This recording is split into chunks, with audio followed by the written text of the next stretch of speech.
Alright, well, despite the title, there may actually not be a whole lot of nightmare fuel going on tonight because, well, maybe not. I mean, Signalis is a pretty horror-related game.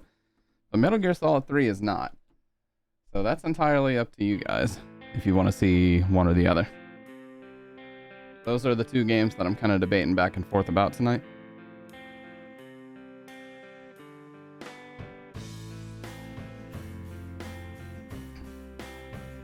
Obviously, we just finished MGS2, so of course we're good to play 3, but that's a lot of Metal Gear.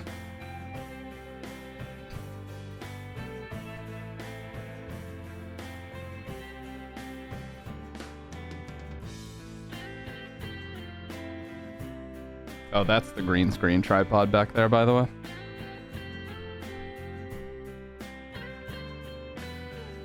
I just left it there because it's easier.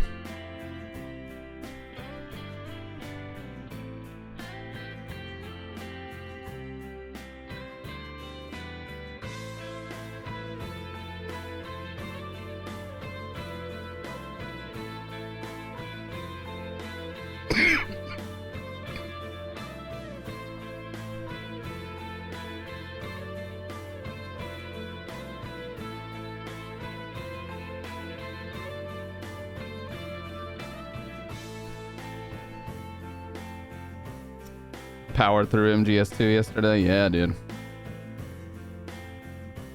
We certainly did. What a fucking amazing game that is. What a fucking maroon. Nah, seriously, it is an amazing game though.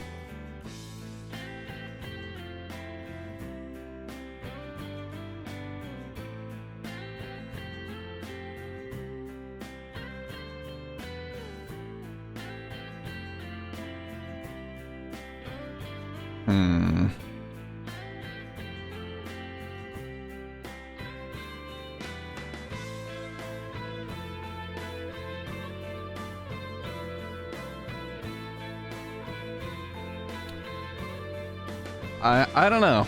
You know, Signalis is or Signalis, however the fuck you say it, is a game that I have wanted to revisit, but I feel like it's a little slow. It's very slow.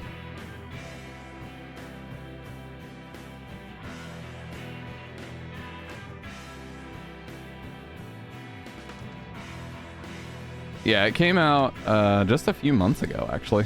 This is the store page for it.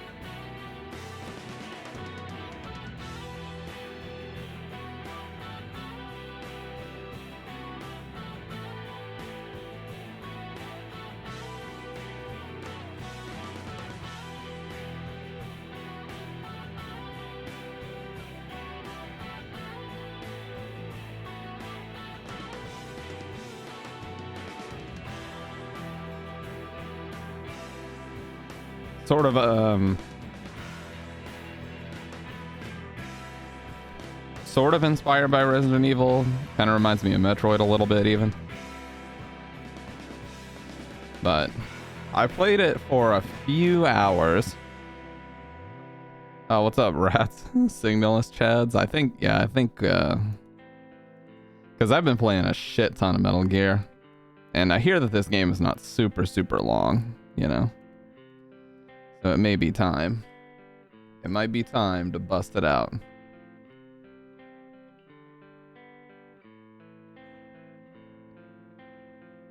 Here's this cord. This is the blanket and pillow cord right here.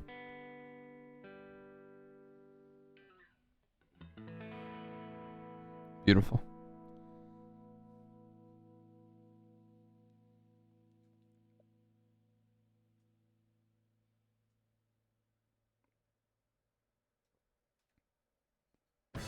Also heavily inspired by Blade Runner, obviously.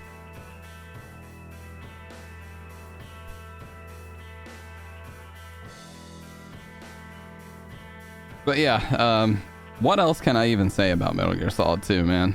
I think we pretty much covered everything. Yeah, that's how I feel, because it's been so long since I played it. I would definitely have to start at the beginning, but... What's up, Rose? Oh, by the way, rats, we were watching this video. Me and Rose were watching this video, because it was very early on in the stream. Yesterday, or 2 nights ago, about... there was a video about the Twilight Zone movie incident. Do you know about that? The helicopter accident? It's so fucking crazy what happened. Yeah, the crash, man. Holy shit. Because the video straight up showed everything, basically. It showed him trudging through the water and then trying to pick the kids up, and then the helicopter just fucking lands on him. And it's just incredible that nobody really ever was punished for that. Like, you know, they just pretty much deemed it a freak accident and said, you know what, nobody's at fault, even though plenty of people were at fault.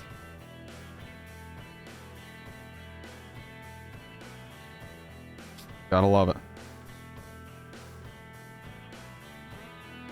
Welcome back to the channel.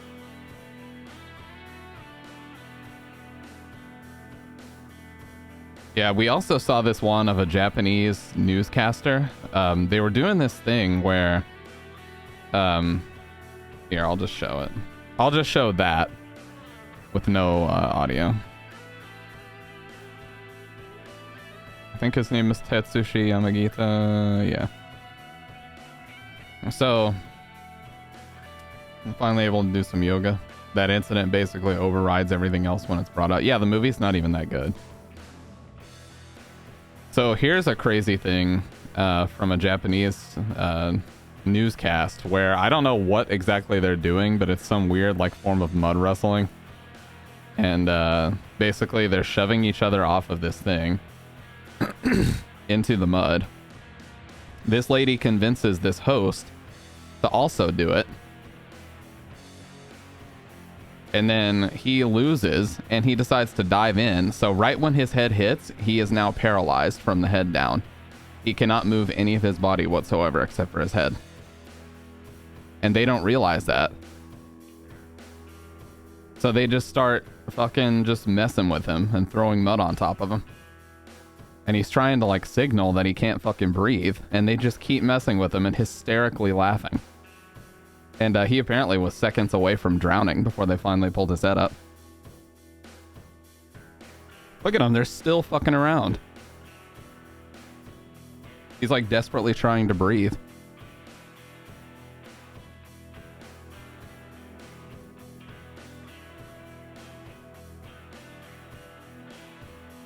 So yeah.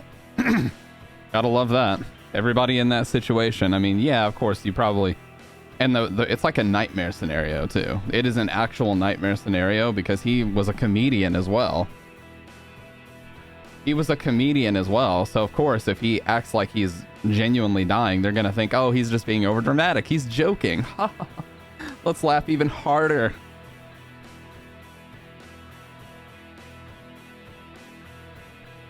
You know? It's like no matter what he does or says, they're just gonna assume he's joking. And... it's not gonna help him. That's an actual nightmare scenario, dude. He could have easily died right there.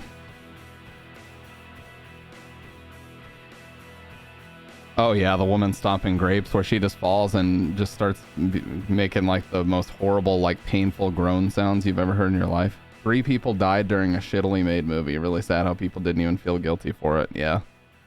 Yeah, like the worst thing that I've heard about it is John Landis, who was the director. Somebody basically approached him at a convention of some kind. I forget where he was, but somebody approached him at a convention with a poster of the Twilight Zone movie and asked him to sign it, and he got frustrated and refused to sign it. Wow, now that's punishment. They made John Landis feel uncomfortable at a convention. If that's not justice, I don't know what is.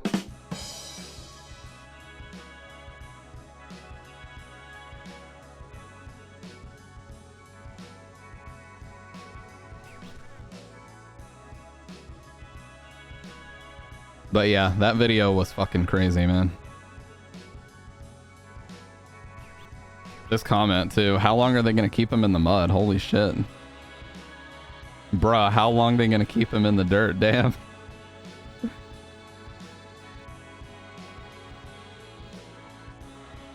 They had a collective IQ of negative 100. Anyone with even a semblance of empathy and common sense would have stopped after the first few moments and helped him up, regardless of whether they thought he was injured or not.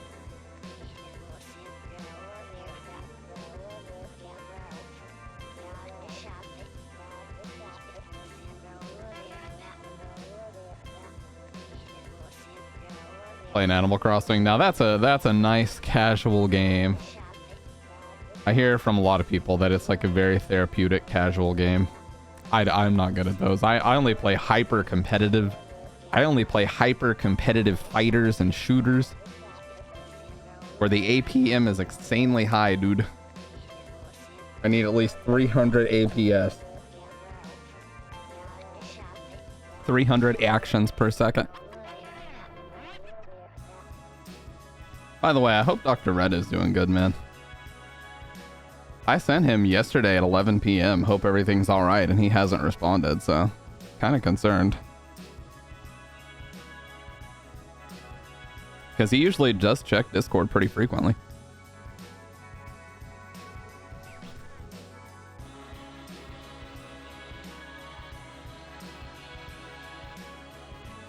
No, he said plenty. He said he was in a situation where like him and his family were staying in a hotel. That's where he watched us play MGS2 last time.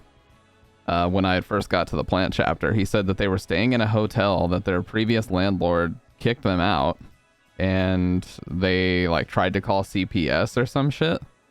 That's what he said.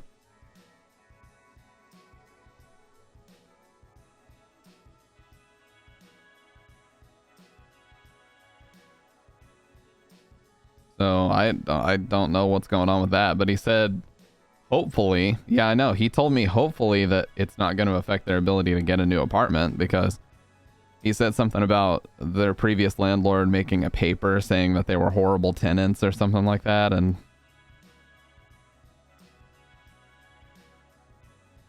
oh, I was just kidding, Rose. You guys know I'm not even a good gamer anymore. I have maybe 2 games in my entire life that I've been good at. That's Counter-Strike Source and Street Fighter 4. Outside of that, oh my god, it's all hard work, dude. There is no natural talent here. It is fucking all hard work.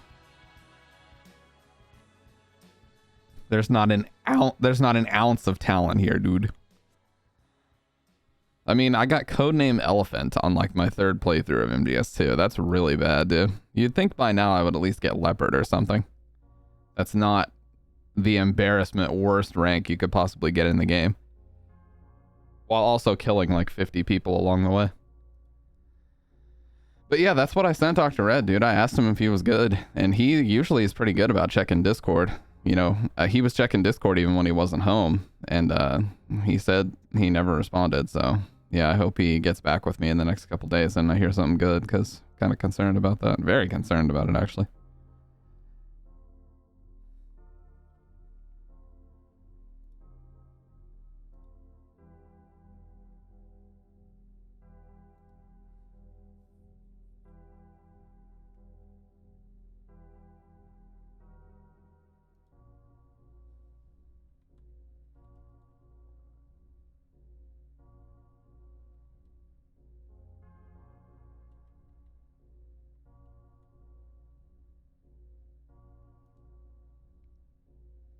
Maybe they ran out of internet or data. Yeah, he said last night or 2 nights ago that they were staying in the hotel.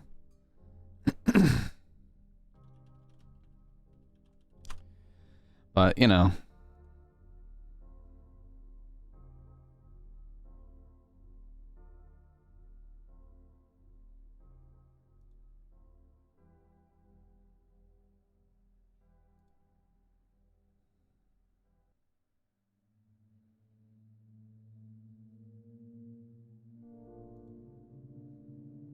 Redeeming my stamp coin to bring him back. Dude, I just hope he's alright, because, like, he's a very positive person, despite a lot of,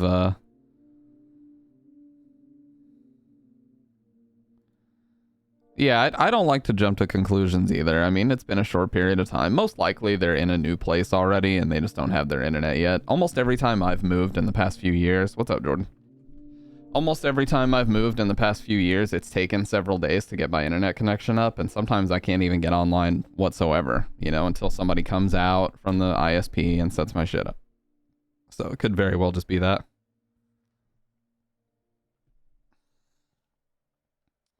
I mean, this place here, we had to have, we couldn't even set up fiber until somebody came out and ran the fucking line and drilled a hole next to our fireplace, dude. So, yeah, it definitely takes a week or two sometimes. Plus, you know, holidays, kind of the aftermath, so they may not have a lot of text available, that kind of stuff. But yeah, we're with our man Doc, and hope he's doing all right.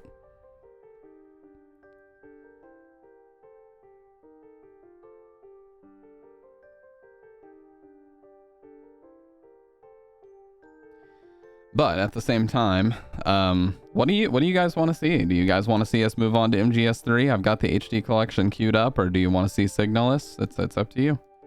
I did a Signalis stream on right after the October marathon ended, so it's been a while to say the least. Let me see. When was this? This was like November 9th, I think, was the original. Yeah, November 9th, 2022 was the last time I played this, and it was about a 4-hour stream. So if I were to hit it back, I would definitely need to restart the game, because it's been almost 2 months at this point. Signalis. Gotcha.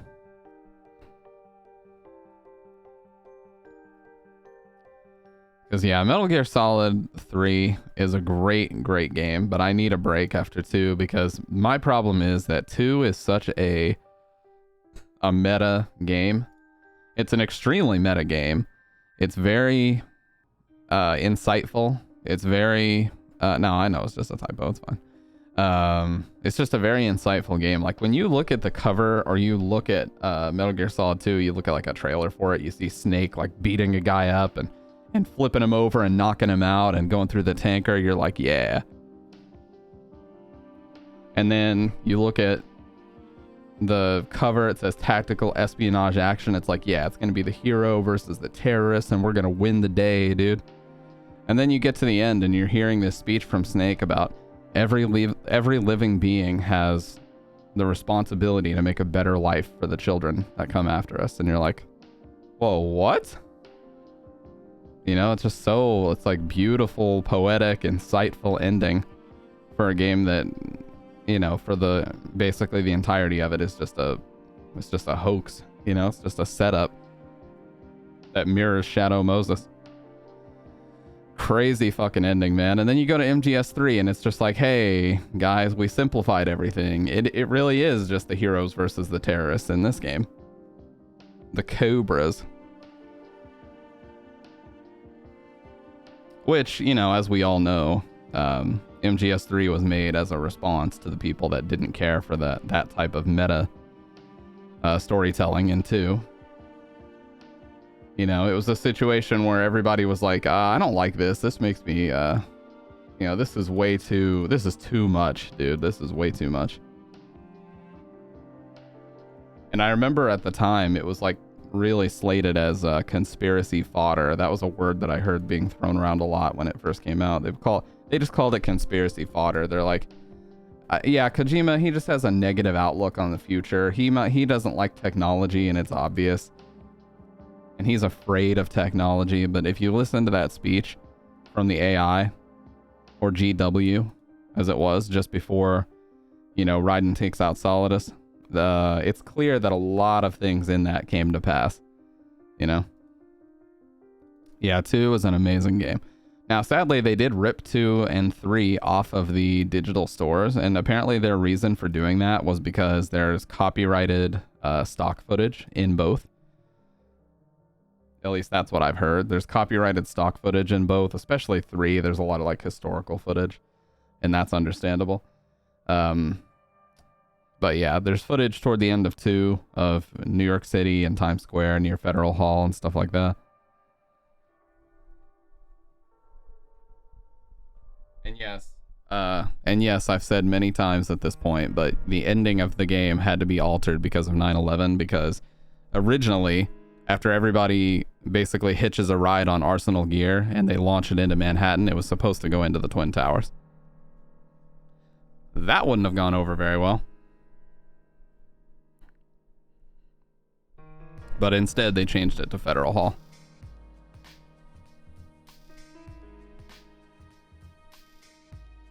A lot of things had to be altered. I mean, there was, what was it? Lilo and Stitch had to be altered as well. A lot of different things at the time.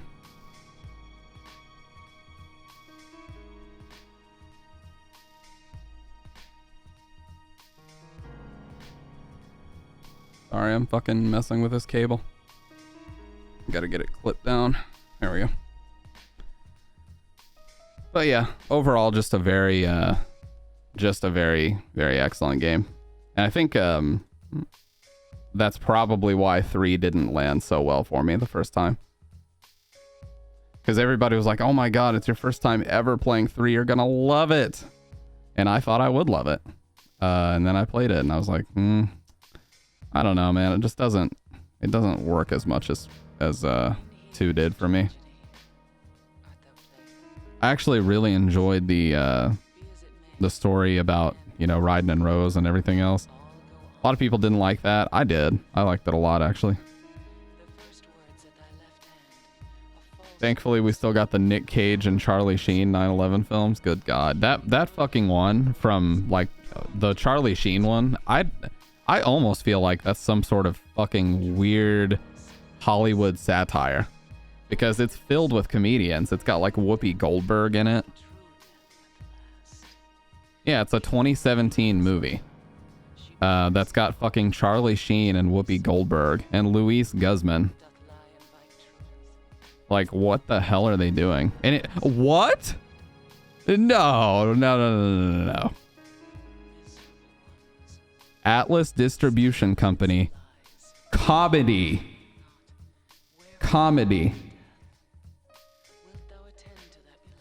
Excuse me? What the fuck is going on here? This is the official trailer. Comedy, kids, family, and animated. Okay, so it's just a bunch of... Okay. You couldn't find anyone better than Charlie Sheen and Whoopi Goldberg? You know he was gonna stay positive. Oh god. Charlie Sheen is still alive. Hey, what's up, Panda? Yeah, seriously. In the 2 days I played Animal Crossing, I made 57,705 bills. So you can pay back Tom, what's his name? Tom something? I've never seen the Crazy Frog 9/11 mashup. That sounds like some 4chan stuff.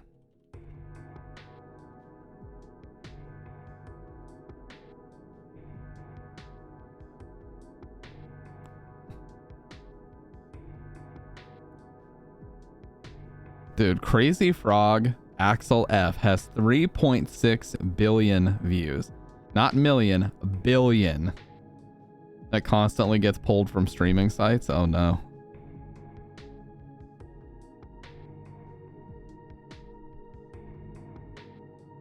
But yeah, what's up, Panda? What did you think of MGS2? You watched it to the end, didn't you? What'd you think of that game? Yeah, I like having the mic underneath me like this. I don't like having the big ass boom taking up a big Tom Nook. Yeah. A beautiful piece of 2000s internet, you know? Why does good art always get silenced? Why? I bailed, didn't see the end. Oh, okay. Well, we'll keep it spoiler free. This is a re-upload of Viperwave. There once was a town that worked so hard, there was just no time for play. But that all changed on this one particular day.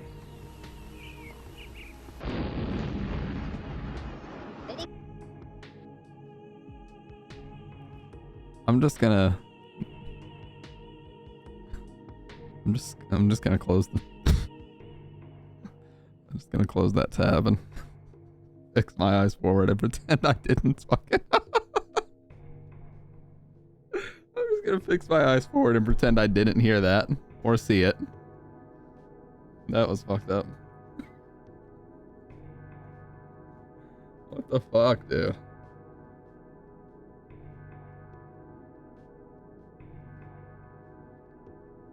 Oh, so the difference between MGS3 and Subsistence is that Metal Gear Solid 3 Snake Eater has a fixed camera, meaning I mean, you know what a fixed camera is, doesn't move. And then MGS3 Subsistence added a free moving camera in a third-person mode. So basically, it's a camera that is closer to Snake and you can actually rotate it around, but the original Snake Eater had fixed cameras.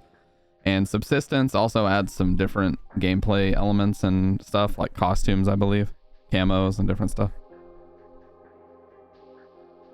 So yeah, Subsistence is kind of like a director's cut, just like Metal Gear Solid 2 Substance is a director's cut of Metal Gear Solid 2 Sons of Liberty. Extra, you know, modes and fun stuff like that. What the fuck did I just watch? Crazy Frog? Yeah, it's the original cursed internet viral. Yep.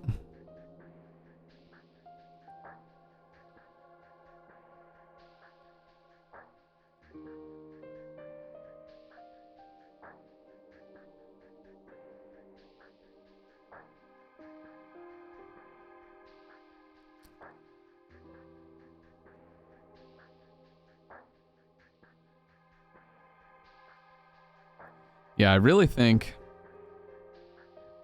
MGS2 is the peak. I don't think it gets any better than that.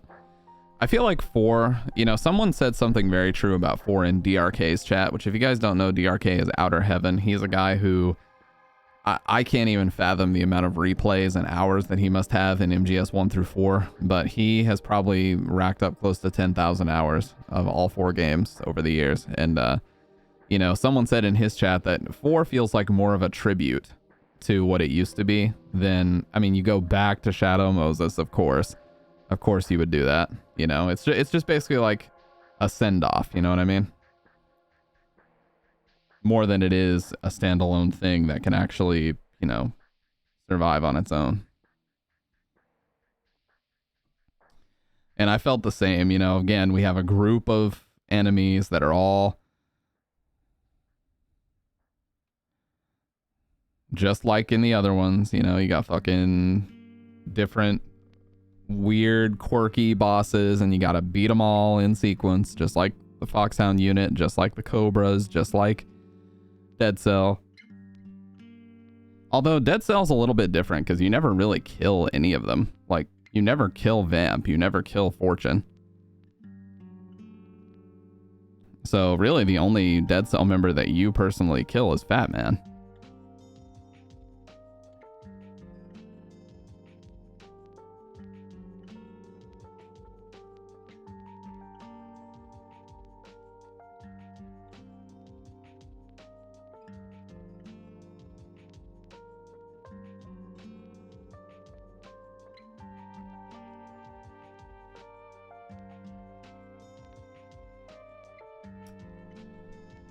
But yeah, and then when I first played 3, I was expecting something that was kind of really big and grand and was also the same way, but in fact, it just seemed like, you know, Kojima was like, all right, let me just take a step back and I'll give you guys a much simpler, this is, you know, this is Snake versus the Cobras, and it's just, you know, a bunch of, again, quirky enemies with all their different abilities and shit.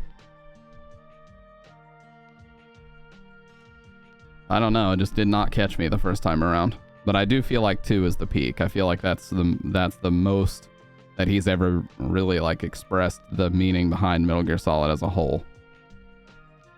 Which has a lot to do with genes, future generations, what you can and can't pass on, the meaning of life in general. Been playing Amnesia and I decided to get the other games as well since the pack was on Game Pass, and I've never been more scared. We were talking about Amnesia the other day. Isn't it crazy how Amnesia: The Dark Descent is like responsible for the entire PC horror industry how it is today? People forget survival horror straight up died. That shit was dead. After about 2004 until 2012, it was more or less dead. I can't remember a survival horror game outside of maybe Dead Space, and that's more of an action game. But the whole fixed camera angle tank control deal, that shit was dead. It was dead and gone. And Amnesia introduced the style of hide and seek horror, which pretty much left like a gigantic crater of influence that everything else pulled from. Resident Evil 7 pulled from it. And like I said when we were playing Alien, anybody that would tell you that Resident Evil 7 was not heavily inspired by Amnesia, especially when you're running from the Bakers and have nothing to defend yourself with in the beginning, really is not paying attention, because it was, and it is. But as I've talked about with Rats many times, it's also heavily inspired by like Tobe Hooper's entire videography or filmography, or whatever you would call it. You know, we've got the setting of Texas Chainsaw Massacre, the animal corpse art from Texas Chainsaw Massacre, the black mold that causes the family to go crazy. I forget what that movie was called, but the black mold that makes people go crazy is another one. So there's a lot to it. Been playing Dark Descent and I've just been going, oh shit, yeah.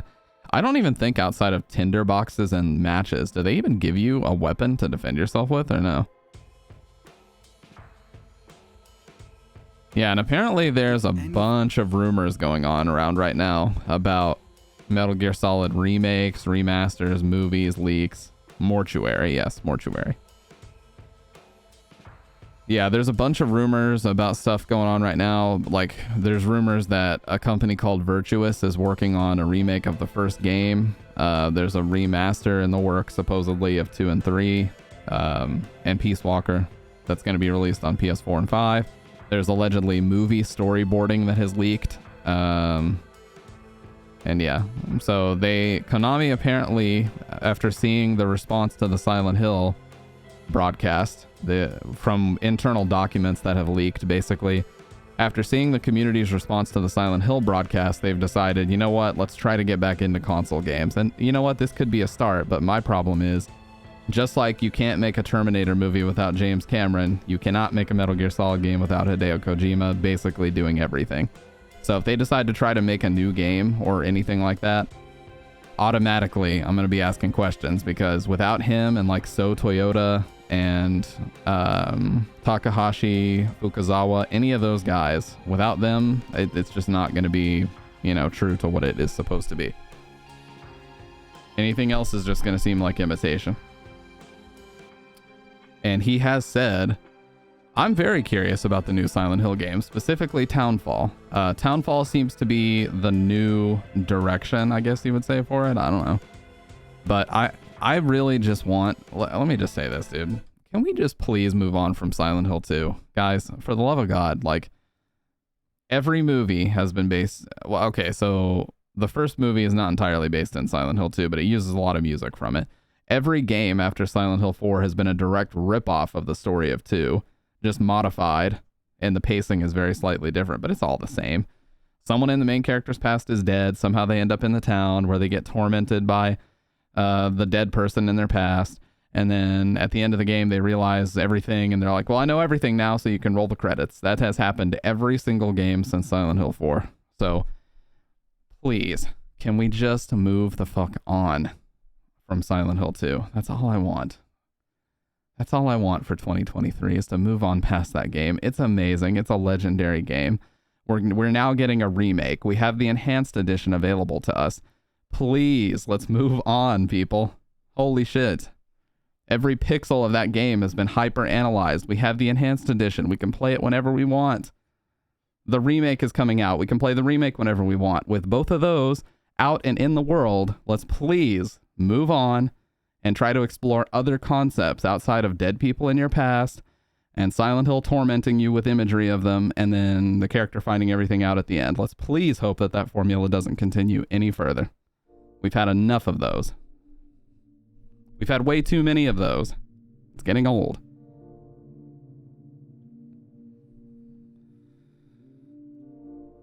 That's all I want. I don't want my 2 front teeth for Christmas, dude. I just want to move the fuck on past Silent Hill 2. Yes, we need. Oh, what's up, by the way, Faye and Sick? So Silent Hill 2 remake comes out. Imagine in a year's time after Silent Hill 2 remake, they introduce Silent Hill 2 Part 1, like they did for Last of Us. So they released Silent Hill 2 remake, then Silent Hill 2 remake Part 1 is the PS6 remaster. So yeah, Silent Hill 2. Well, they're making a Silent Hill 2 movie. I forgot. I completely forgot. Christoph Gans is back at the helm, and he is making a Silent Hill 2 movie. Straight up, it is not based on anything else. It is a straight up Silent Hill 2 movie.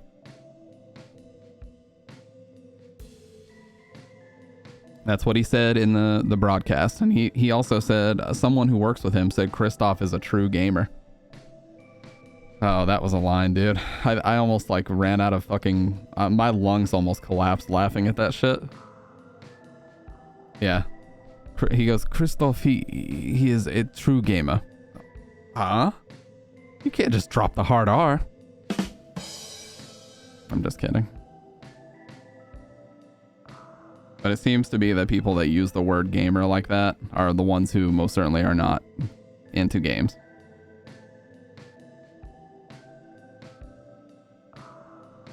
Yeah, world-renowned European filmmaker for Silent Hill. I'm looking for the rest of his filmography.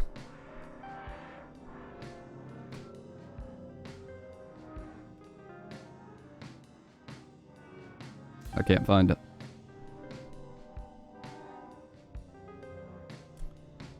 Felt like I was dying this morning, so I hope I get to play SH2 Remake. Yeah, Bridget's been feeling kind of down too. I hear the flu is going around really, really badly right now.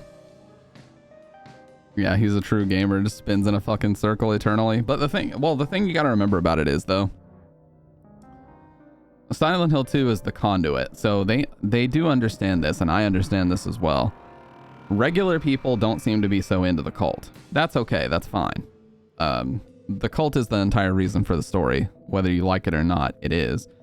But Silent Hill 2 is the conduit to get people in the door. So I heard a lot of people like, why doesn't Silent Hill 1 get a remake? And the reason why it doesn't is because 2 is the commercially success. 2 is literally the poster.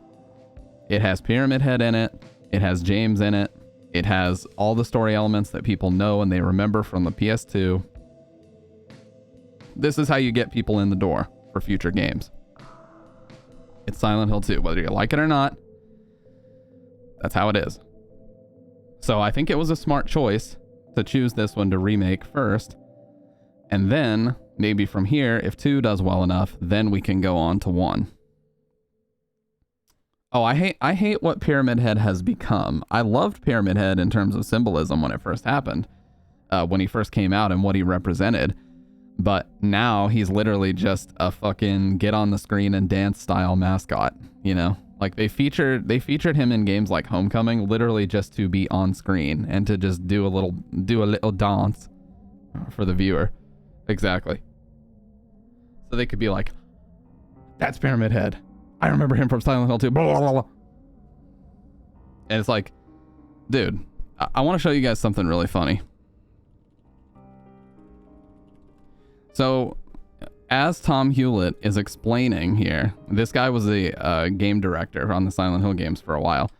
Straight up, as he's explaining that Pyramid Head only belongs in Silent Hill 2, they proceed to show footage of him in Homecoming, which he was a director on. Please tell me he'll make an appearance.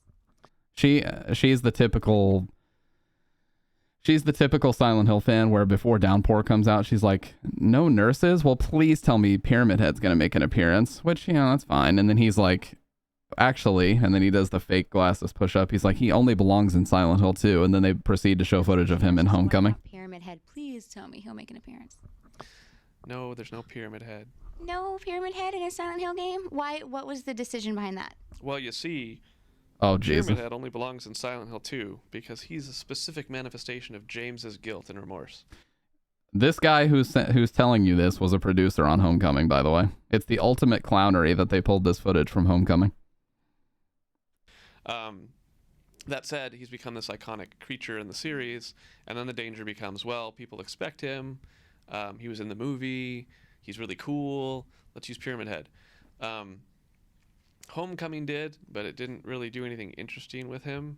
which is kind of a waste, but that made it important in Downpour. At least he admitted it. He admitted that they straight up threw him in there to be a mascot and sell copies. You know? And of course they featured him in the trailer. Like whenever the Homecoming trailers were coming out, of course Pyramid Head was in there. Why would they not do that? That's literally just a money printer, dude, putting that guy in there. I hate the way that he calls them creatures, too. That always was, like, weird to me, but... Anyways.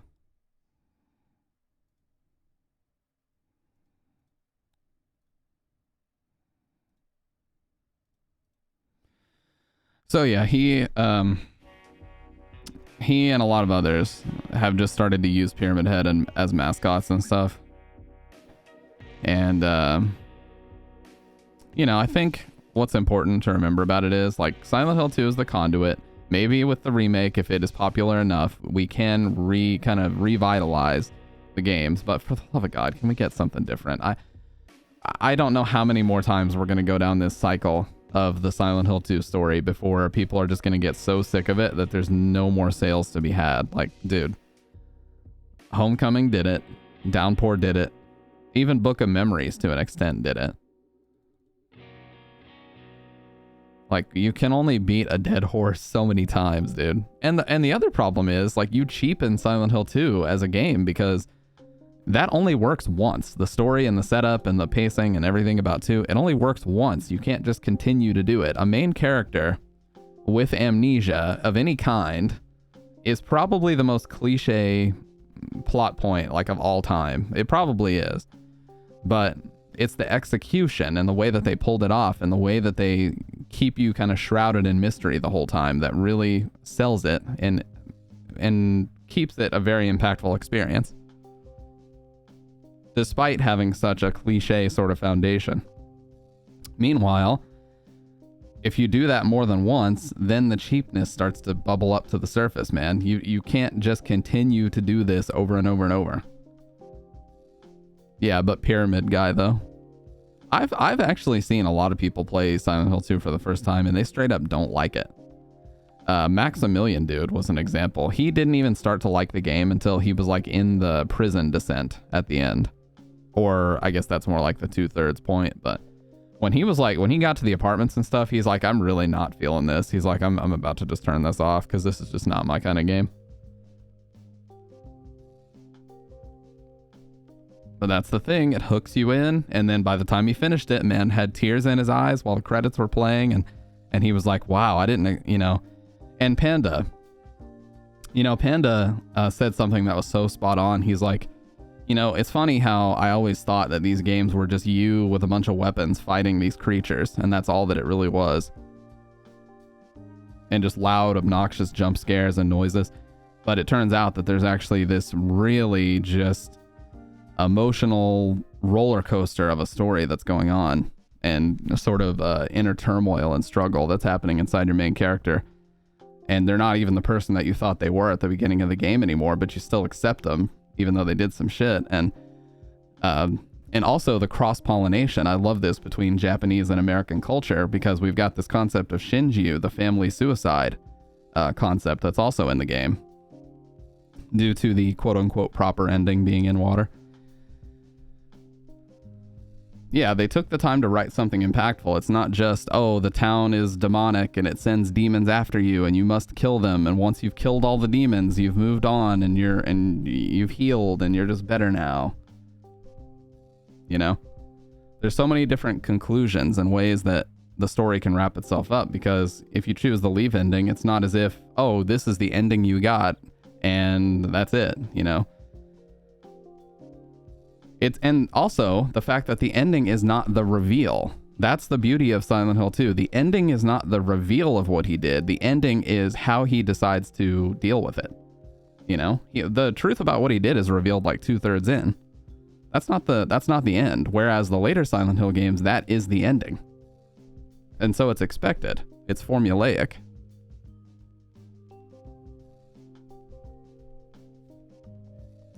Oh god, yeah, Silent Hill 3 on the HD collection is just an abomination. What an excellent game that is, that just got absolutely neutered by horrible voice acting. And performance too, my god. What did they do? Well, we know what they did. It's well documented what they did. Dude, the HD collection is probably one of the single most destroyed, hyper analyzed into the ground, and rightfully so, projects in games that I've ever seen in my fucking lifetime.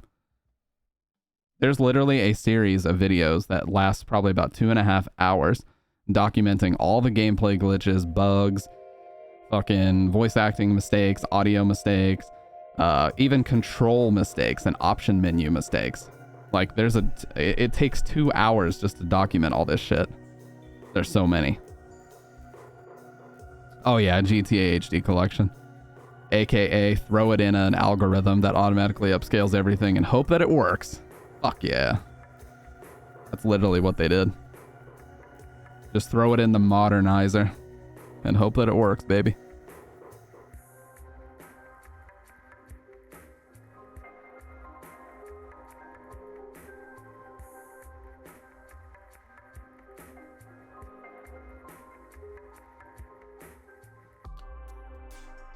It was special effects in service of a story. Yeah.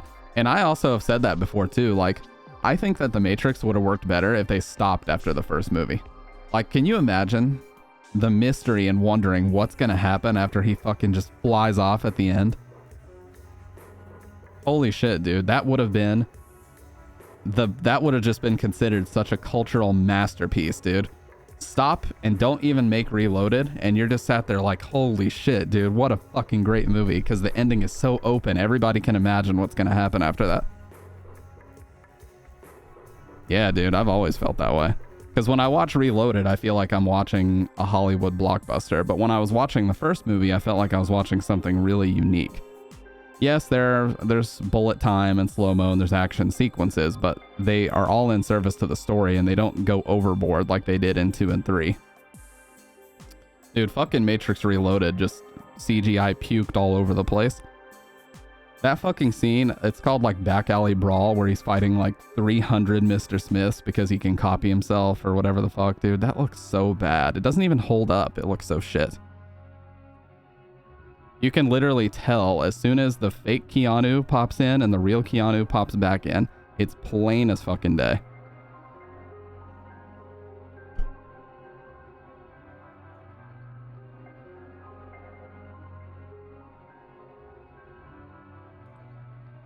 Yeah, Revolutions had some good visuals too. You know, not to say they're really bad movies, but I just feel like none of them really hit like the first one did. And I can't help but wonder how awesome it would have been if they just left it at the first one. But we know that's not how Hollywood works. They want to franchise everything and they want to sell merch. And, you know, one movie doesn't sell merch. You got to make 2 movies. You got to make at least 3.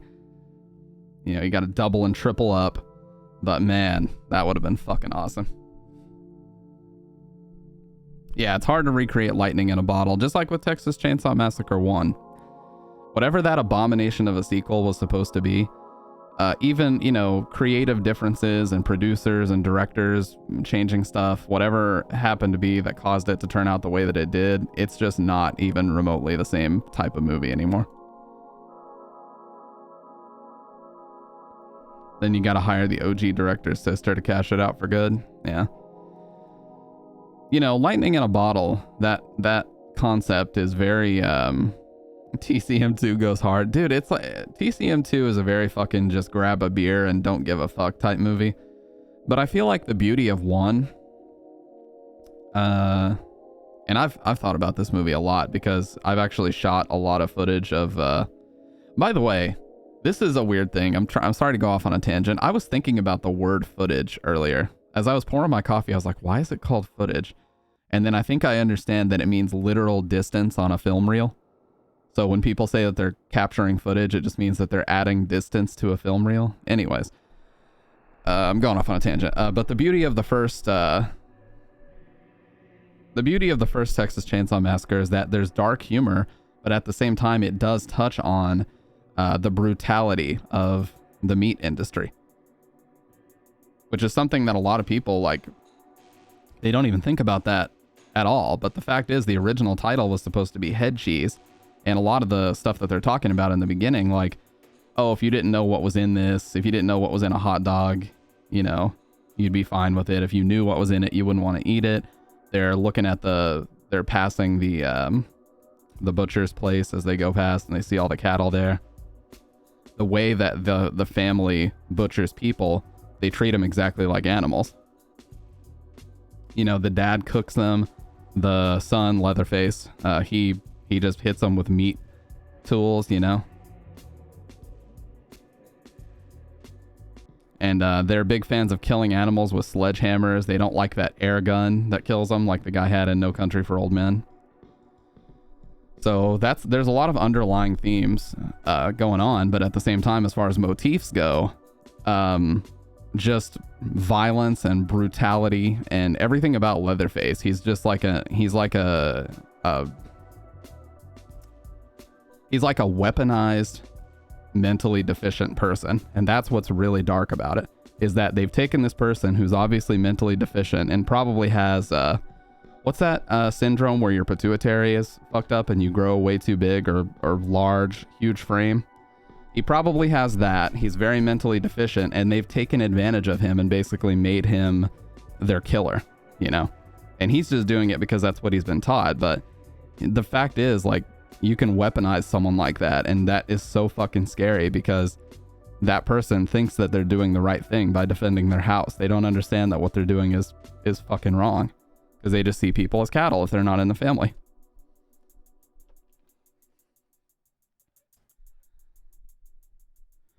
I have a friend who works in artist management. He always says it's amazing anything gets made at all. Yeah, I hear also that a lot of the movie gets made in post. Like, James Cameron talked about this a lot. He's like, when you're done shooting your movie, you're really only like 35 to 40% done. Really, more than half of it gets really made and finalized in post.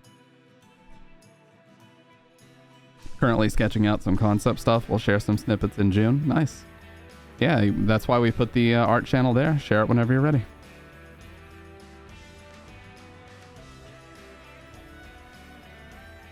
I gotta blow my nose. I swear, dude, I could literally talk about Texas Chainsaw Massacre until the cows come home. Yeah, I said it. Just a sec. Yeah, really quick, Panda. The establishing shot of the first Terminator movie, where the Terminator's head gets crushed in the metalworks machinery, that was made with a piece of foam that was painted silver that they then crushed, and somebody blows cigarette smoke into it to show the Terminator skeleton smoking as he dies. It's just a piece of foam and that's getting crushed and cigarette smoke. That's literally all it is. It's like, what the fuck? It's so convincing.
Yeah, because in a sense, your job is to be a walking cost-saving measure, you know?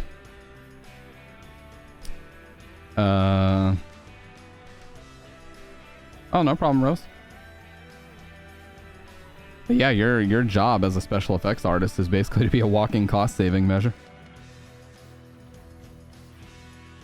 At that point. And, you know, people that I really respect are people like Tom Savini, who did a lot of the Friday the 13th stuff, and Stan Winston, who did the Terminator 2 T-1000 effects. Which, by the way, hold up better than a lot of modern CGI. Let's just say that.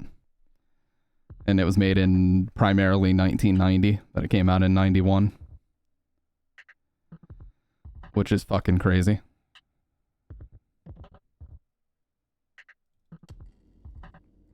But, you know, the important thing is... what was I? I think I was talking about Texas Chainsaw Massacre, but yeah, there's dark humor, but there's also so much brutality in that movie that a lot of people don't even get the dark humor. They're just freaked the fuck out. And that was my first experience with it. It takes a few rewatches to see it, but it's not something that I just readily rewatch all the time because it is such a brutal movie still.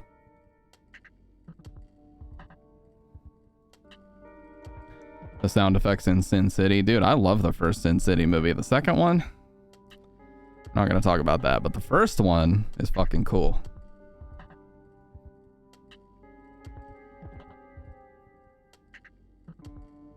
That was in the era where Robert Rodriguez and Quentin Tarantino were just putting out a shit ton of stuff, like the Grindhouse movies, Planet Terror, and different things like that.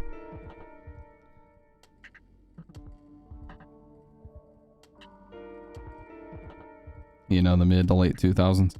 Anyways, we've been chit-chatting for a while, but it's time to get into a video game, dude. MGS3 or Signalis? I feel like I should flip a coin.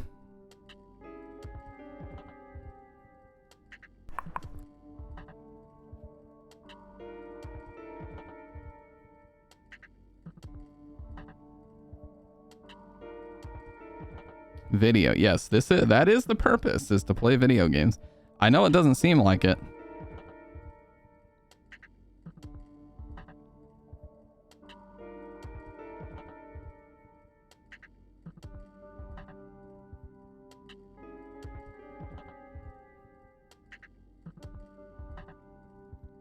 Go home, Jack.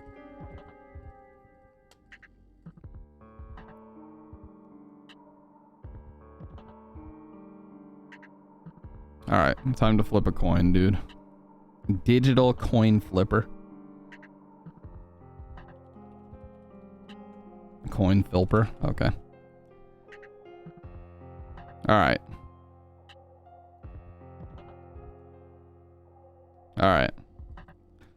We'll do 2 out of 3. Heads for Signalis, tails for Metal Gear Solid. This one doesn't count. All right, tails.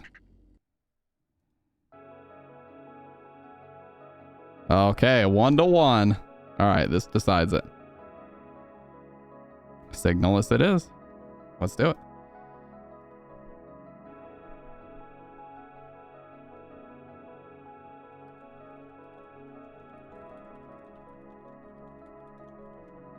Boom.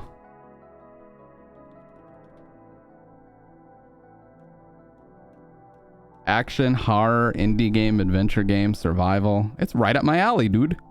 I already know it is. I played it once, but I didn't finish it.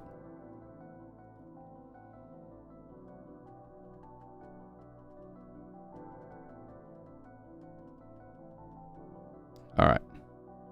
Oh, green screen. Yeah, I got to get the green screen out for this one. Give me just a sec, gamers. Yeah, this is the actual scene for it, but I don't have it set up. Give me just a sec, gamers. I will set that up.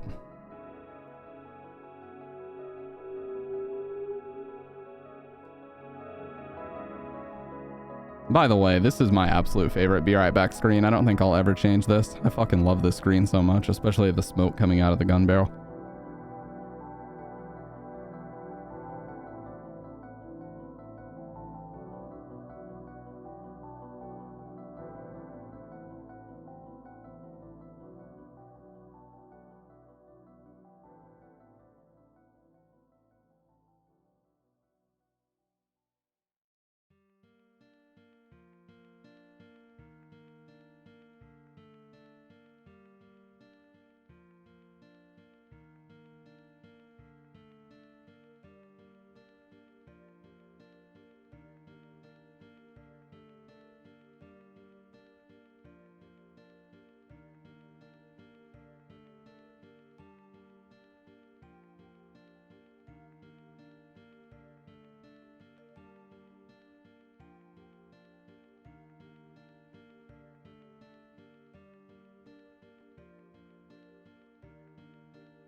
All right, God, it's so much easier to set up now. So much easier. Damn, that was quick. All right. That's the quickest I've been able to set it up so far. I like that a lot. Oh, shit. No, dude. It made a liar out of me. Fuck. Oh, it's because I'm not zoomed in.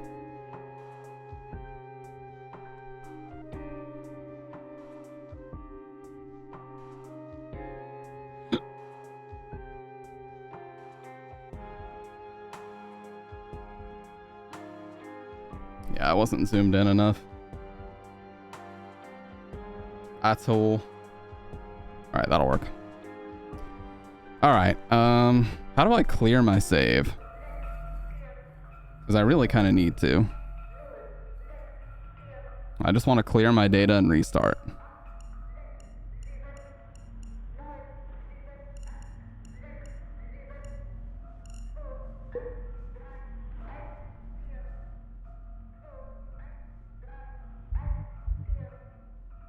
Begin anew.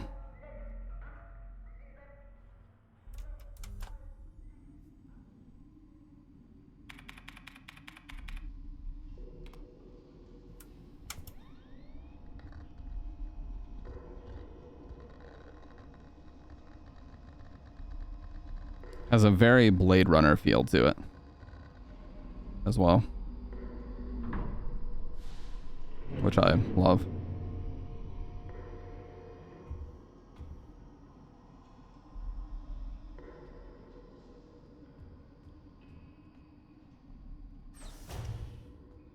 Now, I've heard that the controls are a little bit better, more palatable with a controller, but I'm gonna be honest, I'm not a fan of a controller on PC games. I'm always mouse and keyboard gang, so we're just gonna roll with it. And I didn't have many issues with it anyways. Penrose type vessel. This also has a very alien feel to it. Ridley Scott in general.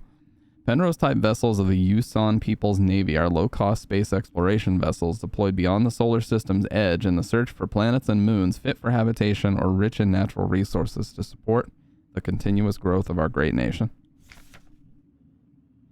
All Penrose vessels are piloted by a Gestalt scout officer supported by a land survey ship technician replica. This partner system of Gestalt replica cooperation has proved successful in countless previous scout operations. Mutual control and support allow both the Gestalt officer and the technician replica to perform at their optimal capacity. Once the vessel is catapulted towards the edge of the solar system by an orbital mass driver, the pilot may adjust the course from the flight deck while the replica will take care of the mechanical maintenance of the vessel. God, my nose is killing me tonight.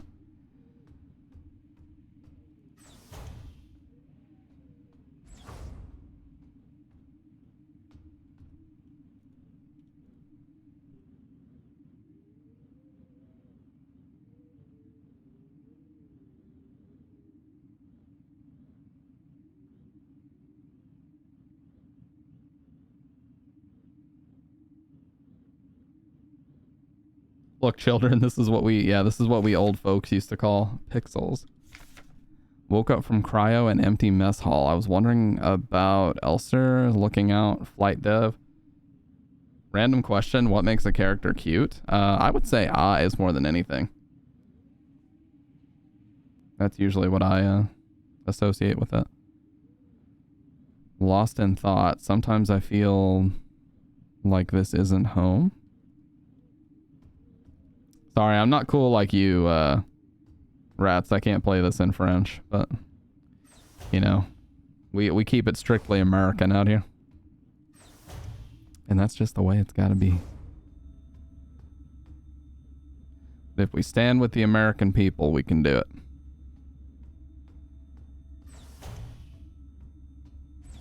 Yeah, that was my first thought, was eyes, more than anything.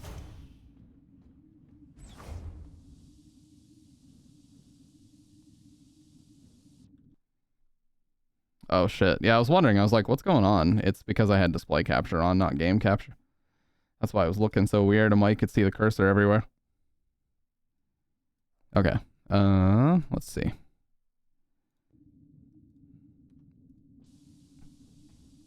No, once it comes back here, that should look a little bit sharper. We, the American people. I mean, I just say it as a joke. But I don't think it's weird, no.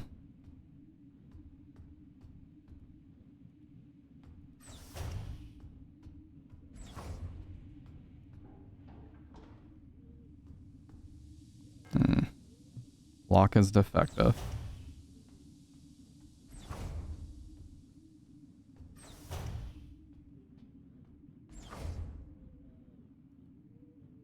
Yeah, there's first person bits that are kind of interwoven into that. A photograph is not reality. It's a photograph. There's no chance it'll ever fly again, judging by the readout. Starboard controls panel. The controls aren't responding to any input. Probably an electrical failure.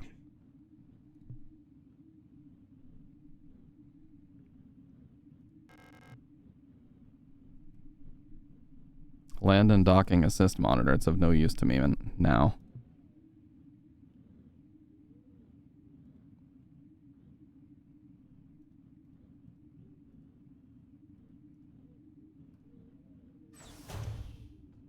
Big wet eyes.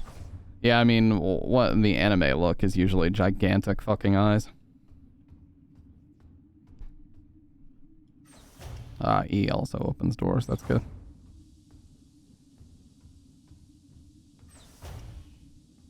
And, okay, yeah, this is the room I needed, I'm pretty sure. Serving our great nation as ship technicians aboard the scout vessels of the Penrose program, LSTR-type replicas like yourself are equipped with a specialized repair logic module, allowing them to quickly and easily repair both themselves and important mission equipment.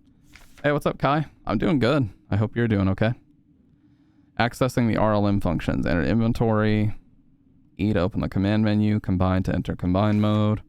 While in combine mode, select the second item to repair. Sometimes it can be helpful to take a good look at an object from all sides. Select the inspect option in the command menu to enter inspect mode. Nope. Absolutely not. We need this. Scout vehicle status, monitor status. Critical system failure detected. Location unknown planetary surface. Gestalt pilot. LSTR 512 replica unit active. Hard landing on surface has damaged critical systems. Really bad migraine for 7 days. Yeah, I'm sorry to hear that. Fucking migraines are no joke. They are brutal. I think this is what we need to inspect. Yeah.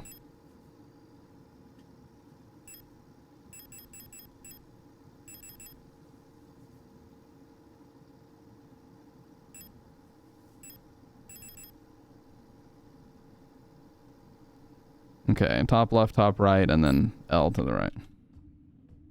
What's up, Swix? Yeah, I restarted, dude, because it's been so long. I restarted.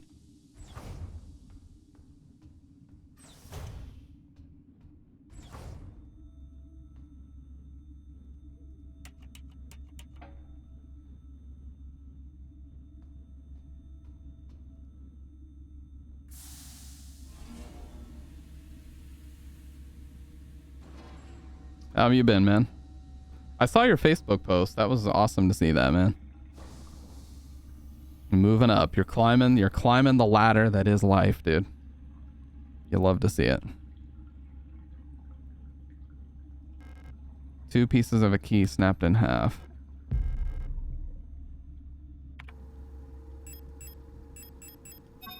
There we go. Airlock key. Going to MagFest this week? Nice. You know me, I stay chilling and grinding. All the time, dude.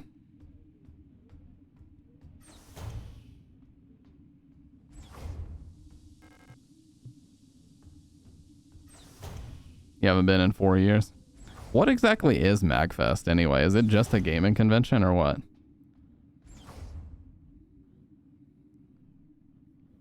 Have stomach pains from cramps. Feel like I'm starving today, even though I've been eating and drinking water. Don't know if my diabetes is causing it or what, but yeah, not a great week/day. Yeah, I feel you. Yeah, I know last time you mentioned you had some dental work that didn't go super well either, or like your pain medicine wasn't too effective against it, so. Well, hopefully my idiocy at the video game can help you relax a little bit.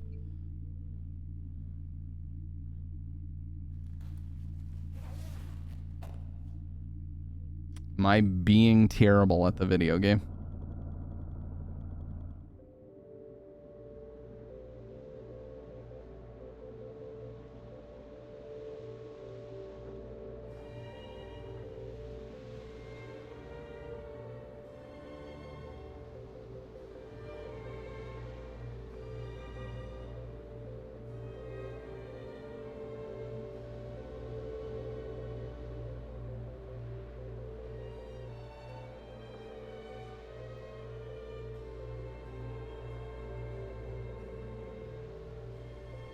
Yeah, dude, you were telling me about this when it was just a trailer. Like, people had no idea how it was actually going to turn out when you were telling me about this. It doesn't get worse or better tonight. I might have to go to the ER because I just don't feel good. Yeah. Oh, I forget this is first person.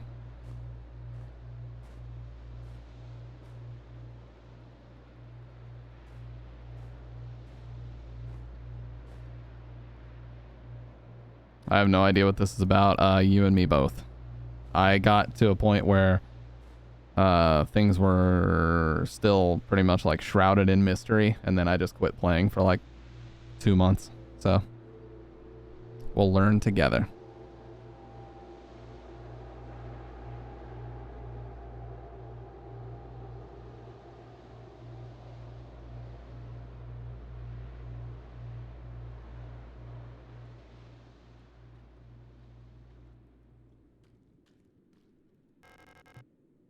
A strange hole leading deep into the ground. There's a faint light glowing in the deep. There's 6 of them.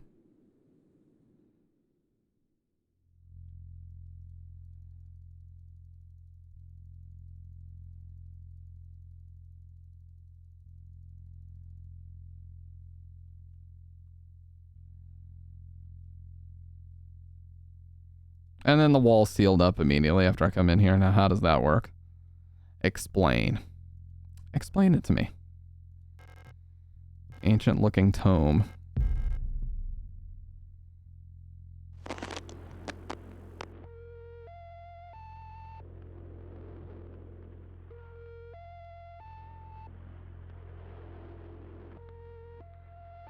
King in Yellow is a real book?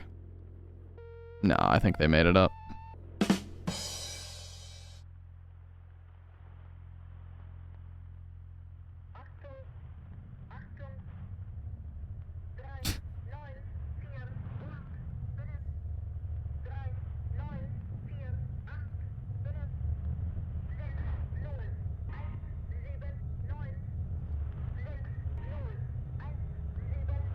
What do they mean? This reminds me of the Halo 3 trailer. This song. You guys remember that? Best trailer of all time, by the way. As a little kid bat chesting over it, it was the best trailer ever.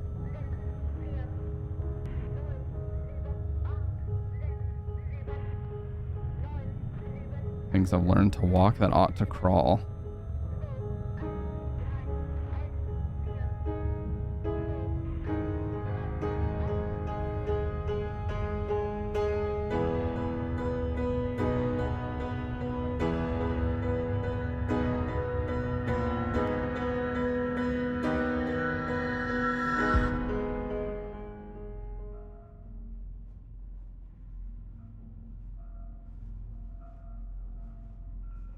Ling Orbital. Hey, appreciate that, Kai. Hope you feel better. Have a great rest of the night. Capital 1. I'm sure Chapter 1. Synchronizat.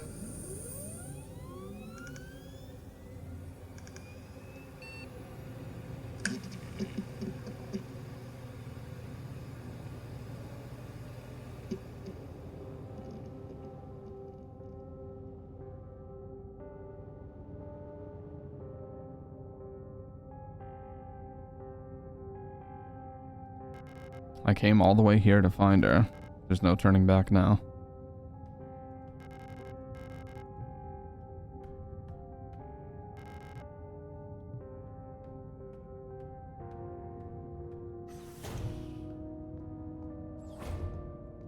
I definitely need a Signalis story explained if I get to an ending and I'm still confused, but I highly doubt that would happen.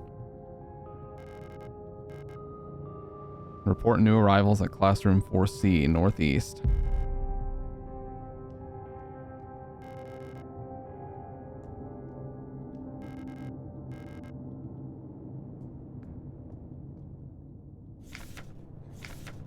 You've been selected or have elected to be relocated by Eon to S23 Sierpinski. Located on Ling at the frontier of the solar system. S23 Sierpinski is the perfect place for a new beginning. At our prestigious vocational school facility, you will learn new skills to shape your future as a productive citizen of our wonderful nation. Even I had to watch an explained video.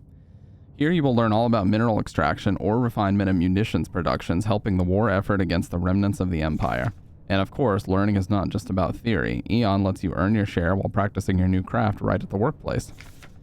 Concerned about your family, friends, former colleagues? Ask a protector about your ration sharing plan. A portion of your ration marks will be sent to a beneficiary of your choice.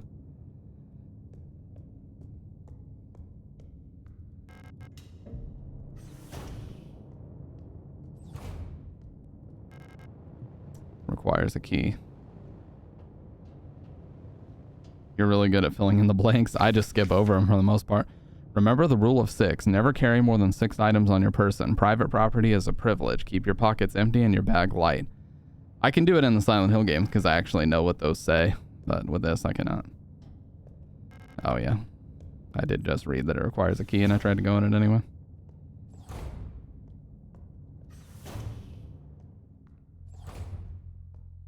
Is this the first save room? I'm pretty sure it is, yeah. Alright, we'll do, yeah, see, I haven't played since 11.9, so we'll just go ahead and overwrite our old files. Thematic relevance for inventory restrictions, yeah. A service request form F29. Full protector ID of unit processing request. Location of object, classroom 4B. The wall safe in classroom 4B keeps resetting to the default combination. What's the point of the whole radio code broadcasting system if our safe can only be opened with the code in the manual? Keep records. Protocol everything. Remember, if you didn't write it down, it never happened. Get the rights forms from administration and save your files frequently.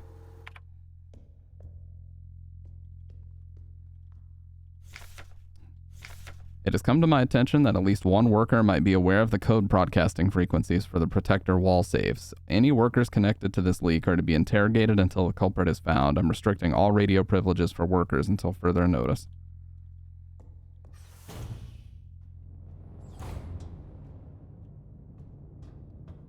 Where is the gun, dude? I know the shotgun takes a while, so I'm not going to bitch about the shotgun this time, but I need at least the pistol. I love the pistol in this game. No running in the hallways. Be mindful of your neighbors. Everyone can hear you run.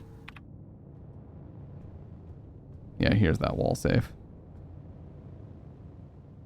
Snickerdoodles are the shit. Every time I hear the word snickerdoodle, that's what we call our cat, Snickers.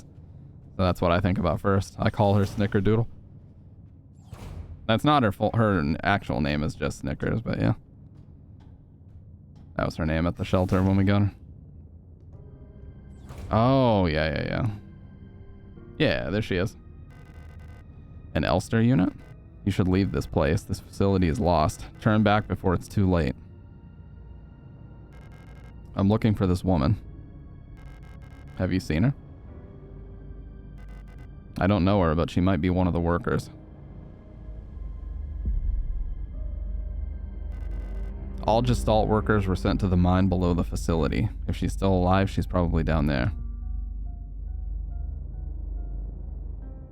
Ooh, God, I love this music, man. There's an access elevator to the mine shaft 1 level below, but you'll need an administrator's key to use it.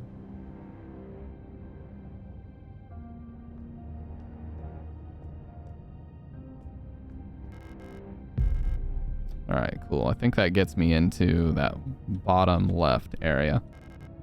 Yeah. So we got to go all the way down.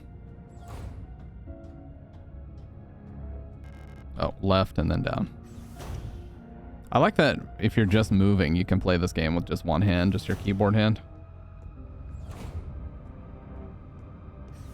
You don't have to constantly be on the mouse until you have the gun.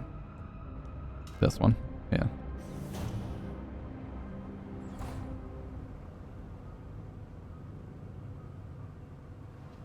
Fuck yes. Aperture card. Type 75 pistol. A short recoil operated locked breech semi-automatic pistol chambered in 10 by 20 millimeters. This reliable, versatile handgun is the standard issue sidearm for Eon Protector controller staff. Remember to equip it. Right click to disengage the safety and enter targeting mode. You can click or press E will fire the weapon. When the target is down, try to finish it off by kicking or hitting it with a baton to preserve ammunition. That's actually a good tip, because I was shooting everything and I was always out of ammo the first time. Oh, can I not put this up? Can I not close this drawer? There we go. I announce the following by order of Eon. Due to recent events in accordance with the new Eon Public Interest Media Regulation, AGM 87, the term, which is currently in use in various Eon facilities, is no longer permissible and must no longer be used. Premises and departments that are currently using the term are to be immediately renamed.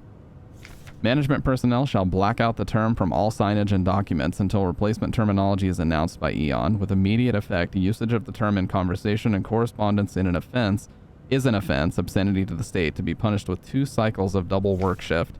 It may not be easy, but we all have to do our part here. Always remember, our language shapes the world. A perfect world requires a perfect language. Adler?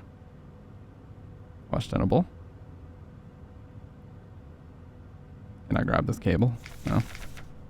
That cable looks like something I could use, but... Alright, cool.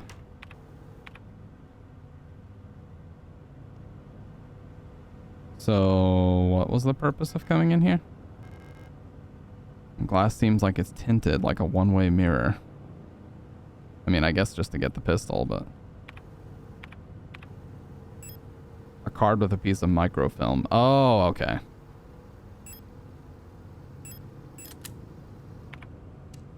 Yeah, I love the sound effects of the gun. They're so great.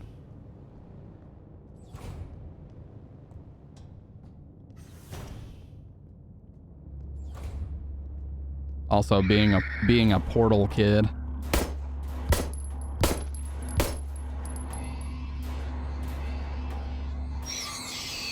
Anytime I hear Aperture, I think of Aperture Science.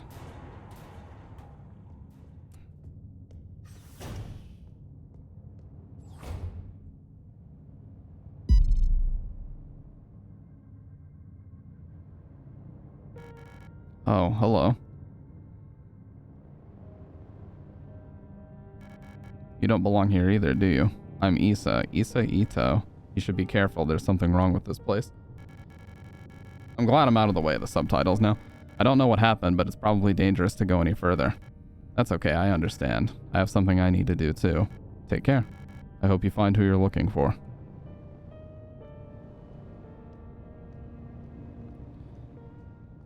Dude, who did the music for this game? Seriously, did they borrow compositions from people, or is this an original? Because, good lord, what a soundtrack, even already.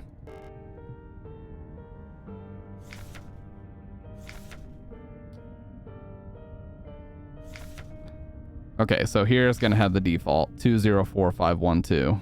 Yeah.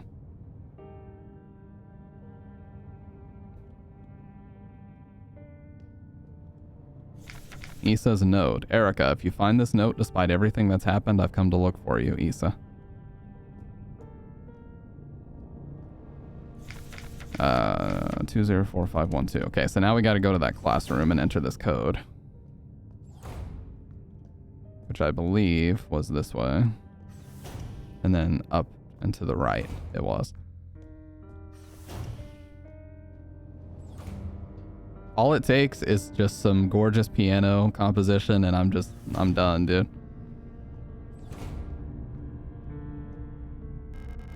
Repair patch, though. So that's the healing in this game, is the repair patch, and that's handgun ammo. Yeah. Like, some of my favorite game soundtrack music of all time is actually the Sims 1 build mode. If you guys have never heard Sims 1 build mode music, check that shit out because it will blow your mind. God, it's so beautiful. Just these really intricate piano compositions, no other instruments or anything.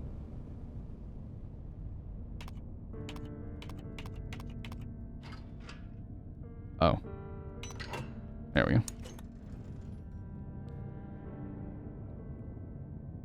Classroom key.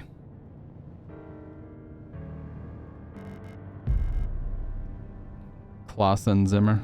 I'm assuming this is German. I mean, it has to be. They said Achtung earlier.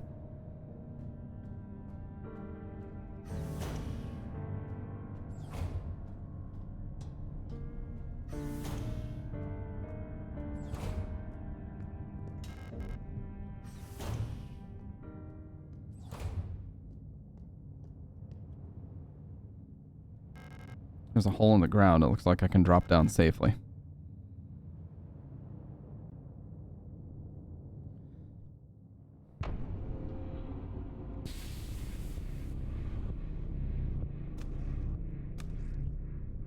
Oh. I did not remember that.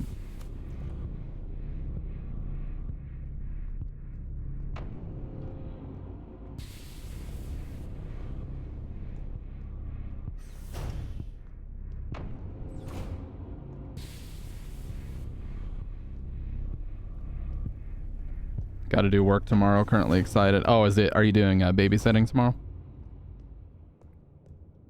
That's awesome. That's got to be a very rewarding job.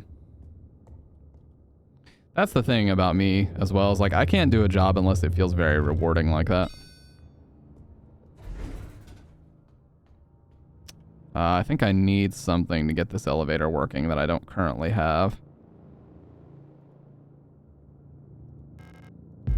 Service hatch key. Yeah, elevator controls are locked. So we're gonna have to use this service hatch key somewhere. I think I remember where.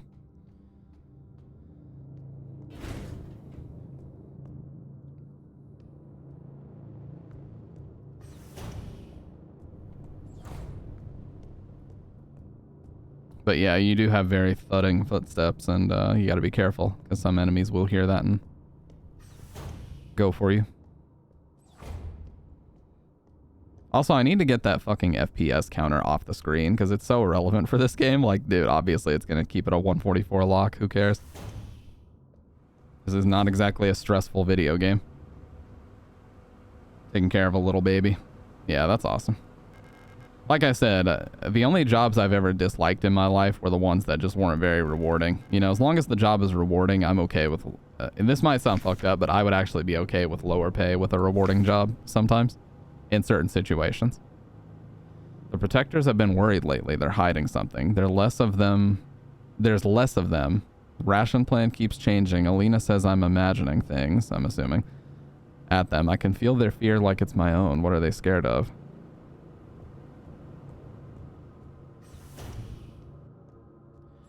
There's a guy that I follow on YouTube who said he used to be a real estate agent and he had to quit because it just made him feel like he was a scumbag.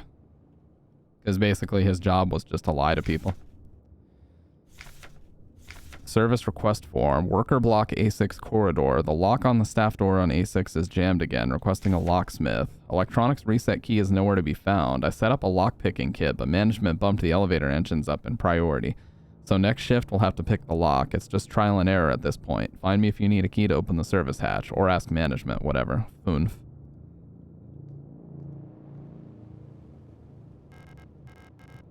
I remember this one. You want to be a parent? Yeah, exactly. It's like internship for being a parent, you know? Oh, yeah, this one.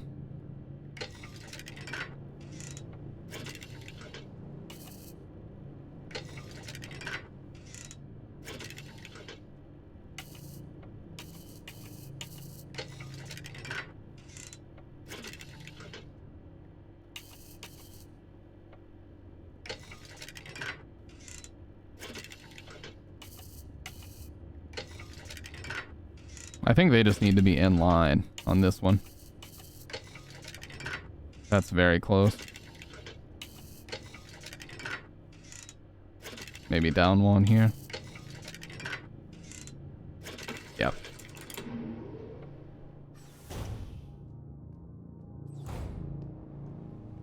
And then one of these is a save room. Probably this one because it's got the med icon on it. Yeah. Here's our first storage box as well. Similar to Resident Evil item boxes, these are linked. So whichever ones you find, they'll have all of your items in it, not just the stuff you have on you. I'm going to store this because not really much need for it.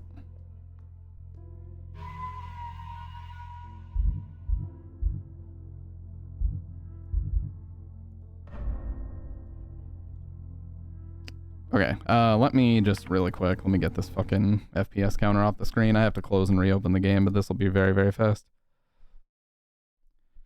It's just stupid to even have it on with a game like this. I don't know why I have it enabled anyway. Display FPS off. Okay, cool. All right, we're back to it.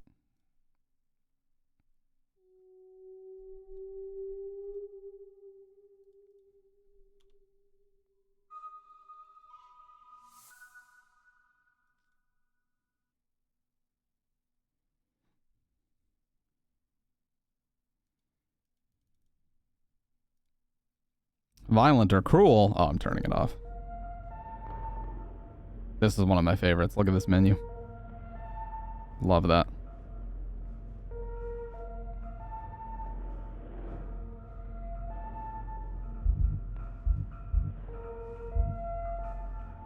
Very cool.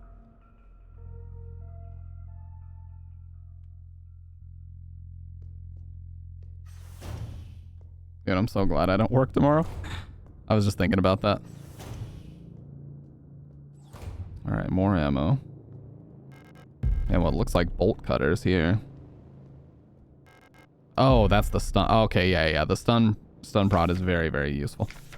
Due to recent events, all facility staff members are encouraged to familiarize themselves with the use of electro-impulse devices. We've been supplied with a shipment of EIG-2 disposable stun prods for training purposes. Please refer to the enclosed handbook for more information.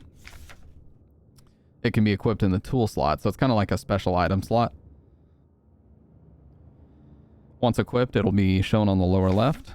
The EIG-2 stun prod can be used with one hand while on the move and even while aiming another weapon. Once equipped, press C when facing a nearby enemy. Warning, high voltage electric discharge may arc to individuals close to the target. Use with care. Do not deploy on elderly, pregnant, or individuals with known heart disease unless absolutely necessary. Dispose of stun prod properly after use. Been watching videos from this one parent. She talks about how she parents, which is called gentle parenting. What I thought gentle parenting would be Christmas edition, and it goes, what I thought it would be, let's get away from the Christmas tree. What it actually is, holiday goblins, get away from the pine corpse. Yeah. You know, that's the thing that I've talked about too, and also you guys, which is like, if you worry about being a good parent, there's a good possibility that you would be a good parent. Because there are some parents that don't even think or worry about it. They just do what they're going to do and leave it at that. It has come to my attention that at least one worker might be aware of the code broadcasting frequency. Oh, we read this earlier. But you know, if you're concerned about it, if you're thinking about whether or not you're going to be a good parent, chances are, you know, that's a healthy sign. I think that's a healthy sign. It unlocks from the other side.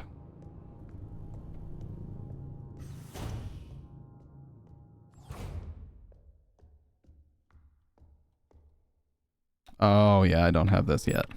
But I know where it is. I just need a key to get to the room.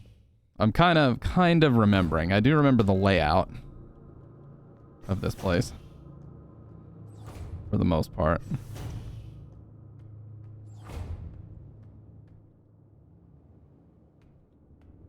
Repair patch. Oh.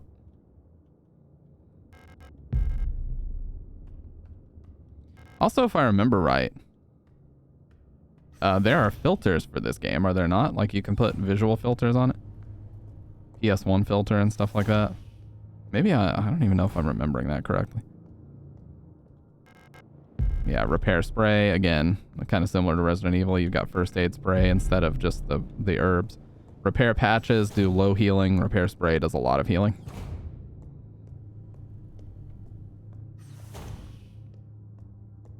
Wait, I think... Is there something on the bottom of the east wing here? Yeah, but I... Oh, okay, so I can get to it. Because I think this is where I need to be.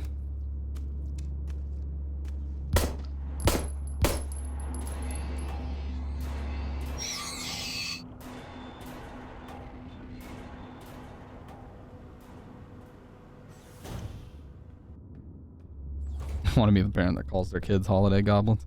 It's not wrong. That's a very accurate statement. Another request form, department kitchen staff workers quarters. My mapping module is still defective and won't show any map data. I keep getting lost on my way back to work. Or on my way to work and back. I had to sleep in a hallway last cycle because I couldn't find the staff elevator to get to my dorm. Please, I can't find a way around this place without a map. Martz. I think that's another key. Oh, Jesus, I was not paying attention.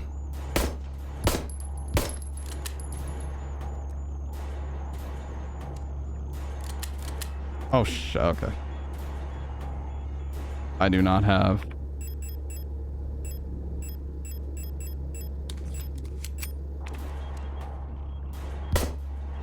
I did not have the stun prod equipped to my tool slot. So I just took unnecessary damage. Okay, now I do. Mensa key. I feel like I would be a good parent because, I mean, I'm babysitting, so that way I don't mess up my kids. Yeah, exactly. It's like if you're doing prep work, if you're thinking about whether or not you're going to be a good parent, those are all healthy signs.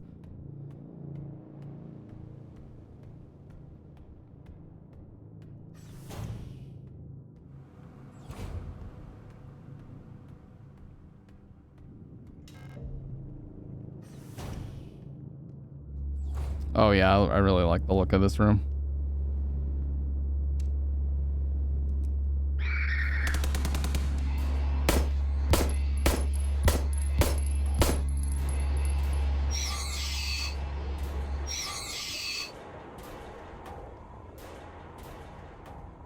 More ammo? Yeah, only 4 though.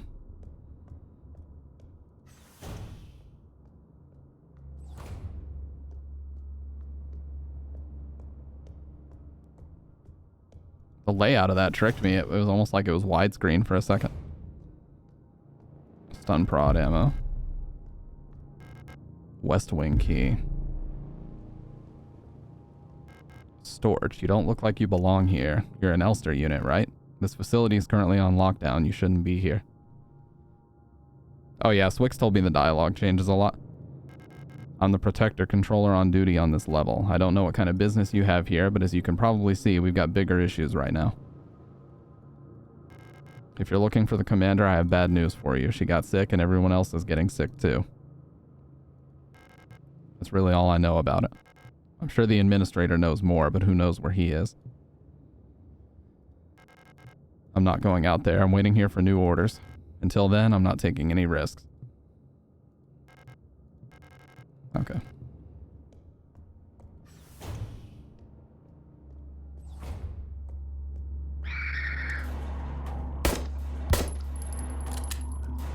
Son of a bitch. Why doesn't... Oh. I was about to complain that it doesn't automatically reload, and then I remembered, wait, you just press R. I'm a dumbass. I am the dumbass.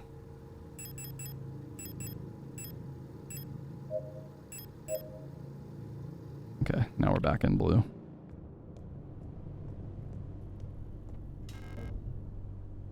Yeah, this just unlocked from the other side.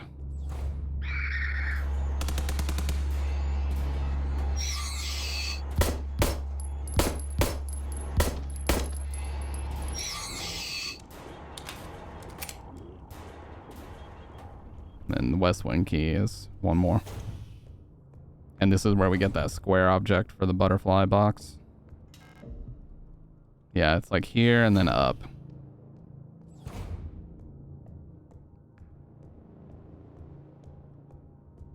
Yeah.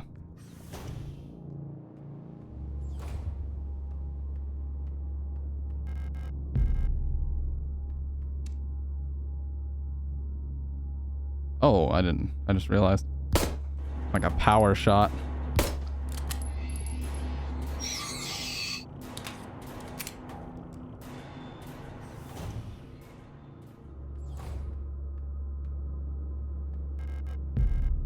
Broken key. I think I have to get over to this side. Yeah. Another stun prod. I'll take it. Search protocol. Confiscated items. Watch ring. Dorm A16. Arrested in ongoing investigation. Stolen radio. Original reason for transfer. Counter-revolutionary activity. Distributing flyers at university. Confiscated items. Medication from Julia Huang. Arrested on suspicion of bioresonance. Confiscated hydroxycarbamide pills have been sent to the medical wing. Special supervision request has been forwarded to Calibri. Cosmetic box with butterfly inlay. Collapsed at the workplace from exhaustion. Bunk was researched before transfer to medical wing. Heinrich Fukuyama.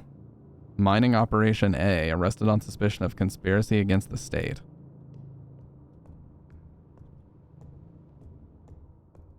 This is little Billy and oh shit, he's being eaten by rats. That was standard. That's pretty normal.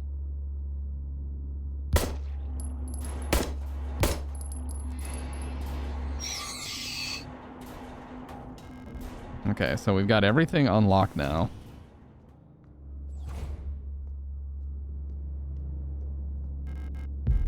Repair spray plus. I'm just gonna leave. Actually, I think I need to look at this. Nope.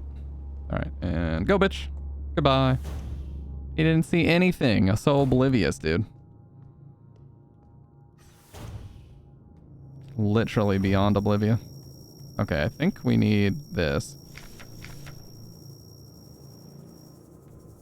That's very helpful, but we don't need it just quite yet. Oh god, that sound. Get that out of here.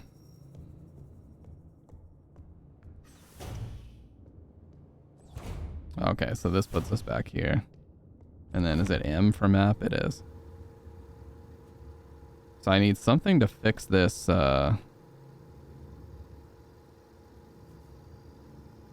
I need something to fix this key.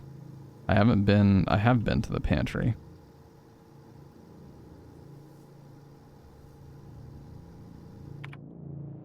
I don't have the radio yet.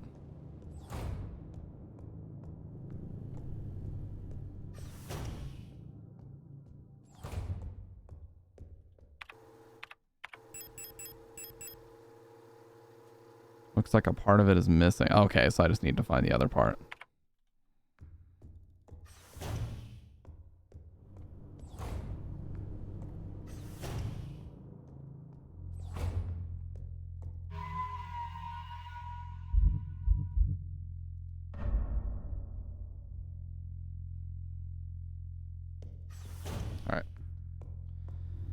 Alright. For some reason I thought I remembered it being somewhere around the elevator on the bottom.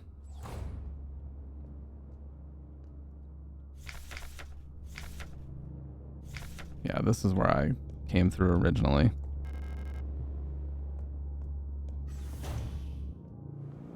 I haven't been in here yet.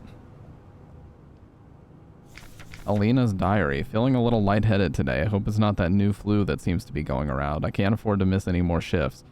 That storch at the factory was chewing me out for what felt like hours for fainting at work the last time I got a cold. I haven't seen Elster the last few days. I hope she's okay. More and more people go missing in the mine lately, including replicas. Not even the protectors seem to be safe.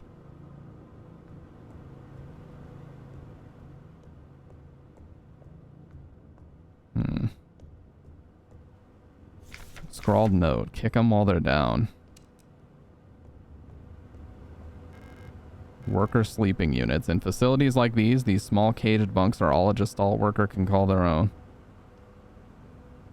Like the fucking Have you guys seen the Hong Kong cage houses? That is beyond fucked up. Literally, people pay rent to live in what amounts to a cage. Oh, I'm out of ammo.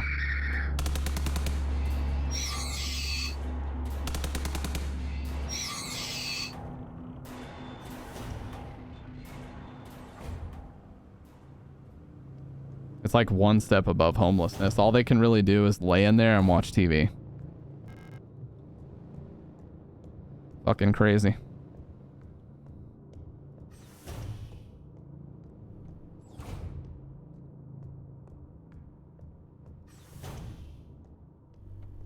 They're called coffin homes if you've never seen them or heard of them. So if you actually want to see them, that's what they're called.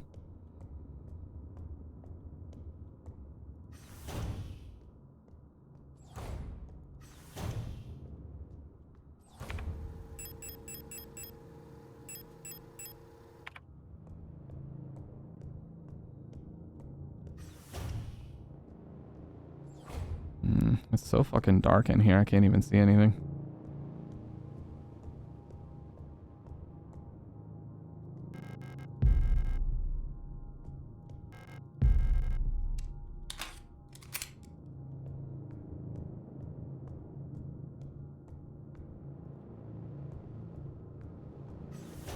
This is the kitchen? Yeah.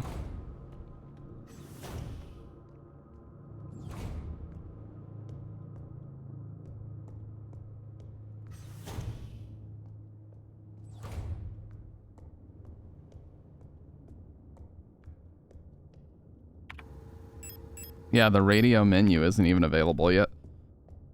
That's what I need to find now, because I think the other part of the butterfly key is in that safe that we need the radio for.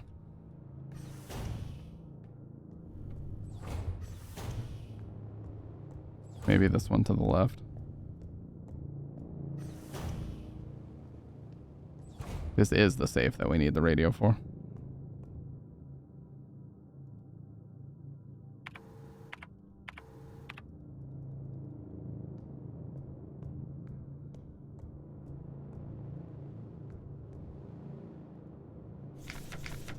Contraband found in locker. Confession. No food 3 cycles. Illegal use of radio. ISO 2 cycles. Illegal use of radio. Connected. Obscenity to the state. Double work shift 2 cycles. Trespassing. None.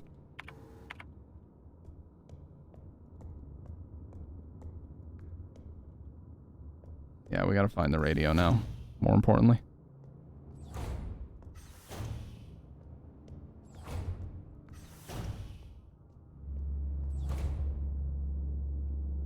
I don't think the other part of the key is in here or anything. I would see it.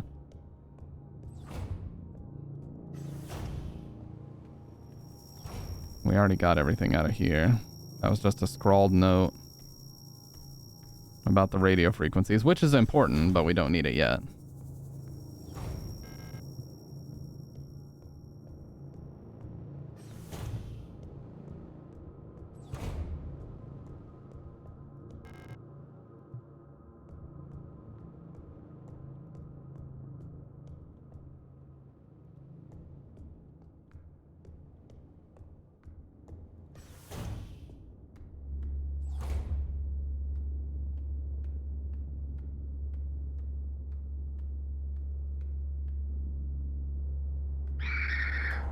I don't have the fucking...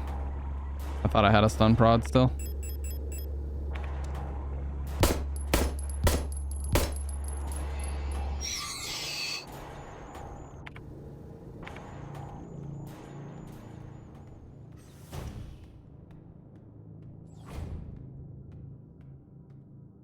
Could have just avoided taking that damage, but whatever. I just can't remember where the other part of the butterfly key is. Administrator's key to call this elevator. Which I think is in the butterfly box.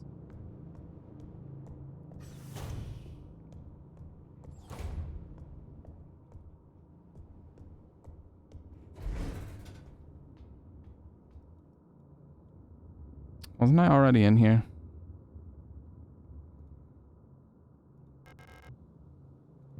Oh, I need a protector identification card.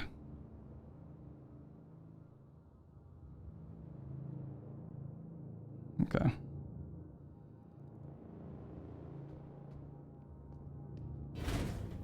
Can't go through here. There's no elevator.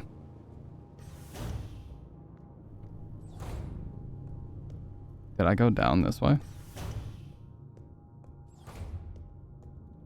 Can't.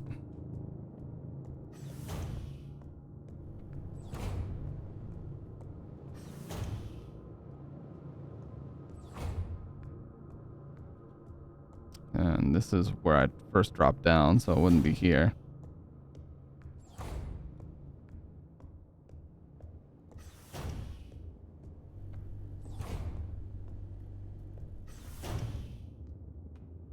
Oh, there's the other part.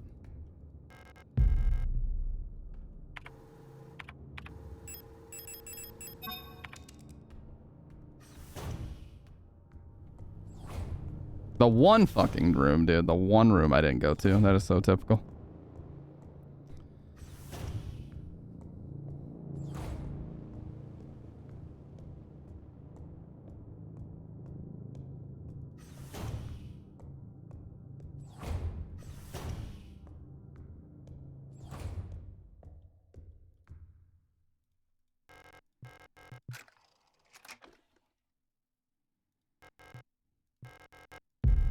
Plate of Eternity.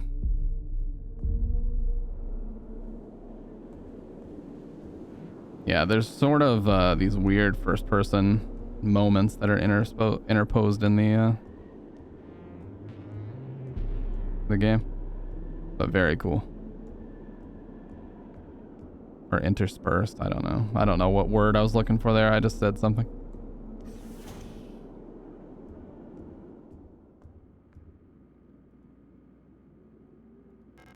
Replica radio module.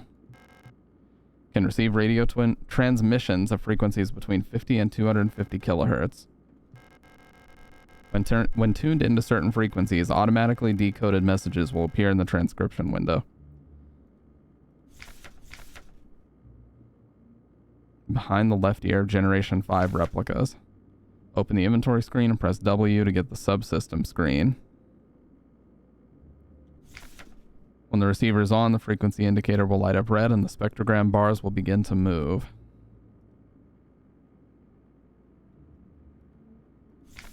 To Radio Officer Young, Station 6.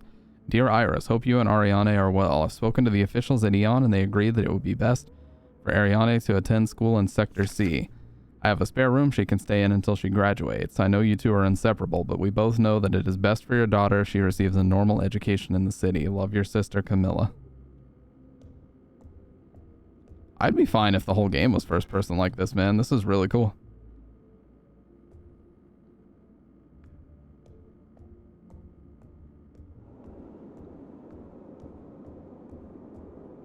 Okay, so that's telling us the frequency, 160.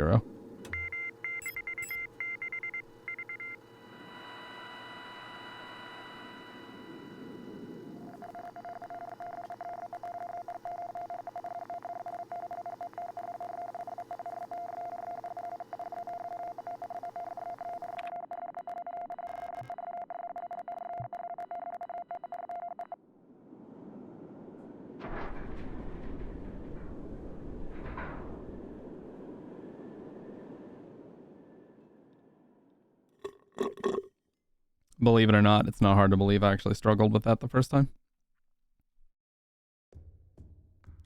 But now that we have the radio module,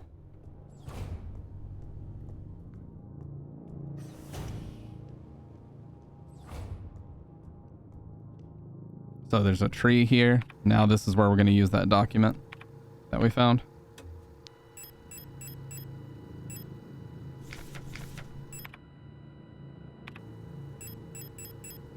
Frequencies. Tree is 173.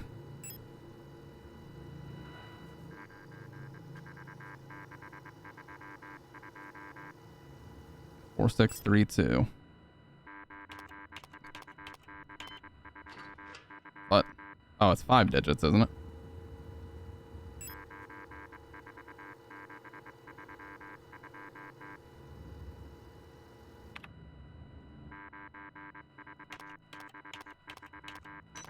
Yeah. And there's the protector's ID card, so now we can get in the elevator.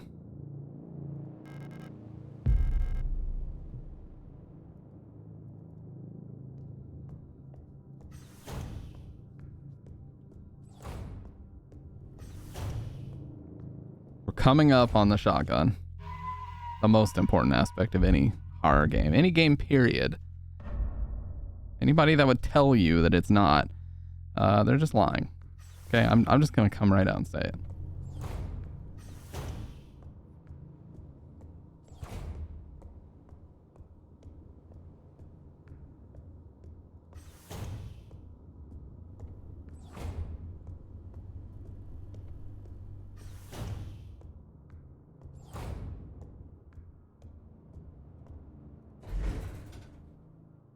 Now, I think you just put this in and it just works. Yeah.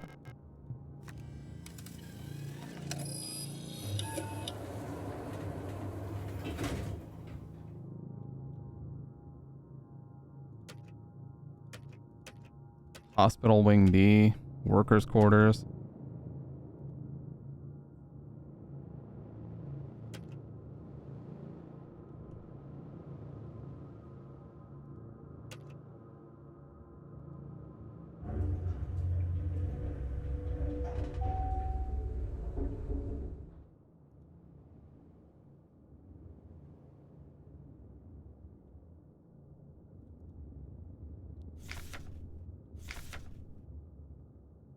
Mine access at the very bottom.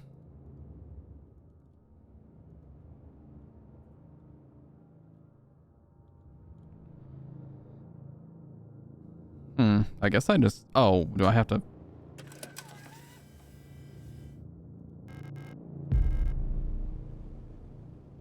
Yeah, you gotta get your card out first. Yeah, I'm very lucky. I gotta say, there's no doubt about that. No space to carry shotgun rounds, son of a bitch. Issa, it's you again. I'm glad you're still okay. Have you found who you're looking for?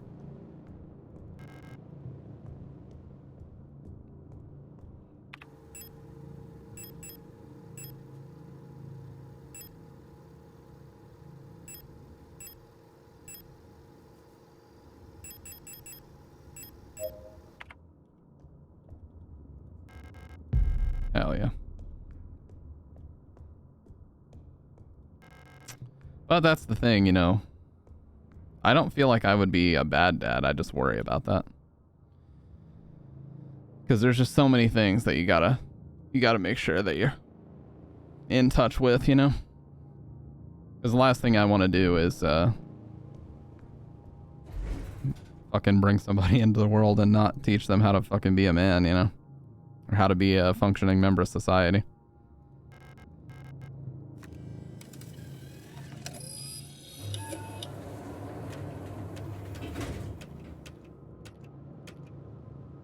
Just keep them alive and you win.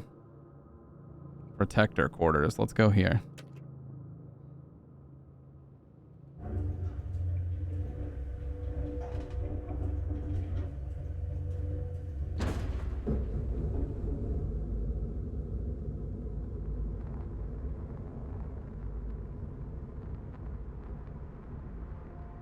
Power interruption. Control system is rebooting. Yeah, keep them alive till they're 18. Tell them get the fuck out the door. Card impounded.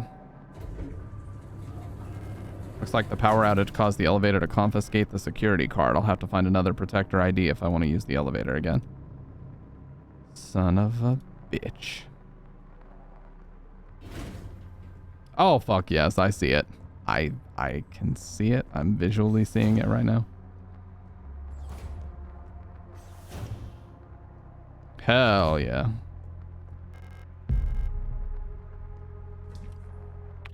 Give me the goods.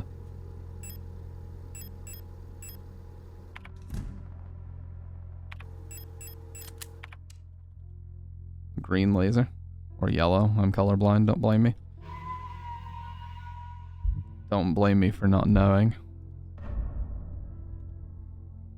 I need to get some more coffee, gamers. So that's what I'm gonna go do right now. And I gotta be honest, I'm still kind of feeling like playing MGS3. Because I feel like this is a game that I need to play on my own. You know what I mean? Like, I feel like this is one that I just should play casually by myself. Because as far as streaming, it kind of stifles conversation in a way. Because it's a game that you got to stay very focused on what's going on. So you know what? I think, with that being said, I think we're gonna swap over to MGS3. So let me just make sure that it works.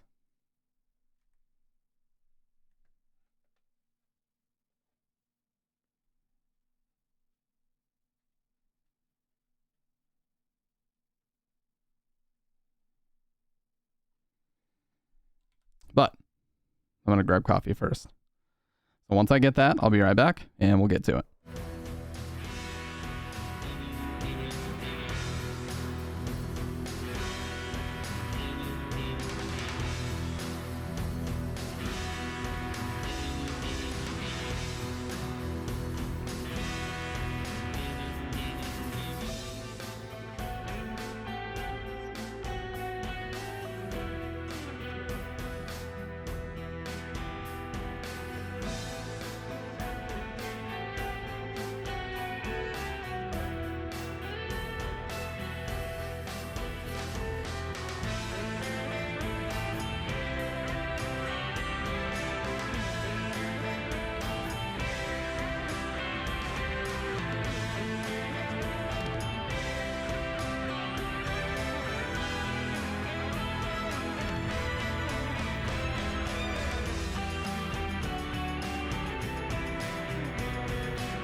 All right, it is time for some Snake Eater.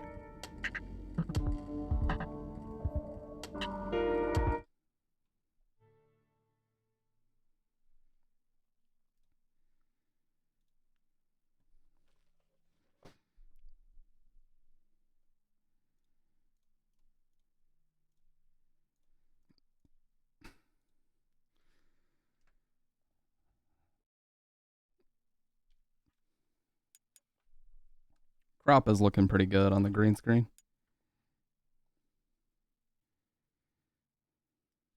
This PS3 is a tank, man. I've had this thing since July of 2008. Or it was manufactured in July of 2008. The fact that it's even still working is just unbelievable.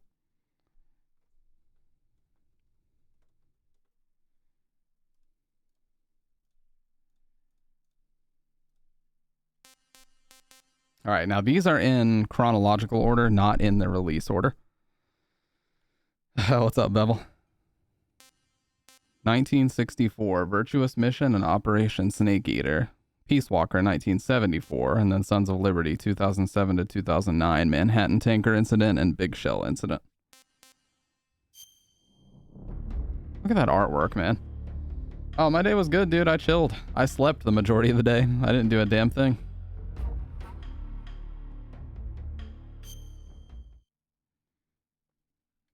And that's the way I like it.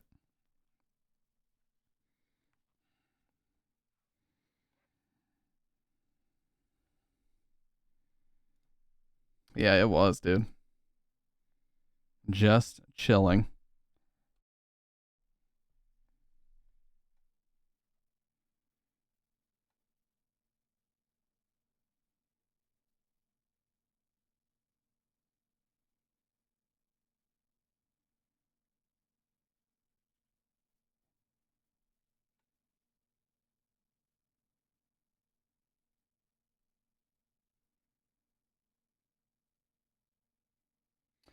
Yeah, you know, like I said, I sometimes struggle with that.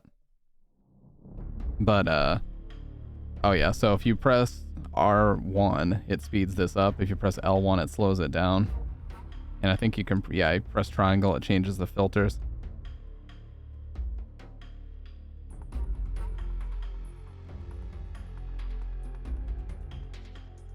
L1 changes the zoom. You can change the background, change the colors.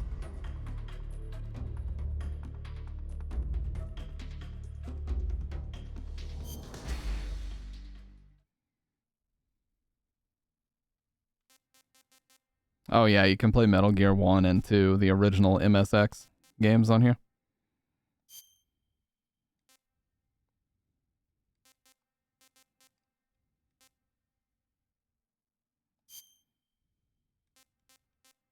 For confident players. I'm not exactly confident at this game. I don't even have European Extreme unlocked. Yeah, Dead Space is a classic, man. After the end of World War II, the world was split into two, East and West. This marked the beginning of the era called the Cold War.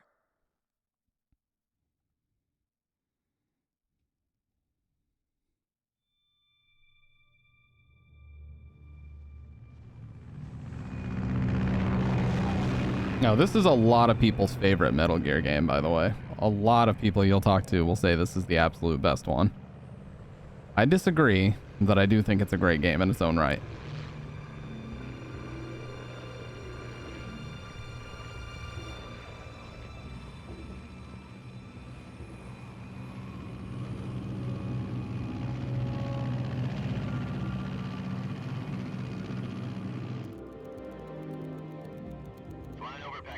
Altitude 30,000 feet.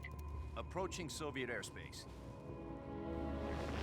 Oh yeah, when does the remake for 1 come out? Commencing internal depressurization. Equipment check. Arm main parachute. All right. You ready to go? Drop zone still showing a high pressure mass. Cav okay. Good. We've got high visibility. Oh, 2 days. Holy shit, I didn't realize it was that close.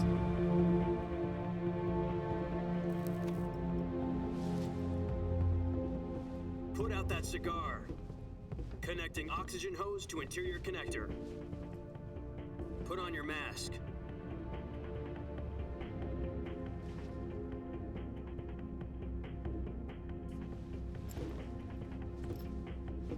Does this panty waste know what he's doing? approaching release point. Oh, okay. Yeah, I was like, 10 damn. minutes to drop off. I know Resident Evil 4 remake is close though, man. I'm fucking excited for that. Really excited.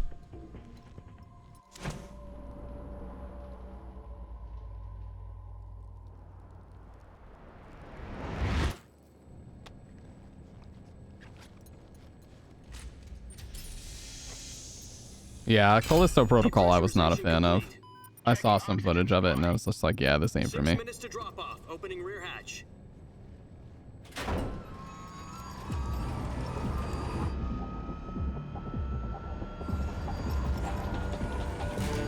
Sunrise.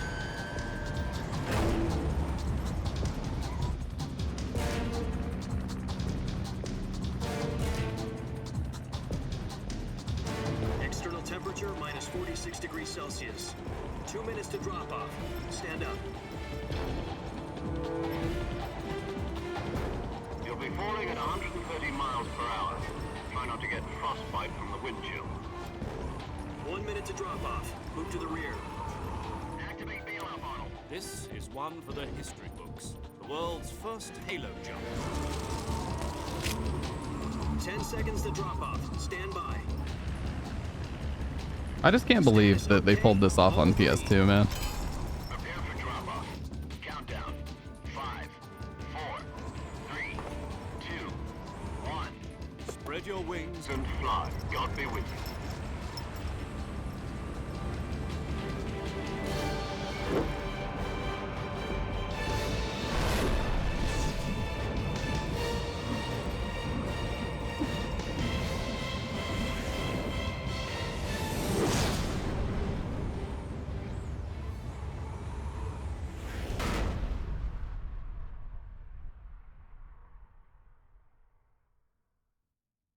Jack, I've got some important news.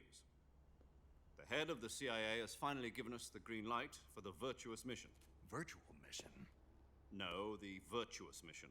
The future of our Fox unit depends on it. If it succeeds, we'll be officially organized into a unit. Another character named Virtuous Jack. mission. Sounds like some kind of initiation ritual. You know, don't get cocky. This isn't a training op. Right. So what exactly is this wonderful mission? Well, about 2 years ago, a certain Soviet scientist requested asylum in the West. Sokolov, from I think? Our moles. His name is Nikolai Stepanovich Sokolov. He's head of the OKB-754 Design Bureau, one of the Soviets' top-secret weapon research facilities, and the East's foremost expert on weapons development. Sokolov? Isn't he that famous rocket scientist? The very same. On April the 12th, 1961, the Soviets achieved the first manned spaceflight in history. The Earth was blue, but there was no God. Well spoken. The rocket that carried Yuri Gagarin into orbit was the A-1, known as the Vostok rocket. Sokolov is said to be the man most responsible for the multi-engine cluster used in that rocket. Yeah, a lot of this historical footage is why the game's not on digital right now. Become the head of the newly established design bureau. You can't get it off the PS3 store or anything. Technician to head of a Or design PSN. bureau. But That's quite a success story. So why do you want to defect? It seems he'd become afraid of his own creations. Afraid? Call it a crisis of conscience. And for that, he left his country and his family behind and went over the fence? Not exactly. One of his conditions was that his family was also to be taken safely to the west. We used a mole to get the family out first, and succeeded in sneaking Sokolov over the Berlin Wall shortly afterwards. I was the one who conducted the operation. The security on the eastern side was still full of holes back then. Then what? We got Sokolov over in one piece, but the whole ordeal had left him exhausted, and we checked him into a hospital in West Berlin. It took him 2 weeks and more than 600 miles to get from the research facility in the Soviet Union to Berlin. He was in no condition to say anything coherent. And it was only a week later that we had something much bigger on our hands. The Cuban Missile Crisis. October the 16th, 1962, President Kennedy received word that the Soviets were in the process of deploying intermediate Yeah, stuff like ballistic this. missiles in Cuba. President demanded that the Soviets dismantle and remove the missiles. At the same time, he announced a naval blockade to prevent further missile shipments from reaching Cuba. But the Soviets didn't back down, instead placing their armed forces on secondary alert. Soviet transport ships carrying missiles continued on course towards Cuba. US and Soviet forces went on alert for an all-out nuclear war. Frantic negotiations were conducted through the UN's Emergency Security Council and unofficial channels to end the hair-trigger standoff. Finally, on October the 28th, the Soviet Union agreed to remove its missiles from Cuba. And so the world avoided a nuclear holocaust. But in order to get the Soviets to pull their missiles out, we had to make a deal. You mean the one where the US agreed to remove its IRBMs from Turkey? No. The Jupiter IRBMs deployed in Turkey were obsolete, and we were going to get rid of them anyway. They had no strategic value whatsoever to either the US or the Russians. The Turkey deal was a ruse, a cover story that was fed to the other intelligence agencies around the world. So what did the Russians really want? Sokolov. They wanted us to return Sokolov. You mean the Soviets pulled out of Cuba just to get their hands on Sokolov? That's right. What the hell was he working on? Yeah, there's the Time, fiction we had start. no idea. The fiction comes in there, but a Running lot out of that of was time. factual. It was either give up Sokolov or risk full-scale nuclear war. In the end, we had no choice. President Kennedy gave in to Khrushchev's demand. The next day, I got Sokolov out of the hospital, handing him over to agents on the eastern side. Sokolov kept on screaming, "Save me," until he disappeared from my sight. Then a month ago, we received some new information from one of our moles. About Sokolov? Yes. He was taken back to the research facility and forced to continue working on the weapon in question under Oh, the dude. AV Yeah, is it slow cooker roast? What's In more, a oh my god, in a crock pot, it's the best. So what kind of weapon is it? Something to do with space rockets? No, missiles. Same technology. That is the best. I guess you're right. We don't know the details, but it appears to be a new kind of nuclear device. For half a year now, the Soviets have been conducting frequent nuclear tests at Semipalatinsk. Something to do with the weapon, I assume. We're talking about a secret weapon so big that Khrushchev was ready to pull out of Cuba to get it back. Is Sokolov still in the facility? No, according to our intelligence, he's in Selino-Yarsk, a place in the mountains about 3 miles to the west that's known as the Virgin Cliffs. The Virgin Cliffs. Nice name for a virtuous mission. They moved him there just recently. Why?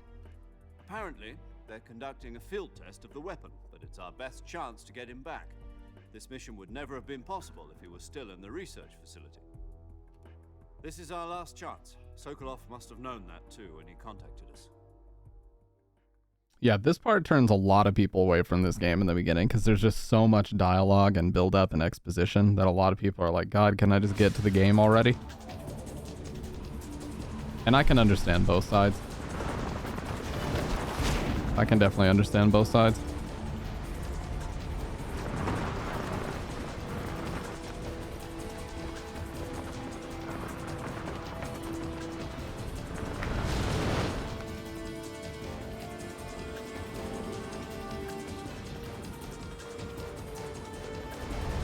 Listen up, Jack. Your mission is to infiltrate Selino-Yarsk in the Soviet mountains, ensure the safety of Sokolov, and bring him back to the west.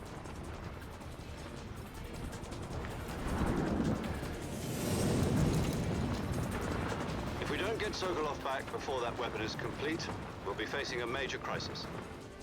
The clock is ticking.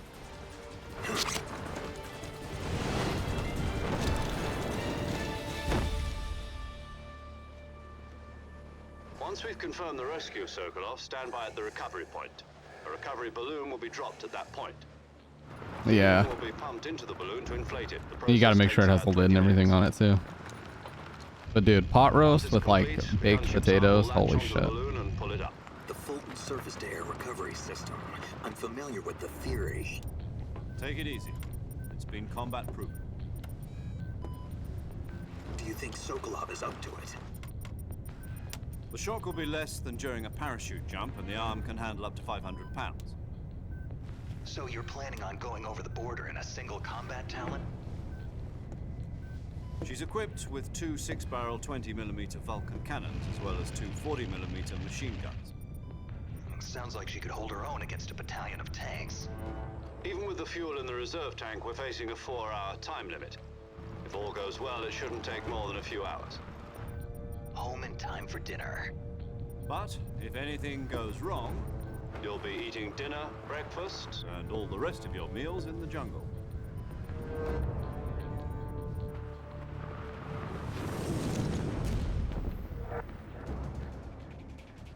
And this is a very slow starting game too. Like, good God, that's the thing. Like Metal Gear Solid 2, yeah, there's the tanker, and you know, there's a lot of exposition about why they're on the tanker, but it's nowhere near as bad as this, dude. Like, this turns people off almost immediately. I love this game, but good God.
And obviously, instead of the codec, there's a radio, because the Soliton radar system and the codec don't exist yet.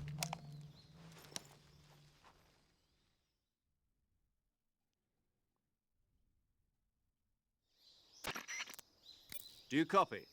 You're already in enemy territory, and somebody might be listening in. From here on out, we'll be using code names to refer to each other. Your code name for this mission will be Naked Snake. I'll be referring to you as Snake from now on. You're not to mention your real name. Snake? What, you don't like snakes? What do you mean? You've eaten one before, haven't you? In survival training. I'm glad to hear that. I don't know if I'd ever order one in a restaurant, but... Be careful, you might not have a choice. What about you, Major? What should I call you? Let's see. I'll be Tom. Call me Major Tom. This will be Kojima. a sneaking mission. You must not be seen by the enemy. You must leave no trace of your presence. Is that clear? This kind of infiltration is the Fox unit's speciality. In other words, weapons and equipment are procured on site. That goes for food as well. You're completely naked, just as your name implies. Great. Now I see why you asked me if I like snakes. I suppose calling me Snake was your idea of a joke, too. No. There's a good reason for that. I'll tell you later when the time is right. Gotcha. Getting back to the subject, how exactly am I supposed to feed myself? You've been issued a knife and a tranquilizer gun. Use them to hunt for food. You'll also find some medical supplies in your backpack. Yeah, about the backpack. I lost it in a tree on the way down. I see. Well, you'd better go back and get it then. You know where it is? That had to have been a No glitch. problem. I can see it from here. That video was Stuck very on a much not branch. smooth. To climb a tree, stand in front of a tree that's covered in ivy and press the action button. I'll be monitoring your progress over the radio. We can't risk violating Soviet airspace, but I'll be in the gunship. My frequency is 140.85. I'll give you a call if I need to talk to you. If you need to talk to me, use the send function. Okay, Snake, go get your backpack.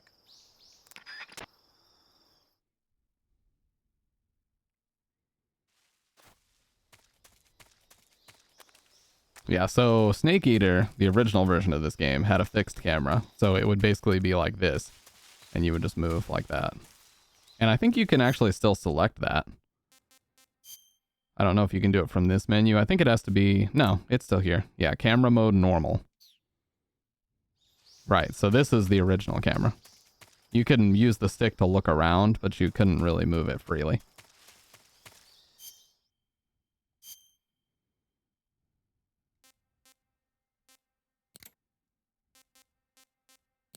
I like letterboxing. Oh. I did not mean to do that.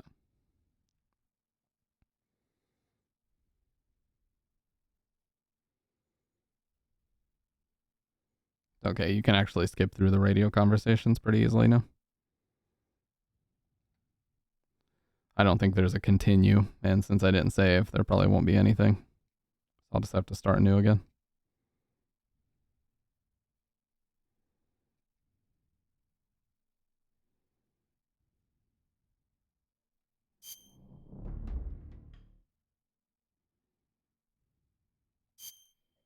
Maybe.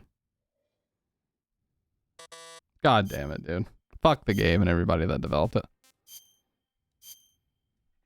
Alright, we're just gonna try to skip through absolutely everything. Should be able to, where it's the subsistence version. You can't skip this, but you can skip everything after this. World War II, the world was split into two, East and West. This marked the beginning of the era called the Cold War. Yeah, that's the only thing you can't skip. Jack, I've got some important news. You just mash start and select.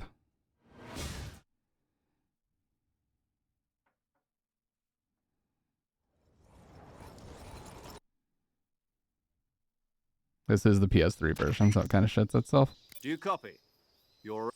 Yeah, hold triangle. All right, cool. Now we're back to where we were. Thank God for that. Leave the camera as it was. Yeah, so that, when you see the ivy, you can, it's pretty obvious. You can tell, you know, which tree you need to be. Got a calorie mate, a balanced nutrition food. That's another thing. Calorie mate is copyrighted, so they may have to change the name of that like they had to for the energy drinks in Death Stranding.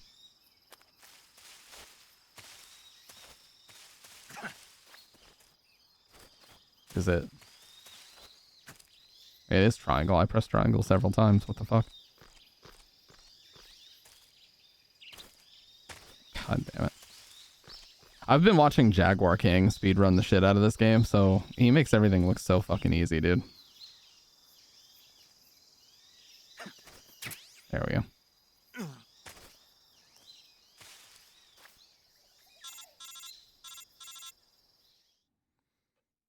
Yeah, similar to Kodak controls. Select to pick up the call. I see you've retrieved your backpack, Snake.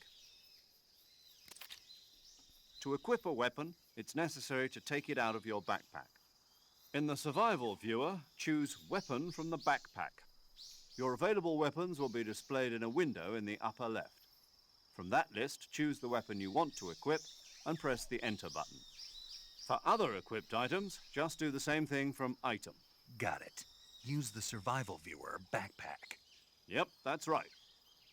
Survival is fundamental to this mission. After you've been out in the field for a while, your stamina will start to drop. If your stamina gets too low, it'll affect your performance. You won't be able to shoot accurately, for example, and your wounds won't heal as smoothly. Keep an eye on your stamina so you don't run out. To recover lost stamina, you can hunt for local flora and fauna. You can use either your... Yeah, this game has awesome mechanics with wildlife. My only weapon is a Mark 22 Hush Puppy tranquilizer gun? That's right. It's been fitted with its own suppressor. However, the suppressor will deteriorate every time you fire. Once its durability reaches 0, the noise suppression effect will be gone. So don't get too trigger happy with it. The suppressor's durability is shown in the icon. Any weapons and equipment beyond what you're carrying now, you'll have to find as you go. I have to find my own weapons and equipment? Whose crazy idea was this anyway? Solo covert actions are standard Fox operating procedure. You can't leave any traces of your presence. No weapons, equipment, footprints, sweat, or bodily waste. The same goes for bullets and cartridges, too. Your presence in enemy territory is already a violation of international conventions of warfare. There aren't supposed to be any American soldiers in Russia. It could spark an international incident. You can't let anyone see you. You can't let the enemy know you're there. This is a stealth mission. You're a ghost, Snake, in every sense of the word. And there'll be no rescue if you're captured. The military and US government will deny any involvement in the affair. Don't fuck up. Then I'll just have to take care of myself, huh? I'm afraid so. You've been given a fake death pill for that purpose. SIS guidelines stipulate that soldiers on covert ops like this one be issued a potassium cyanide capsule. Tape it to your body so you can take it when you need to. How generous of you. Use it if you're taken prisoner by the enemy. It'll send you into a state of false death for a short time. Fooling them into thinking that I'm really dead. So, how do I come back to life? Just take the revival pill. You mean that thing they put in my tooth before the mission? That's the one. But be careful. If you remain in a state of false death for too long, nothing will be able to bring you back. Remember that. I'll keep it in mind. You said this was a solo mission, right? Right. I guess that means I can't count on any reinforcements. Correct. The mission rests entirely in your hands. A real one-man army. Relax. There's a support team ready to back you up over the radio. Who? I'll introduce them to you.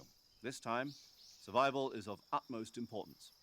The first member of the support team will be in charge of monitoring your physical condition, Paramedic, I think. acting as a medic, so to speak, as well as recording your mission data. She's What's a up, member of Exeter? Fox as well. And Dude, I made this she's guy here on the really, gun really ship. mad on ranked earlier. She. Hello, Snake. I'm paramedic. Nice His to name meet was you. Oh Fuggin' Nuts. Medic. As an you know that American guy. comes in by parachute.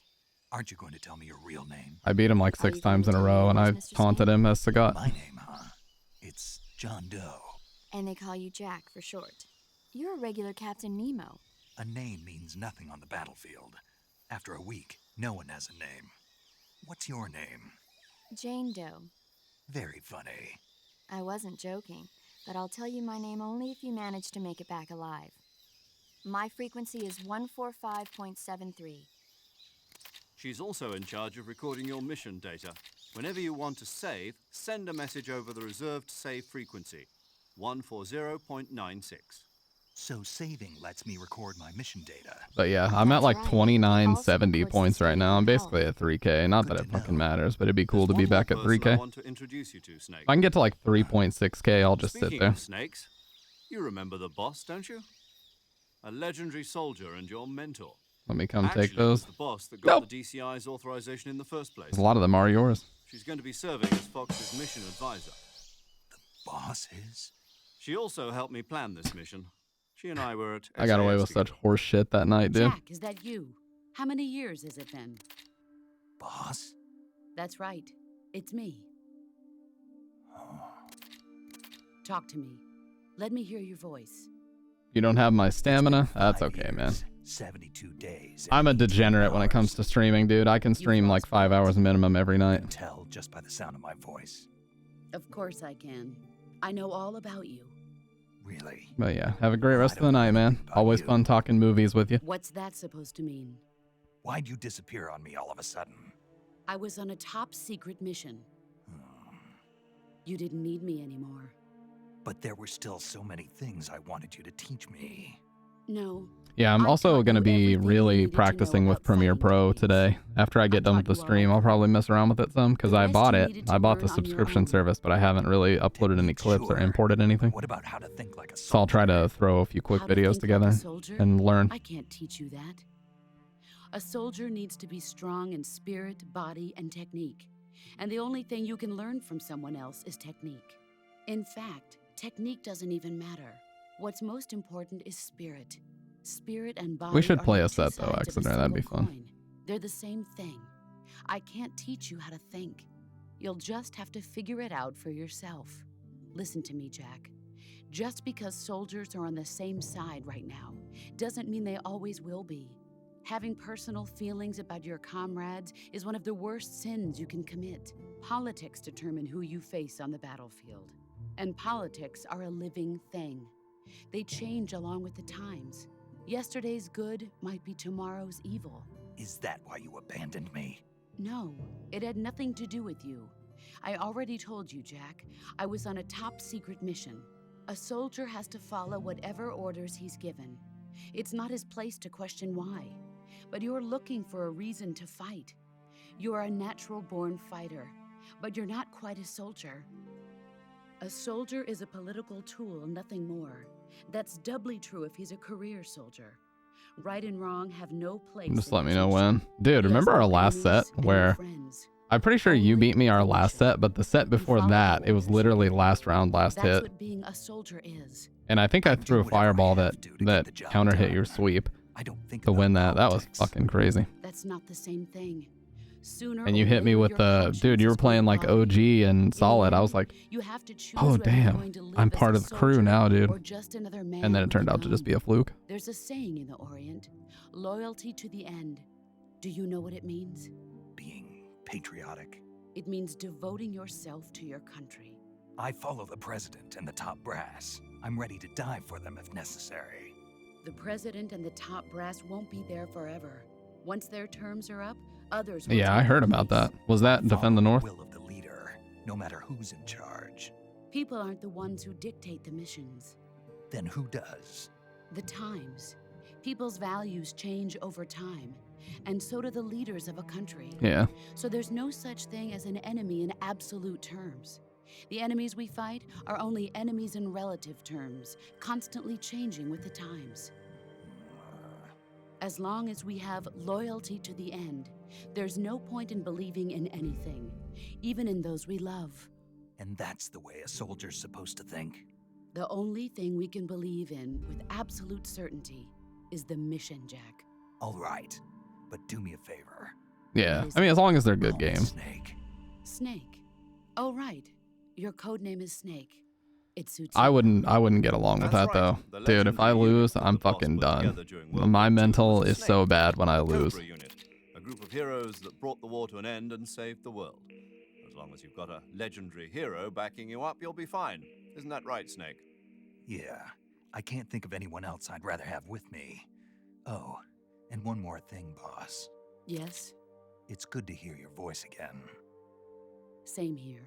After all, who knows if either of us will make it out alive? Snake, you are always best at urban warfare and infiltrating buildings. You know, I saw that. This Yeah, I is the saw it. jungle. Survival is going to be key. The set with Those CQC techniques I taught you are sure to come in handy. yeah.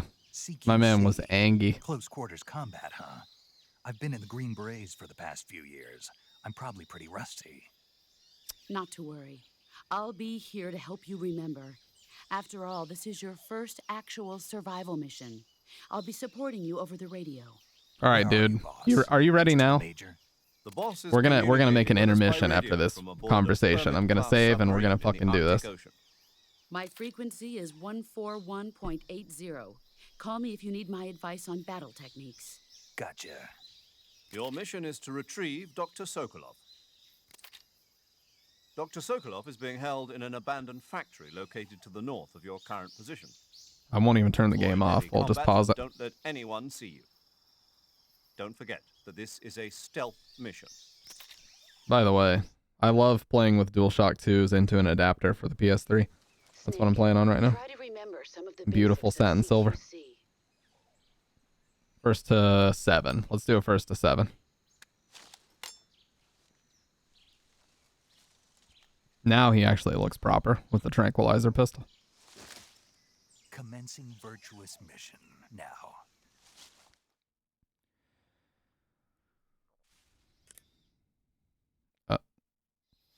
Okay. Saving the game, Snake? Yeah, this is a fresh, well, I was going to say a fresh memory card, but this has been a crazy stream. What do you mean, Jordan? Swapping games twice already? It happens. Hey, Snake, you ever heard of Godzilla, King of Monsters? No, what is it? It's a movie. You haven't seen it? Nope. It's about this monster called Godzilla, who grows to an enormous size in a nuclear test and goes on a rampage in Tokyo. Nuclear test, huh? Then the Marshall Islands must be crawling with giant monsters right about now. It's just make-believe. Maybe that's why my pants have been so tight lately. Snake, it's a movie, not a report out of Los Alamos. I know. So then what happened? Godzilla is immune to all weapons, and humanity has no way to stop the monster. Dr. Shirazawa develops a new type of weapon, but I'll just meanwhile, put Godzilla's first to getting 7 closer and then more closer to MGS3. Tokyo, obliterating everything in its path. We'll be playing this for It quite was a while originally a after Japanese the set. movie, but they made an American version too. You got to remember, Jordan, we are The absolute original Japanese crackheads one for if you Street ever Fighter get a 4. chance. It's When that mostly addiction mindless fun, but hits it's you and also you're got ready to play, serious you're ready to mythology play, message dude. as well. Where can I see the original? You'll just have to go to Japan. Really? That's too bad.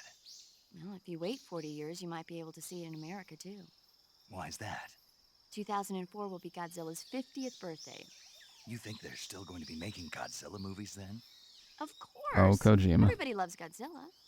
You sure know a lot about movies. I don't suppose you're the movie-watching type, are you? Not really. Okay, then I'll tell you everything I know.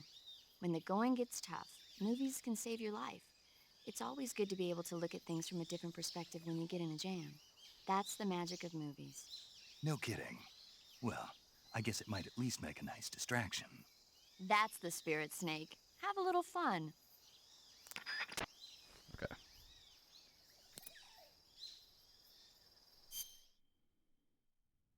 Okay. Now, I don't know if the in-game timer is going to continue while I do this. But either way, we're just going to leave it on this menu for now.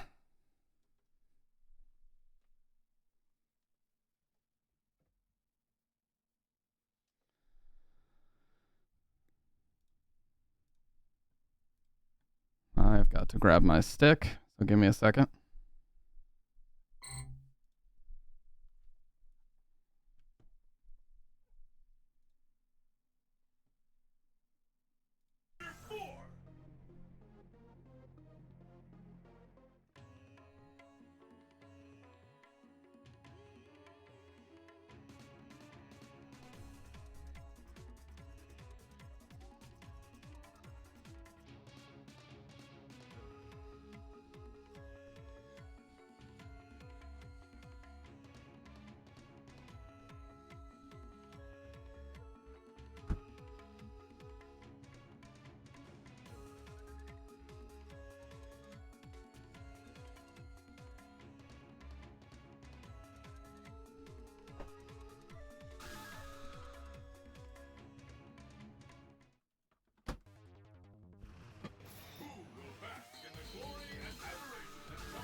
Now, my green screen is going to be fucked up. Oh, it somehow isn't. So we'll just play like this for now.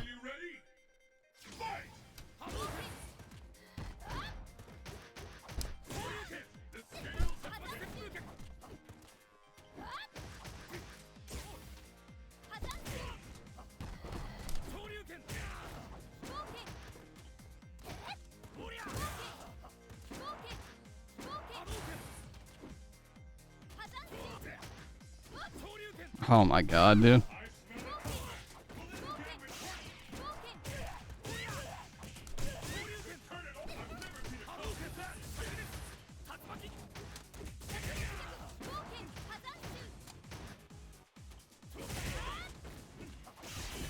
Oh, yeah, you can't do that. Okay, I gotta change my title.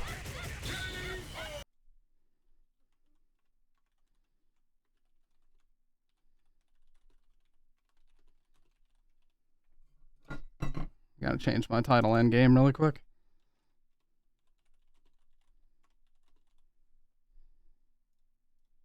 Okay.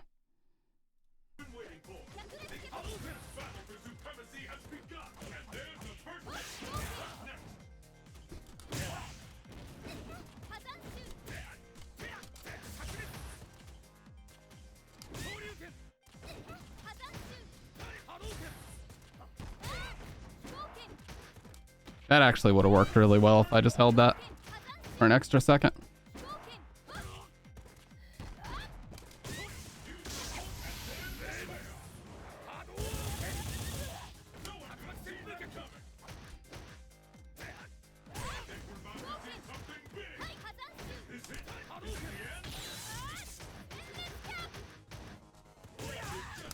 Damn it, dude.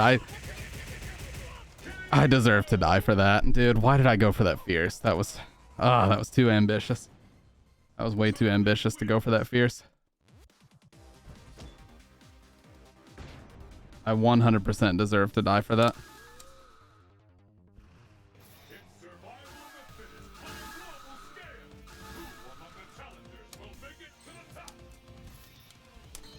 Alright, we need more caffeine. That's the problem here.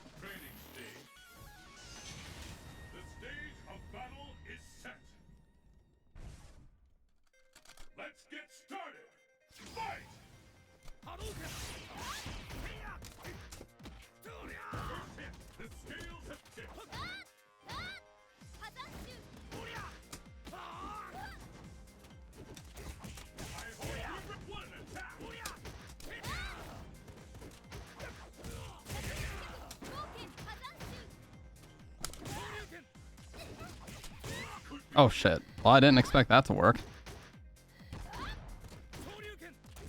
That's Ultra. Maybe? Yeah. Yeah, we're not going for the Fierce that time. I feel like it shows so much confidence to just go for the down Fierce every time, but nah. Not that time.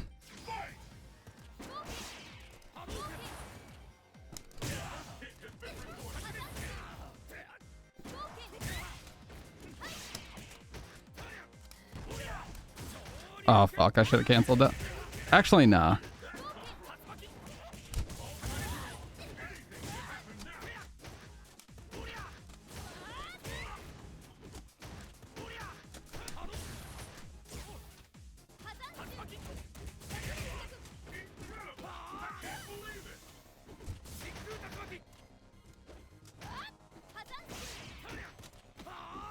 Okay.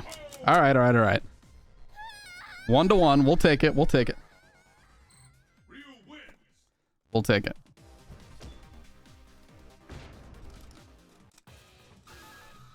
I could make myself a little bit smaller for Street Fighter. But whatever.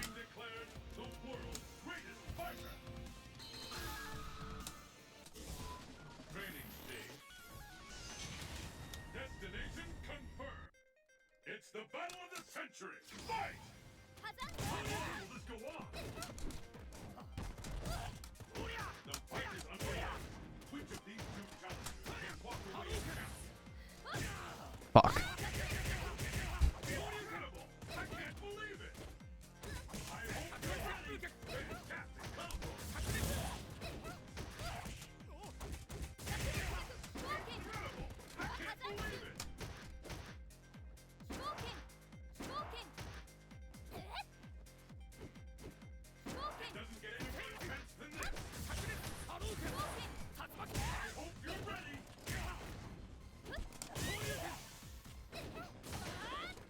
Oh shit, okay.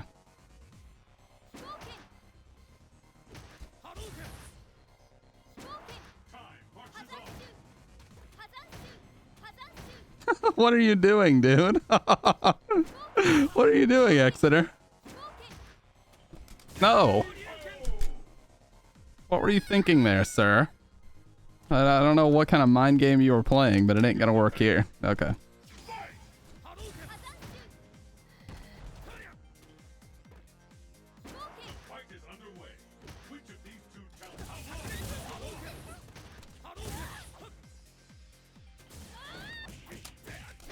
Fuck.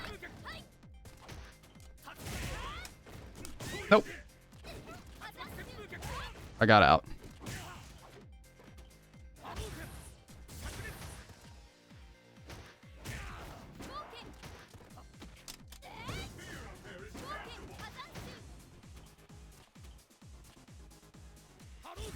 He got me for sure there. He knew. That's actually not bad because I still have plenty of life, but it's not good if I lose this round because he has so much meter.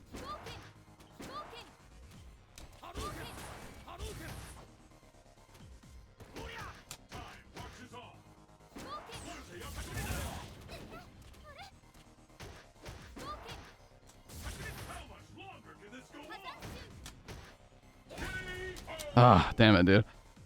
That would have been so ballsy if I just fucking uppercutted right there. This is really bad meter disparity here. Yeah. That's a confirm. Okay.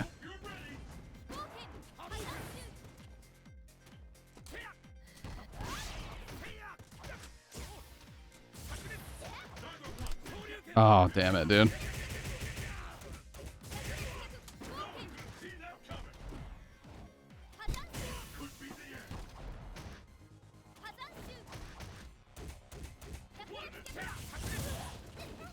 Yeah, that was so bad. God, that round was so fucking shit. Okay. God, that round was so bad. I tried to uppercut his Sasanshu. That's the key to winning this match, is you gotta uppercut those. So I have to start reacting, and I gotta start reacting now. Okay. Connection's good though. Connection's really good.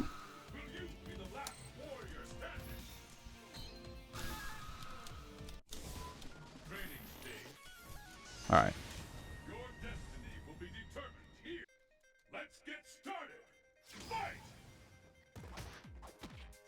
Wow. Okay.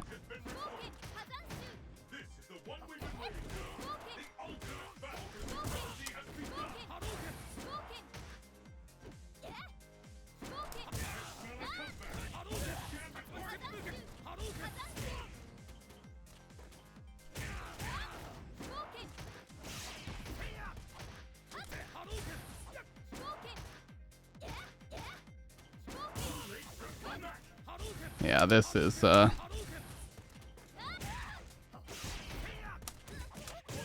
fuck.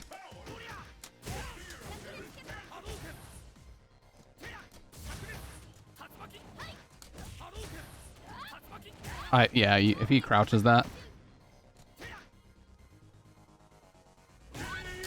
I just walked in. What am I? Okay. Okay. I know what I'm doing wrong. I'm just not doing anything to correct it.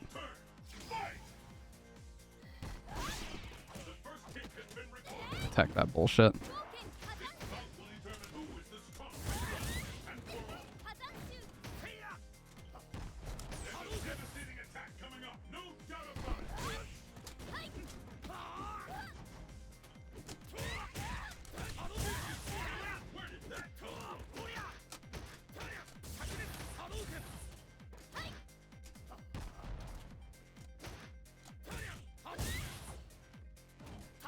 Stop doing that. Okay, that is not gonna work.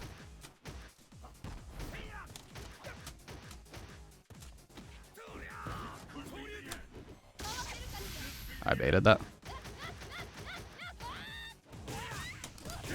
The flex, let's go. All right.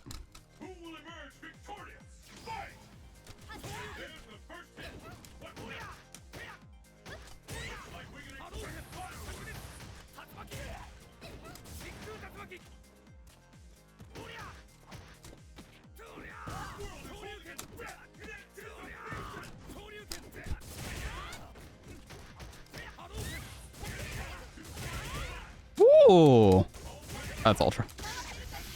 He just fucking did it. But he has absolutely no resources now. My main thing is do not get thrown.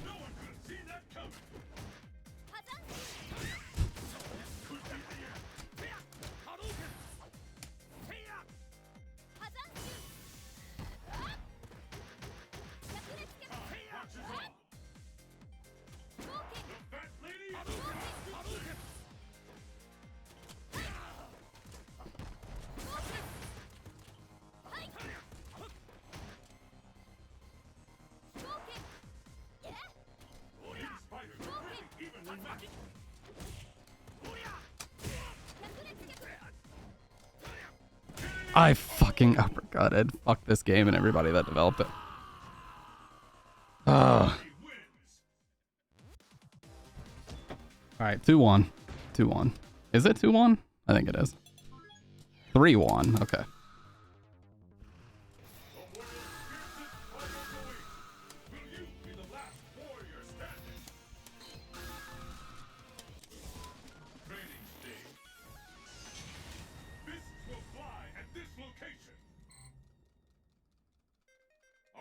Oh, did you not mean to select it? Here, just kill me then, and we'll swap.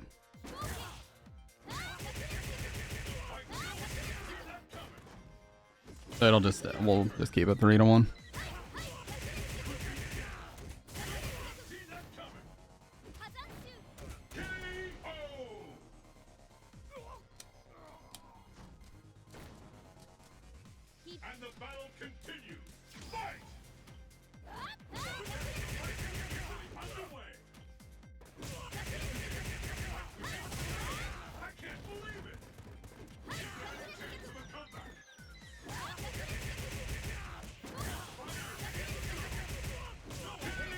Neither of those comboed.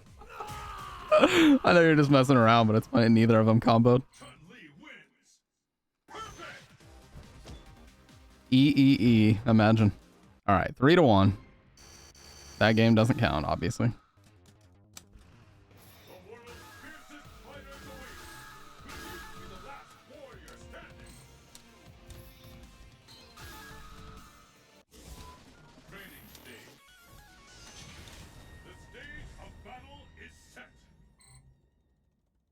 All right. It's the battle of the century. Fight! Hadouken! The fight is underway. We can need to center off. Anything can happen now. Almost ready to call this one. K.O.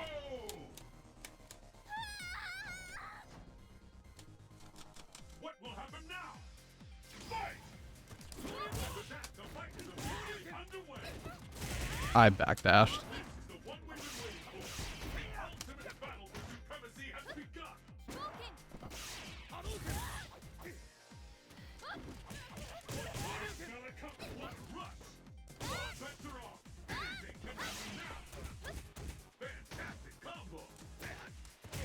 Okay.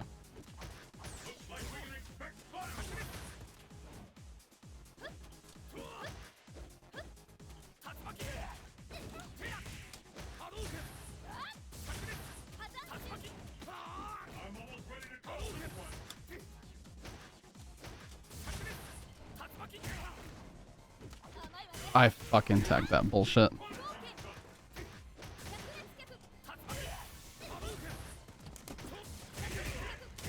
That was so smart, dude. Fuck. I was just gonna uppercut a second time, but he punished the dash forward.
Okay.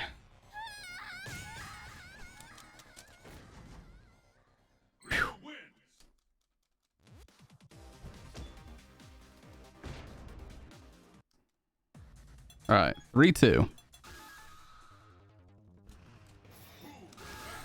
I'm starting to uppercut these Sasanchus. That's the important bit.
Yes.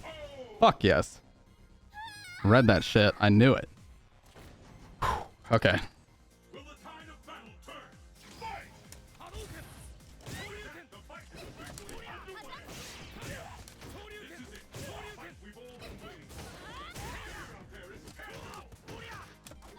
I fucking... Okay.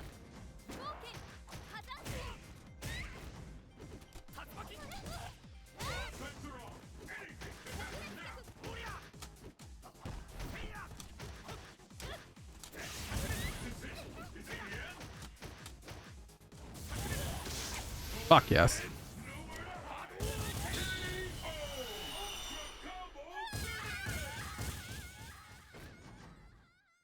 Ryu wins. 3-3. The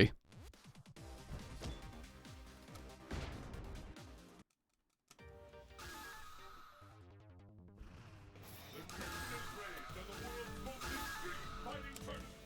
Who will walk away victorious? Training stage. Fight locale chosen. Who will emerge a champion? Fight! There's the first hit. What's next? This is the one we've been waiting for. Oh, wow. I read that, but... No stopping this fighter. I hope you're ready.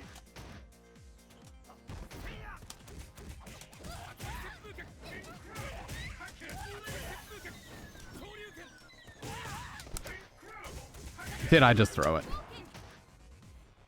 I threw it trying to flex. No, you know what? I'm just not going to do a damn thing.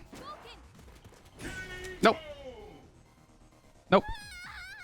I'm not going to throw any fireballs. I'm not even going to give him that option, dude. Let's keep it up. Fight! How long will this go on? This is the one we've been waiting for. What rush?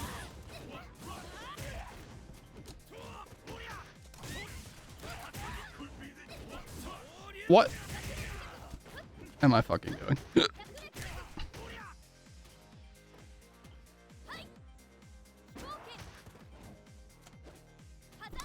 I uppercutted.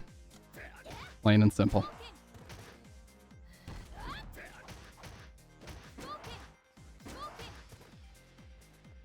Which one of these fighters will snatch victory from the He was just gonna hold forward. He was just gonna hold forward till... Okay.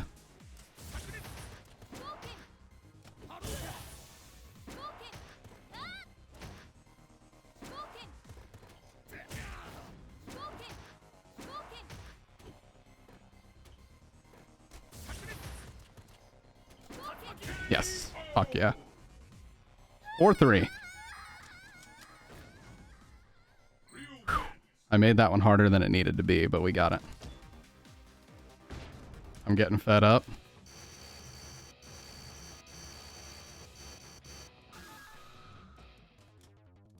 By bird kick not coming out? Yeah, I've seen you do like the random early jump hits, which I get that with Guile a lot too.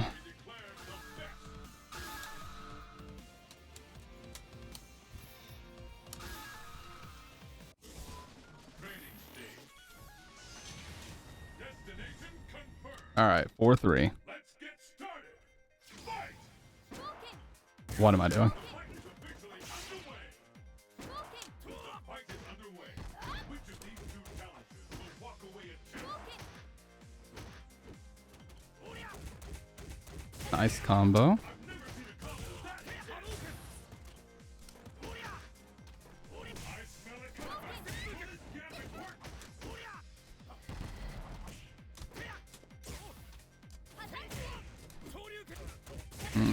Jump to the other side. Okay.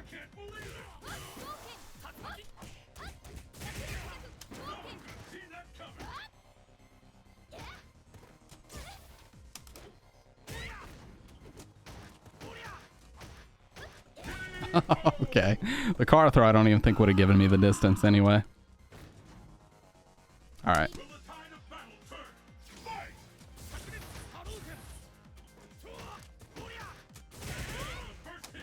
What's next?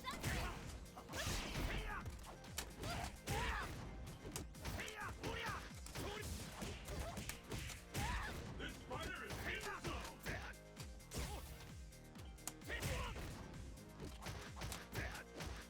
zone. Too smart for that.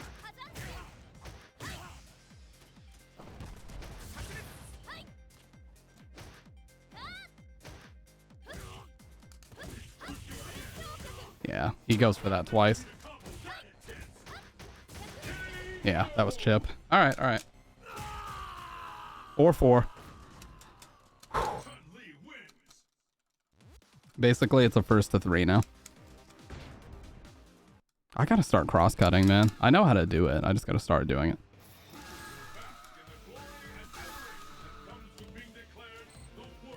Cross-cut would change this whole match for me if I would consistently do it.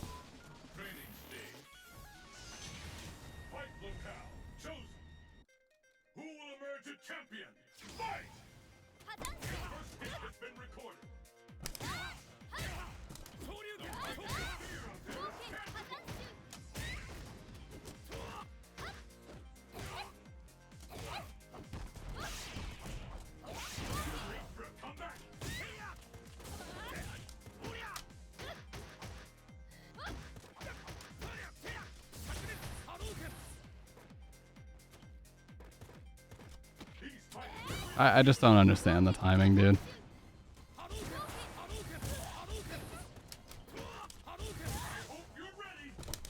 I mean, actually, how was that not a tech? I don't know, dude. That felt like frame perfect to me. Maybe it's because I crouch teched? I don't fucking know.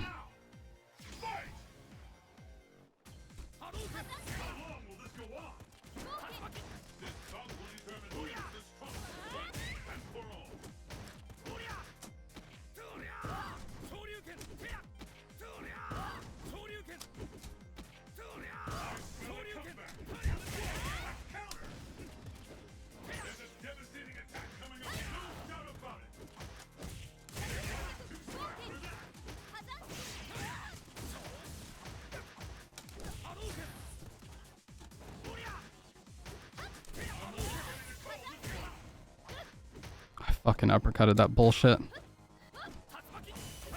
That's ultra. Yep, death. I 100% uppercutted that last Sanchu. I can, I don't know. Showing the inputs won't help. The game just straight up didn't register it. But I pressed it.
Fuck yes.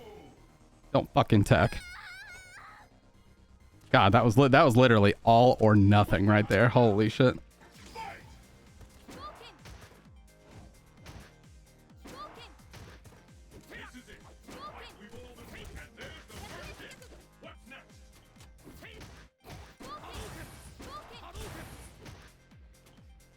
I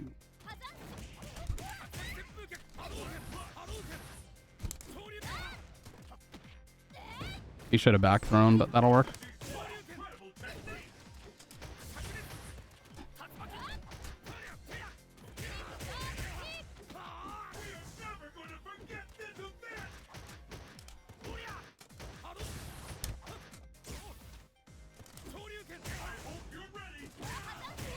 That should be super, yeah. Oh?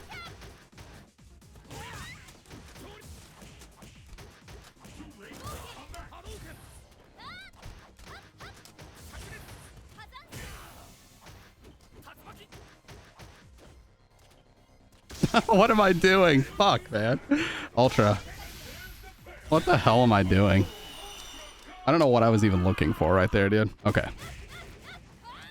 I blew everything to try to win that round as well. All right.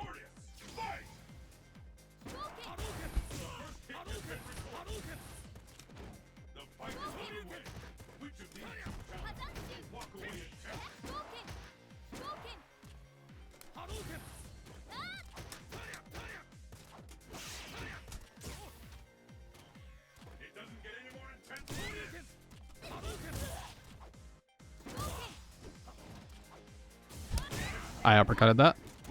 Something came out, but I don't quite know what it was.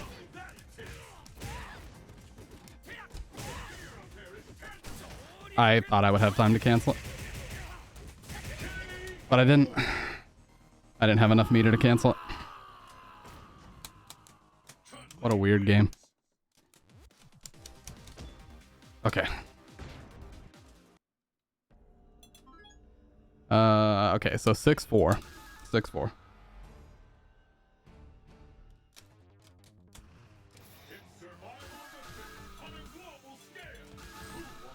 Alright, Daigo color boost.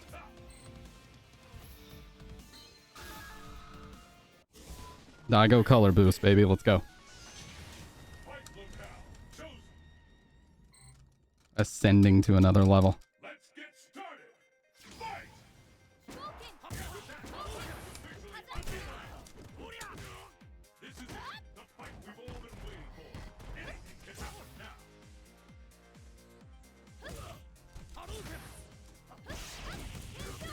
That's so disrespectful, dude. I don't know. This is at the point I'm very lost in this match. Yeah, spinning bird kick. Asanchu. I'm very lost in this match right now. Yeah, I'm so lost. GG's.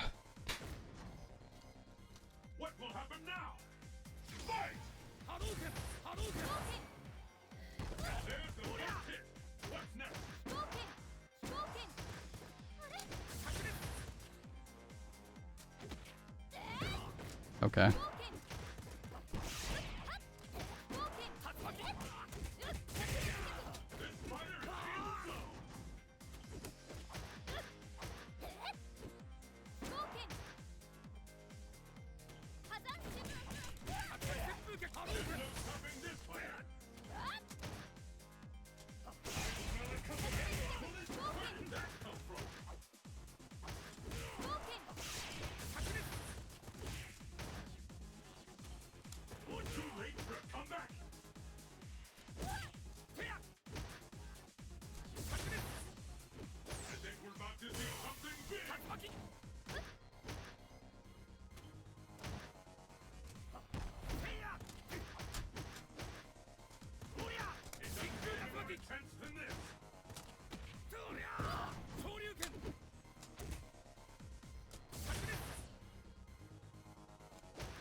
Oh my god, okay.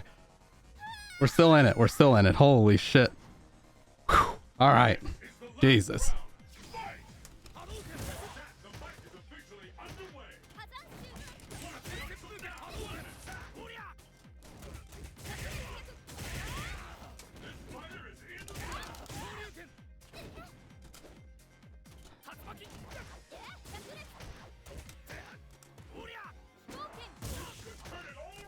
Fuck.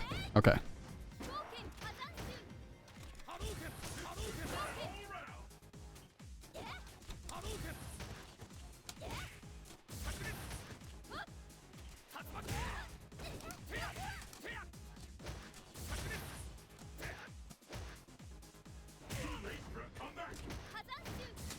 Ah, I pressed it.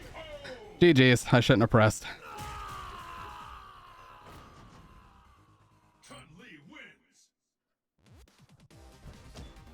That was...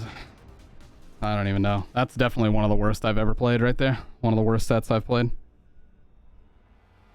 Yeah, sure, I guess.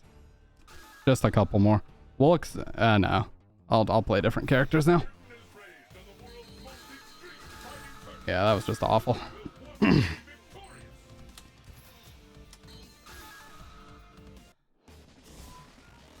stage. Your destiny will be determined here. Are you ready? Fight! This bout will determine who is the strongest once and for all. Neither one can get the upper hand. First hit, the scales have tipped.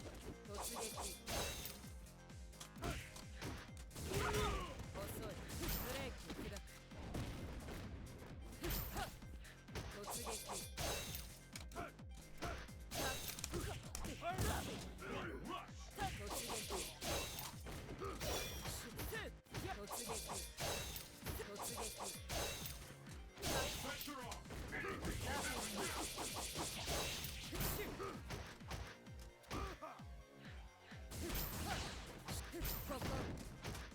I hope you're ready.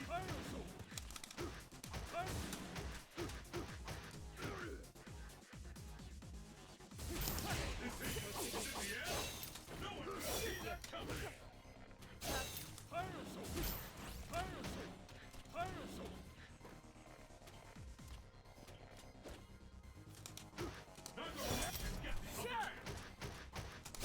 Oh my god, dude. I think it would have chipped me no matter what, but And the battle continues. Fight! First hit. The scales have tipped. The fight is underway. These two champions will probably smell it coming. I've never seen a comp that intense.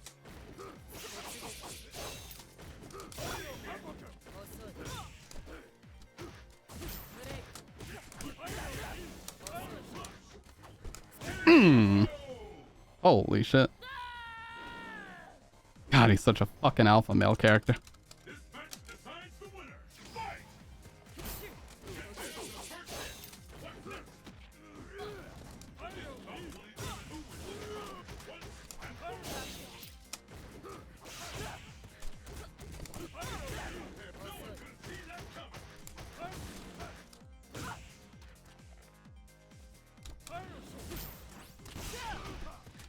opponent's power to your advantage. I've never seen a combo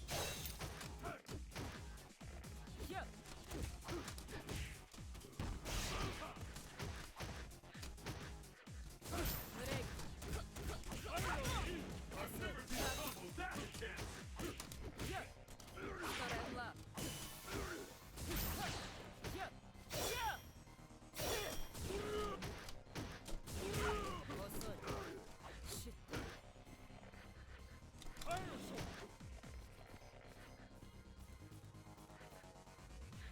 Which one of these fighters will snatch victory from the jaws of defeat?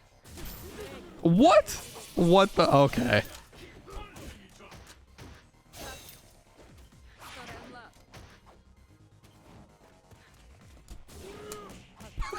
There's no stopping this. What the fuck, dude? Oh my god, that was fucking crazy.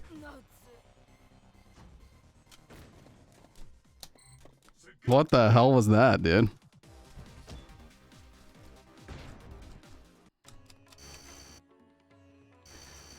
Woo. Holy shit. Dude, my Sagat actually has been getting better, though.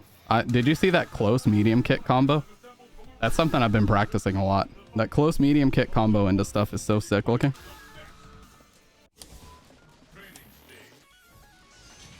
Yeah, it's like a 2-framer, I think, and I don't have select to plink, so it's actually really tough to hit that. Are you ready? Fight! First hit is the This battle will determine who is the strongest once and for all.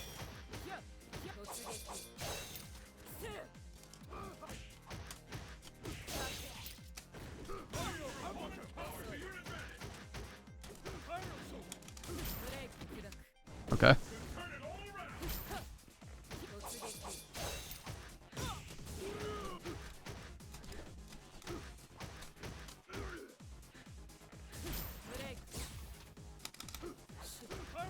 It doesn't get any more intense than this.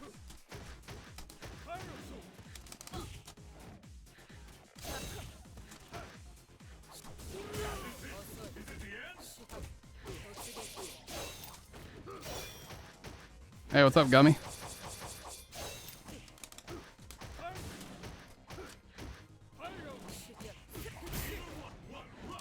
What? You dude, was that a bait? What the hell was that? That sweep? Did you just sweep so that I would do something? That was weird. I think that was a missed input. I'm not gonna give you that credit.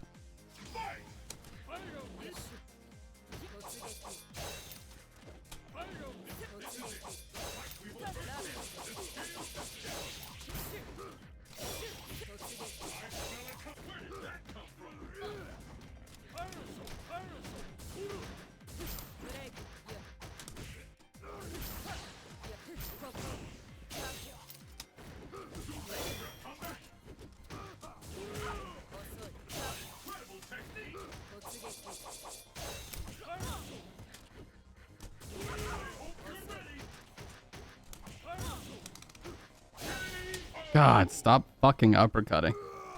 You love micromanaging. This is such a bad match. You can just feel how painful this is. I was playing Metal Gear Solid 3, and I will be after this session, but I'm an OG player of this game, so...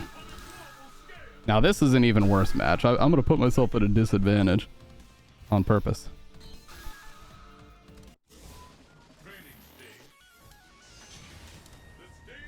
Just to see if we can make this work. Let's get started. Fight! This is it. There's the first hit. What's next?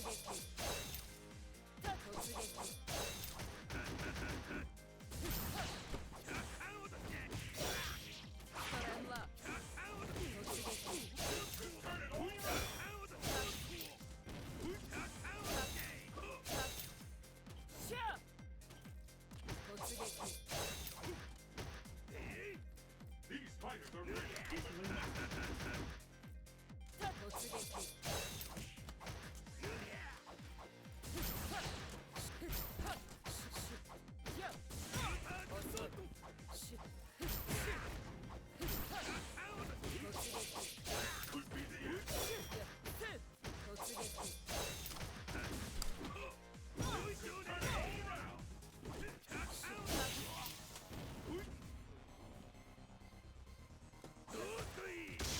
That's a punish.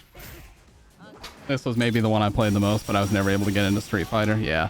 I played this, I used to play this like 9-10 hours a day. It was actually kind of nuts, but... You know. Real life got in the way of that, but I still play every now and then. I'm not quite a family man, but I am an adult now.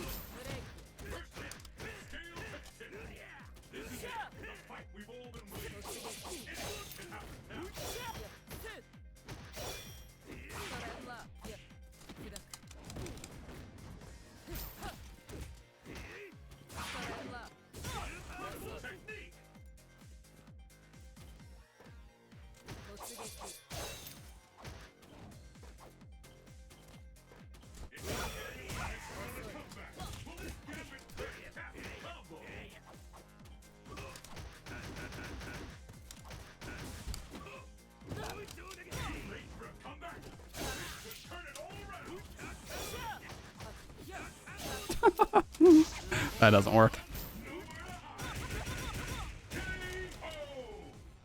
Oh, okay. Yeah. And it was very much based on Street Fighter 2, all the references. And the way the game plays in general is very based on 2, because they knew that that was the most popular casual one. Wow.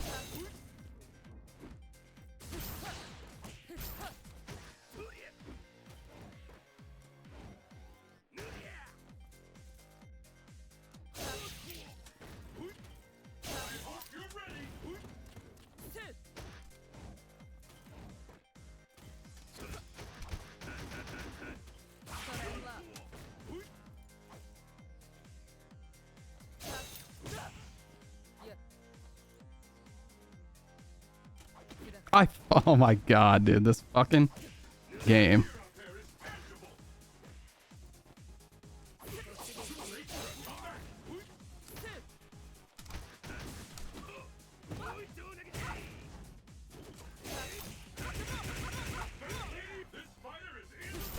My Honda's insane. My Honda is fucking insane. Honda wins. What the fuck, dude?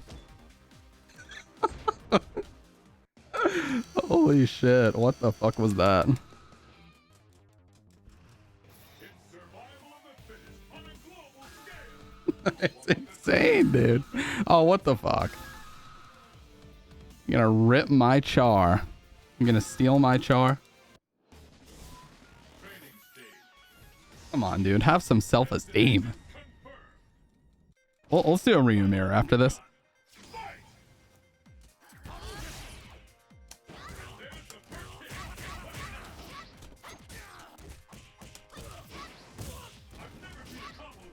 Oh.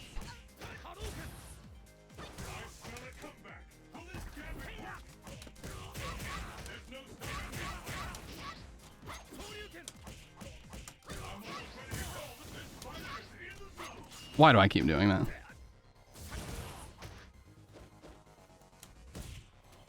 Mayabuki's insane.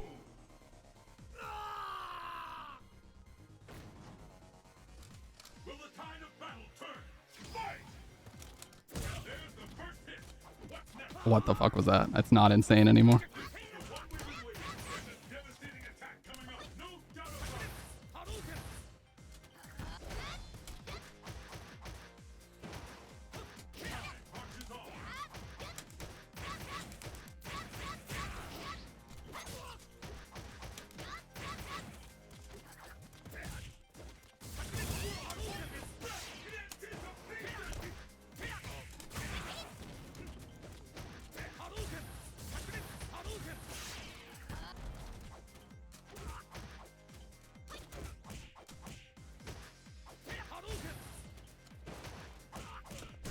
Oh, let's go.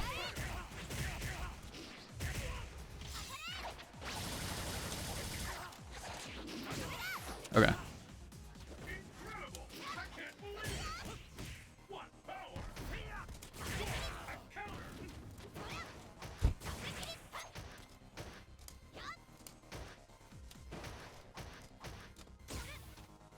It doesn't get any more intense than this. This is so bad. I just literally, I swung for the fences like 6 times in a row, dude. I really did.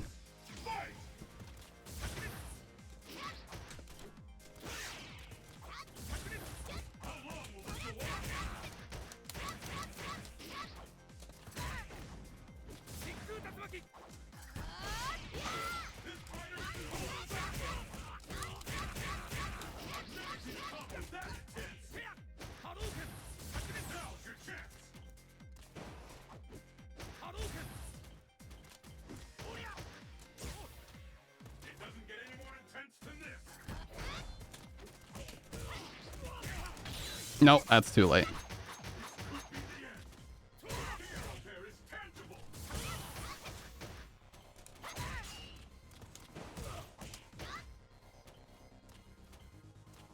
Don't do it.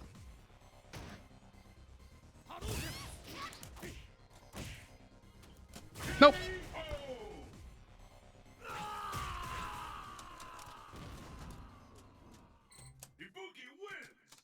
Mayabuki's insane. It is next level, dude. I can't even say these things with a straight face. They're so next level.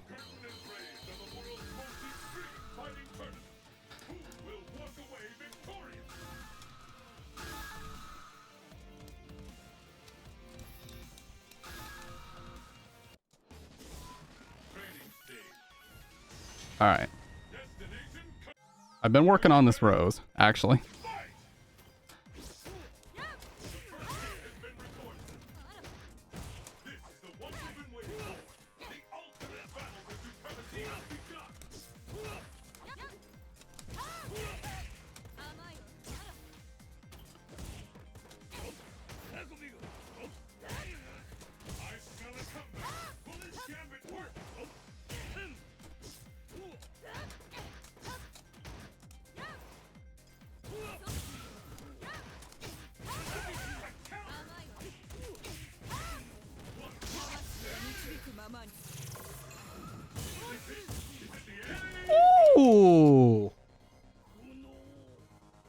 Day one shit, baby. Day one shit. What will happen now?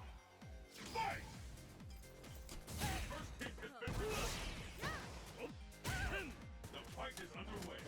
Which of these two talents will walk away in victory?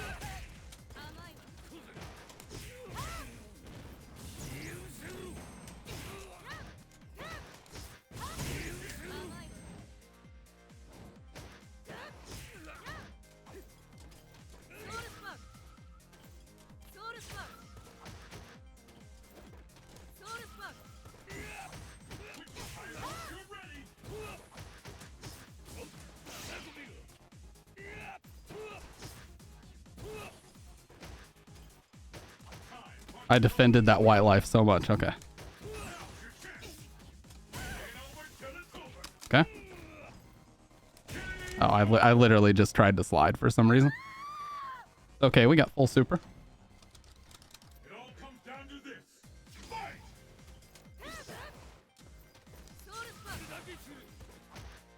This talk will determine who is the strongest.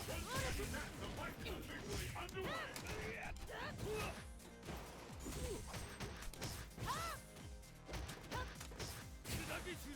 Baited.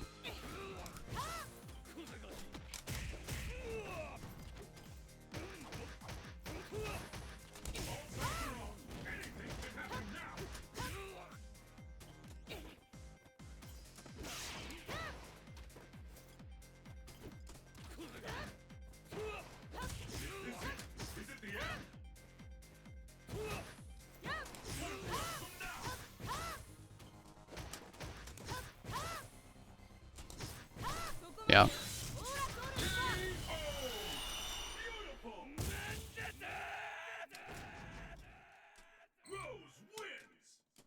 You gave me way too many of those.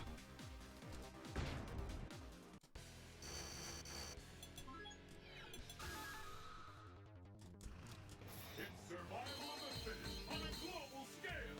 Who among the challengers will make it to the top?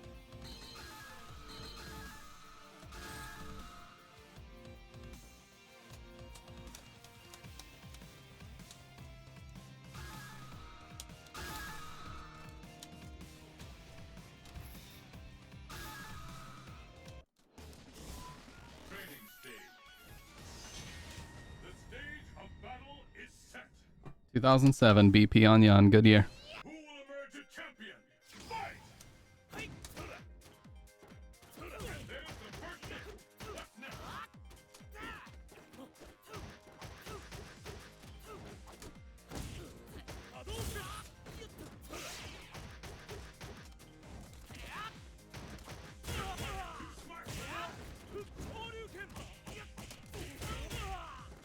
Incredible! I can't believe it! Nowhere to run, nowhere to hide. What a rush!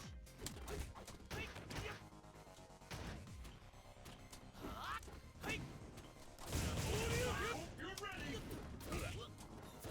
The fear of death. Did that combo?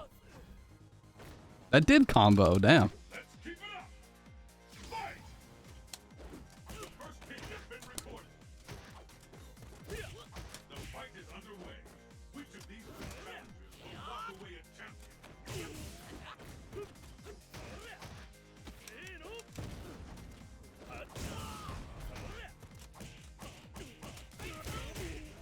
No one could have seen that coming. What a rush!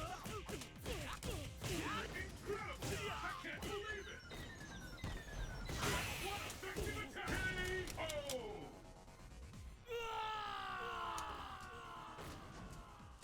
You wins! Stylish.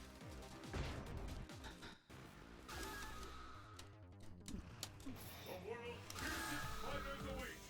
Will you be the last warrior standing? Oh, not this match. This match is just don't go in the air ever, or you have fucked up now.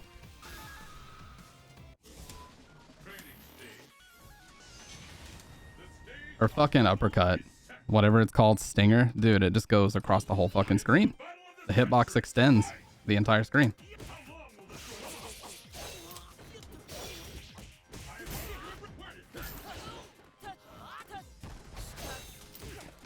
Yeah. You gotta go low for that.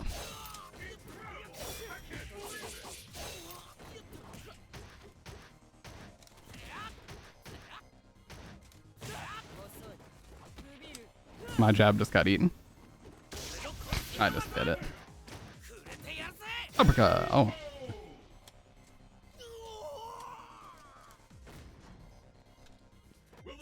Alright, let's change our approach here.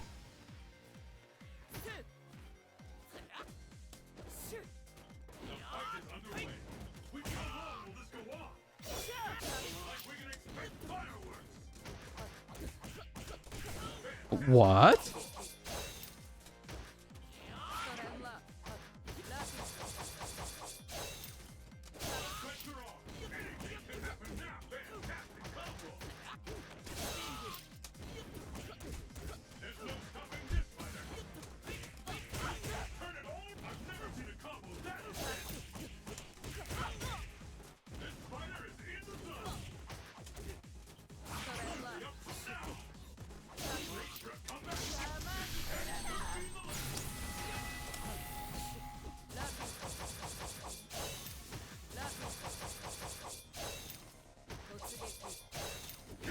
Oh my god, fuck this character. Fuck this character, dude. She's even more like tier abusive than Yun is, for real. That's what it feels like to me. Fuck this character.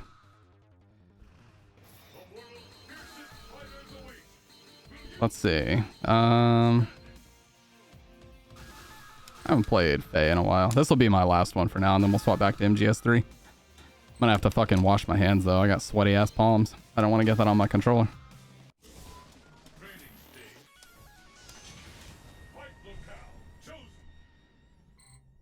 All right. Let's get started. Fight!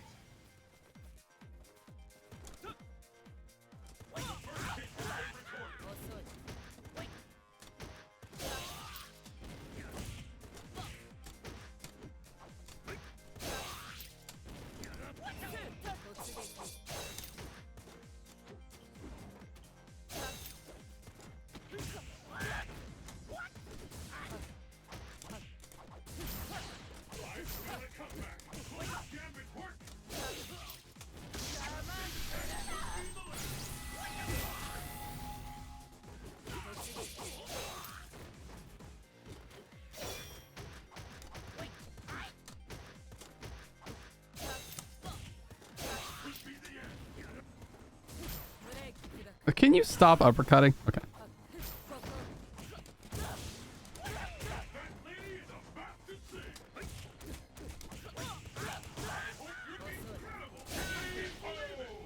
Fuck this character.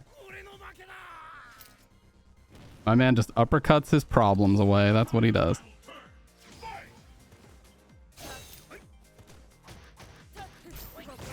What? Okay.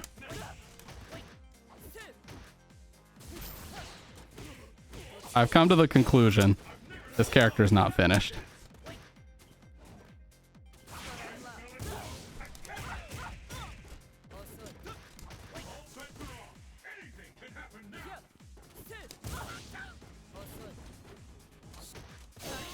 Oh, good lord.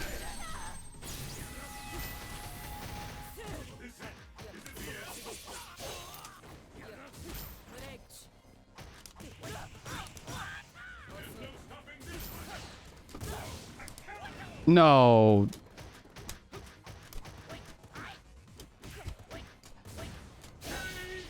Okay. Uppercut your problems away. The character. GG's, dude. GG's. Now we swap back to casual MGS3. GG's.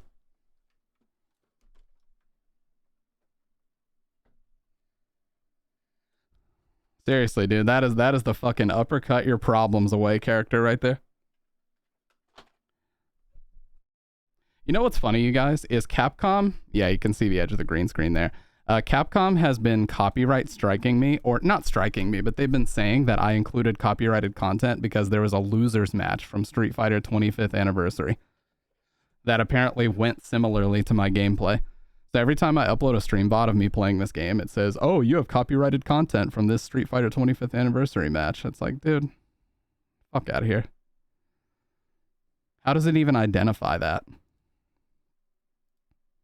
Okay.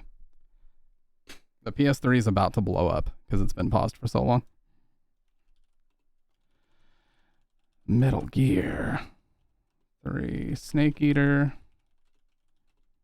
2004. Yeah, tell me about it.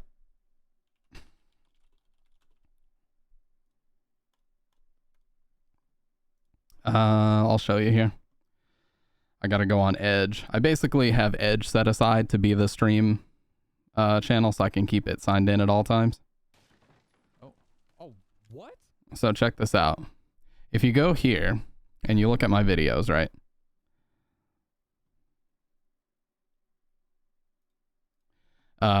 Let's find the last one where I played Street Fighter 4. Right here. USF4 and Metal Gear Solid. It says copyright claim, right? That's odd. Why does it say copyright claim? Well, see details. Oh, not this one. You Spin Me Around. When the hell did I listen to that?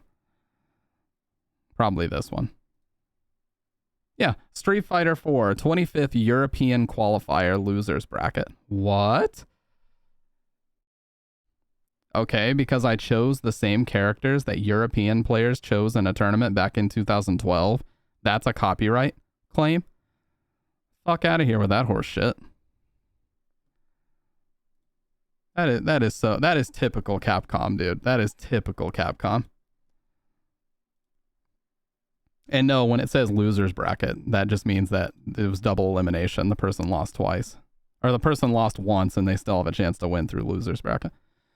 They're not insulting me and calling me a loser, although that would be very funny if they did. Hey, appreciate the games, Exeter. Always fun. Dude, our connection was really good that time. I'm not going to lie. It was actually so good it threw me off because I was hitting things too early. Funny how that works. But, oh yeah, me too. I don't play too often these days. Either way, I'm going to go pee really quick and let's get back into the game. I'm excited, man. Yeah, YouTube copyright is horse shit. Literally anything imaginable gets claimed. All right, later, man. Have a good one. All right, yeah, I'm gonna use the bathroom really quick, and we'll get back to the game. Loser copyright infringer, true. You know what? I'll take that title, Capcom. I will take that title. All right, you're back.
My man Snake said commencing virtuous mission now. And then he just waited in the jungle for 4 hours before he finally decided to do something.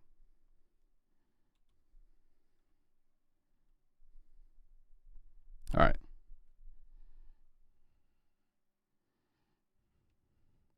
Oh. There we go. Oh, there's a snake right here.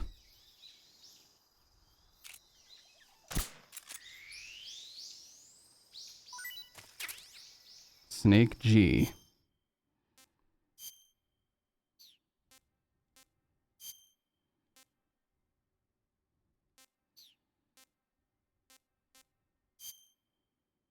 Giant anaconda captured alive, not eaten yet, taste unknown.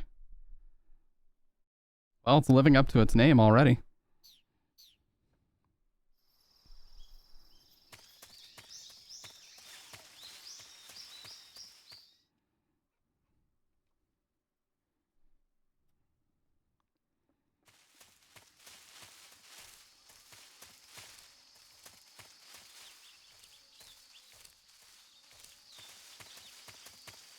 I don't think I have any other camos just yet, do I? I do.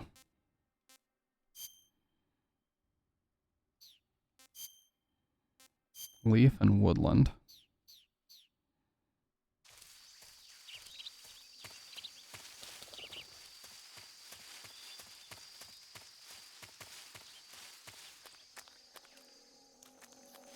Yeah, I got the fucking gators.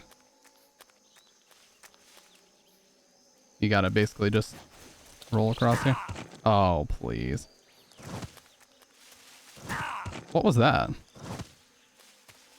There. Okay.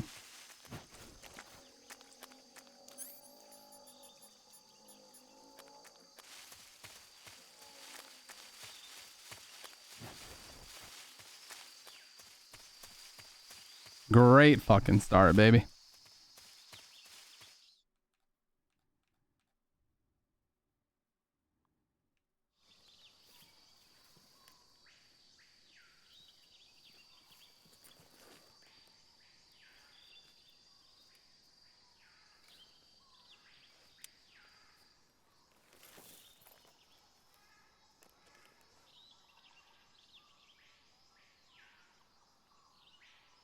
Major, I've spotted 2 enemy soldiers.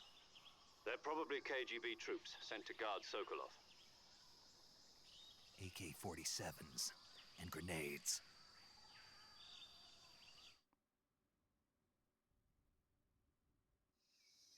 Snake, your presence in We're gonna Soviet just territory knock is him out. already a The classic. violation of international law. We can't let the Kremlin find out that the CIA and the American government are involved. Contact with the enemy is strictly prohibited. Don't engage them in battle either. This is a stealth mission. Got that? The Major is right. The point of this mission is to sneak through the jungle without being seen. The success of the mission depends on how well you use your camouflage. Change your camouflage by selecting Camouflage from the Survival Viewer. The Uniform option lets you pick your uniform, while the Face option lets you change your face paint. Choosing camouflage that blends in with your surroundings will help you conceal yourself more effectively. Also, don't forget that anything that moves will stand out in the jungle. If you just stand up and run around like an idiot, you're bound to be spotted. Wow. But if you crawl instead, you should be able to sneak by without being Yeah, the camo noticed. plays a big part in that too. You can see how effective your camouflage is by looking at the camo index. The camo index shows how well your current camouflage blends in with the surrounding area. The higher the value, the harder you are to spot, and vice versa. The key is to make yourself one with nature. Keep that in mind as you go along, okay? Okay, it's fucking hot in here. It's this hot inside in January. I don't know how, but a world we live in.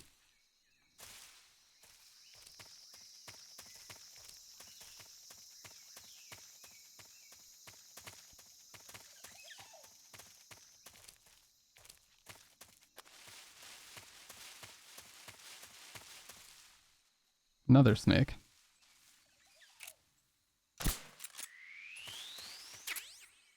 Dragunov sniper rifle, damn. Snake H. Reticulated python. Neither of these are venomous, but you do run into some later. You run into like cobras and shit.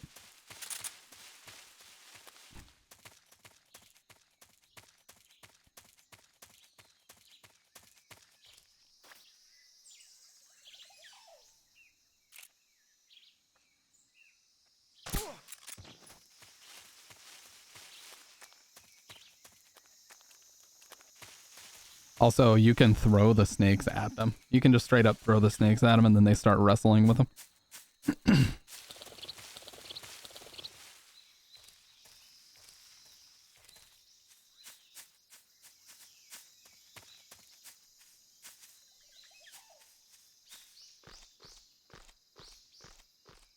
I don't think there's any point to this outside of just being able to see in the distance a little bit further.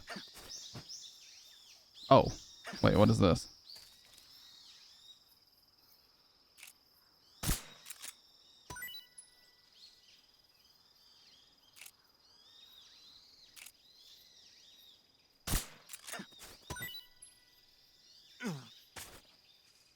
Oh, okay.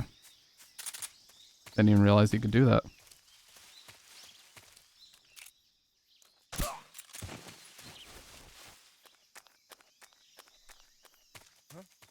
Oh.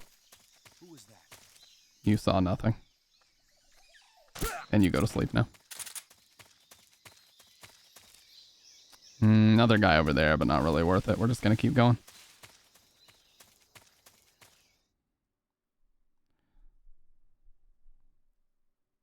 Now, if I remember right, if you grab him with CQC and then pull the left stick to the left, he'll slam them down and knock them out in one shot. I want to try that on this guy. But we got to be careful because it's pretty easy to get spotted here.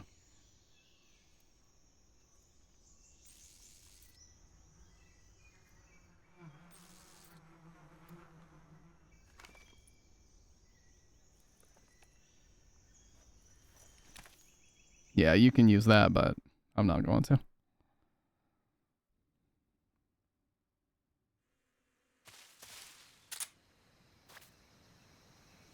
Yeah, well, crouch and crawling. We're at 90% camo right here.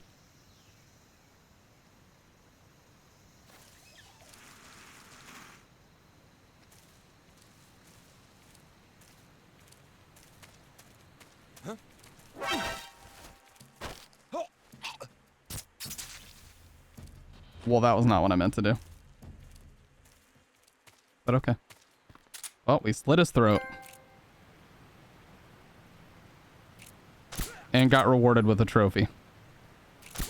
In the process. I was trying to just grab him and slam him down, but I forgot that CQC in 1 and 2 is square, but in this it's circle. So, press the wrong fucking button.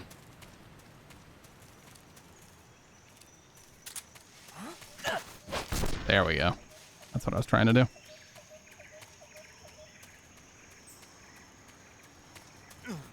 Yeah, and then we gotta slide on over here. I forget what this actually is. Grip gauge is a little bit different than N2. XM16E1. Is that an M16? Yeah, it is. But I don't have it equipped.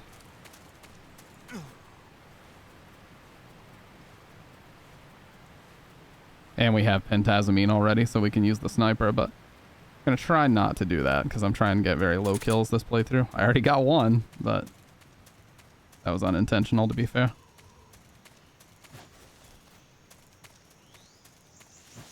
I would actually, you know what? Honestly, this would actually be a game that I would like to speedrun. After watching Jaguar King speedrun it, it looks very fun. But I would need to get a Series S or a Series X to play it on because that's the best version to run.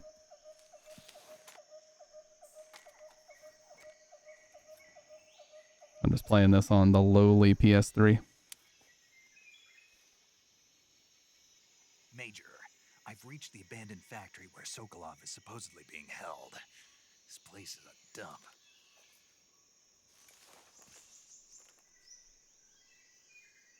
I can't see Sokolov from here. The security is pretty tight. There are sentries posted around the perimeter. I wonder how many are inside.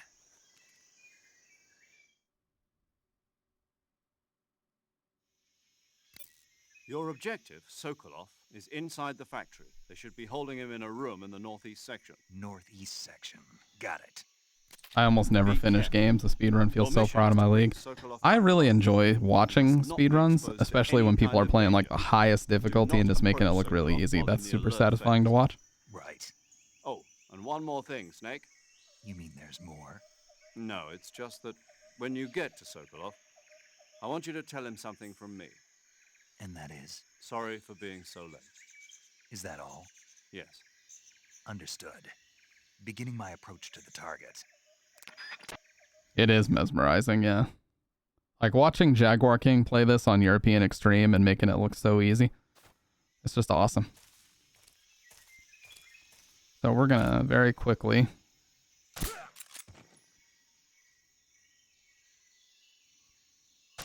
put these two gentlemen to sleep.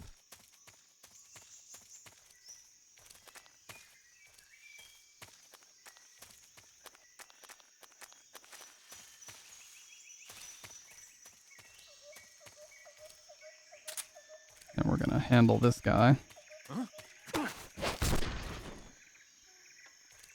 And then I think if we go up here, there's another gun we can grab.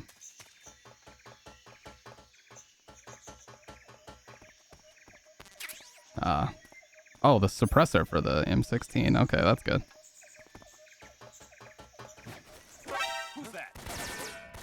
Oh. He should fall asleep here in a second.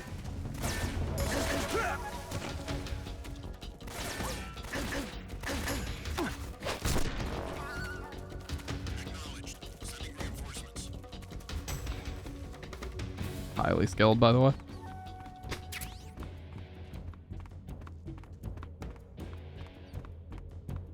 I mean, I think they're all knocked out now.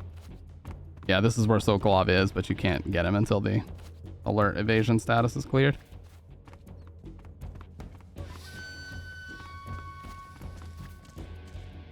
Oh god. Well.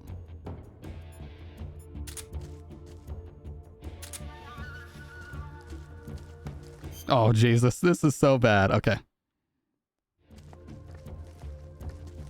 Okay, alright. We might end up making it out of this. I need a stun grenade. Do I have a stun grenade? Damn it, dude. I need that so bad.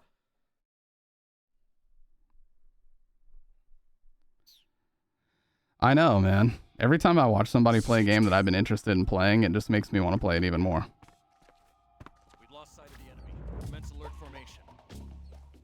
Acknowledged. The enemy is still nearby. Pursue and engage him. Okay, yeah, you can do it when you're in caution, just not when you're in evasion or alert. A lot of people tell me that I got them excited to play RE7 Madhouse for the first time, because that's like one of the games that I played the most on my stream, probably. More than anything else.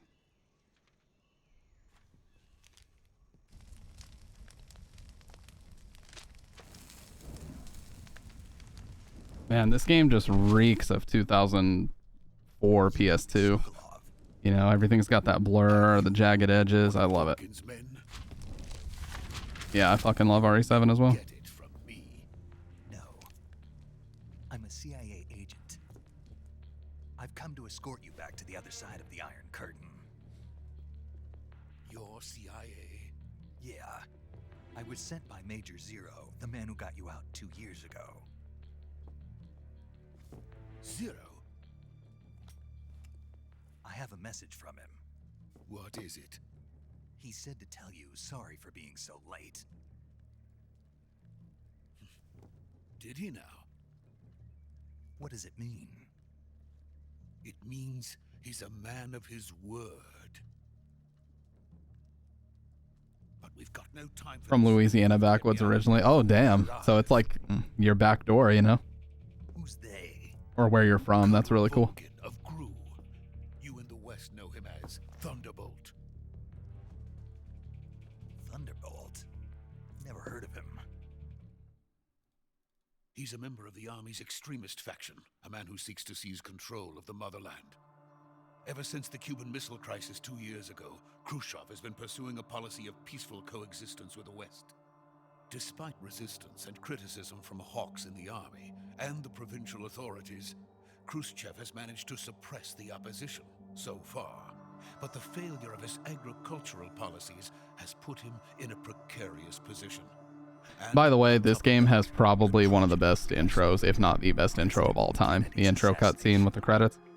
Precisely. And we're almost there, so. Khrushchev has lost his biggest partner, and his power base is rapidly crumbling away. A certain Yeah, that's fucking awesome. They really went out of their way to get good reference photos and everything. Rallying the anti-government forces, overthrowing Khrushchev, and installing Brezhnev and Kosygin in his place. The mastermind behind this plot is Colonel Volgin of the GRU. He has control over another secret weapons research facility much like this one, OKB-812, known as the Granin Design Bureau, and is using it to further his plans. But that is not enough to satisfy him. Now he's plotting to seize the secret weapon I have been developing here and use. By the way, the weapon he's developing is fucking crazy. I'm not going to say much about it, but it's probably the most impractical Metal Gear of any of these games.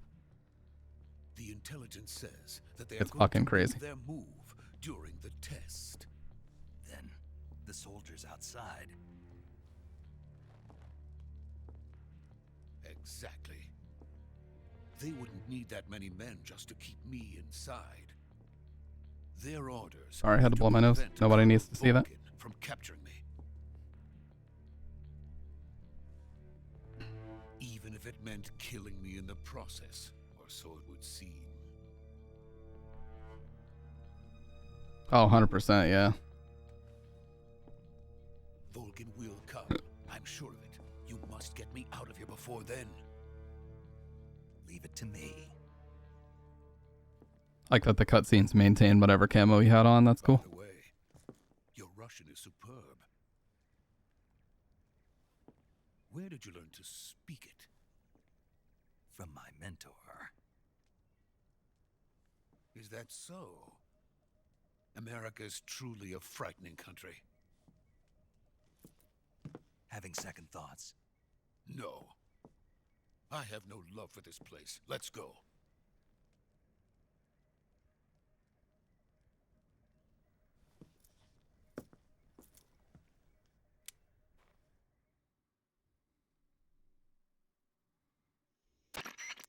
Major, this is Snake. Sokolov is safe with me. He's doing fine. No injuries. Good work, Snake. Now hurry up and get Sokolov to the recovery point. We'll rendezvous with you there. Roger. What about the sentries? I had to kill them. There was no other way. But no one will know we were involved. I see. Who did I What kill? about the boss? I didn't kill him. I Lost put him to contact with the sleep. boss some time ago. What happened? I slit one of their Probably throats. just but a weak signal. Just It hurry and get happens, okay. Sokolov out of there. that wasn't my fault. Okay, it wasn't what it looked like.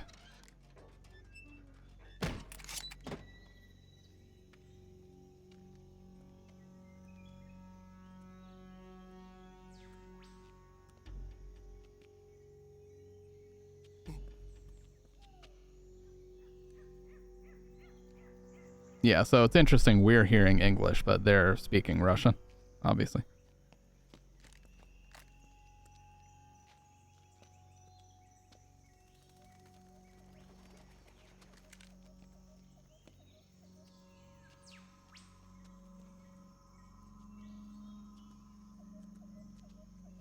Like, what is he doing?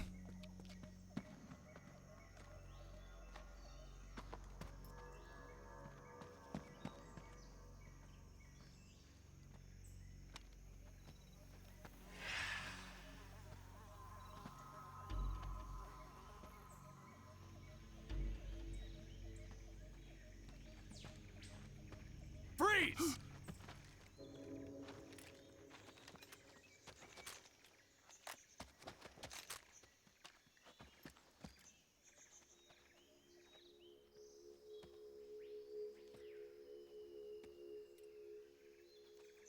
So this is the legendary boss. Huh?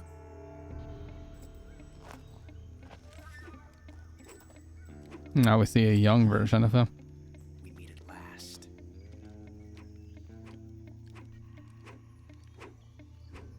You're from the Ocelot unit of Spetsnaz. Huh. What's a GRU soldier doing here? Soldier?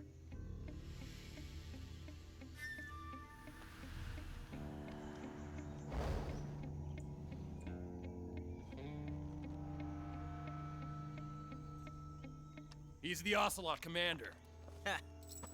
That's Major Ocelot to you. And don't you forget it.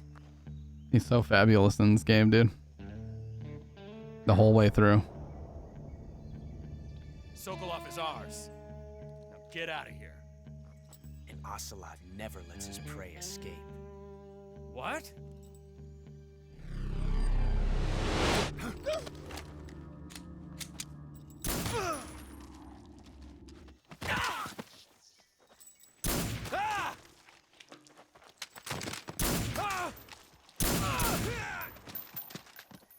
Yeah, it is.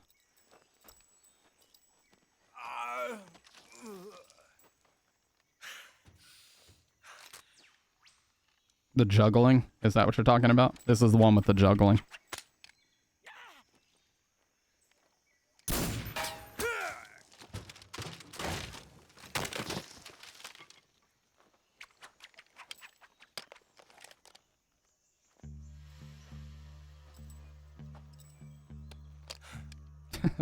I'm telling you, this is a lot of people's favorite. And that's why I wanted to play it again, because I want to see what it is that makes it appeal to people so much, because it really didn't, it did not click with me the first time.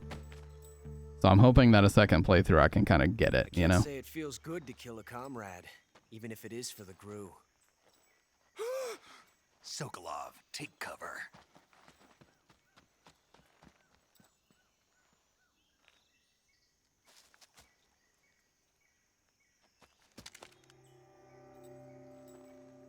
Huh.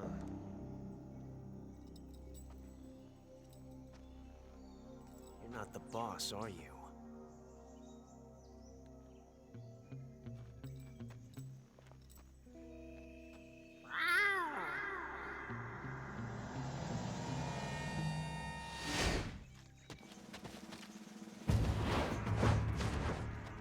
Yeah. You know, that's the thing, like, Kojima's able to strike that balance between, he did meow, yes? What is that stance? Kojima's able to strike a balance between that and seriousness. That gun.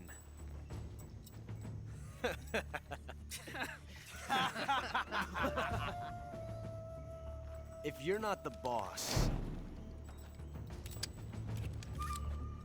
then die.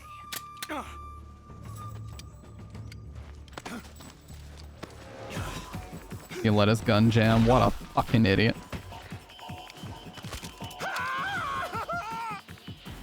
Major! Leave it! Shoot the other one! Whoa!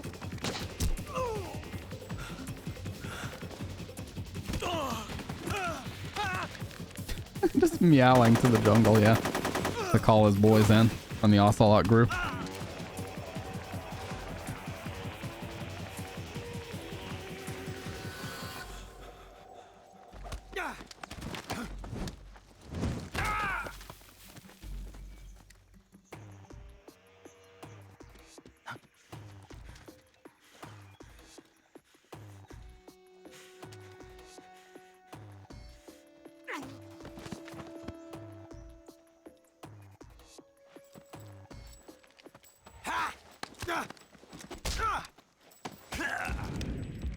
God, I love these shots, man. They're so fucking cinematic.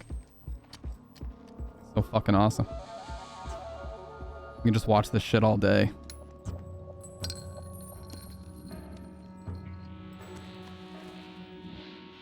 Impossible. You ejected the first bullet by hand, didn't you? I see what you were trying to do, but testing a technique you've only heard about in the middle of battle wasn't very smart. You were asking to have your gun jam on you. Besides, I don't think you're cut out for an automatic in the first place. You tend to twist your elbow to absorb the recoil. That's more of a revolver technique. American dog!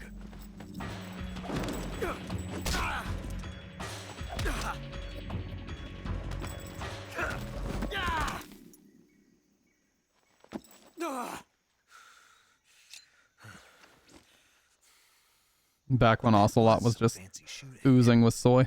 You're pretty good. Pretty good.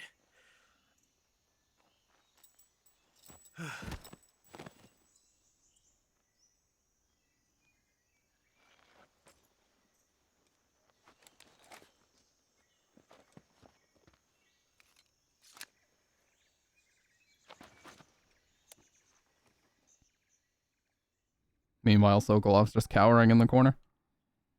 Actually. Major, do you read me? I read you. Snake, you alright? I've run into a few snags. These guys were after Sokolov too. Apparently they were taking orders from a GRU colonel named Volgan. A GRU colonel? Part of an internal Soviet power struggle, according to Sokolov. Something between the KGB and GRU. Between Khrushchev's supporters and Volgan's. Sokolov was being guarded by the KGB and hunted by GRU? Snake, it sounds like this could be even hotter than Cuba. I don't like it. Something about the whole thing stinks. I agree. You'd better hurry. Sokolov ran off by himself, but I'll catch up to him. We're counting on you. Now, I think we're good to leave here. Because Ocelot killed all the sentries. And we took his guys out. But I think the stun grenade is actually in here. Which we're going to need, so I'm going to grab. It's in this, I think. Open the door, please, Snake. What in God's name are you doing? Not in this one. Maybe I'm wrong. Yeah, maybe it's not in here. That might be later. I think that's later, actually.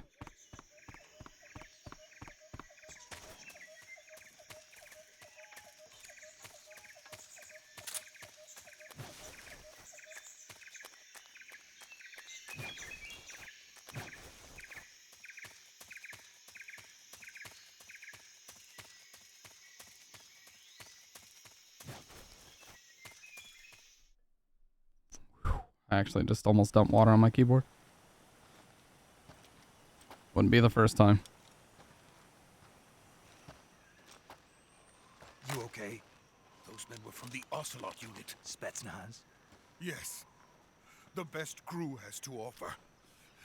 They're coming for me. I'm finished. Calm down. I'll get you out of here, I promise. And we've got some of the best backup we could ask for. Look.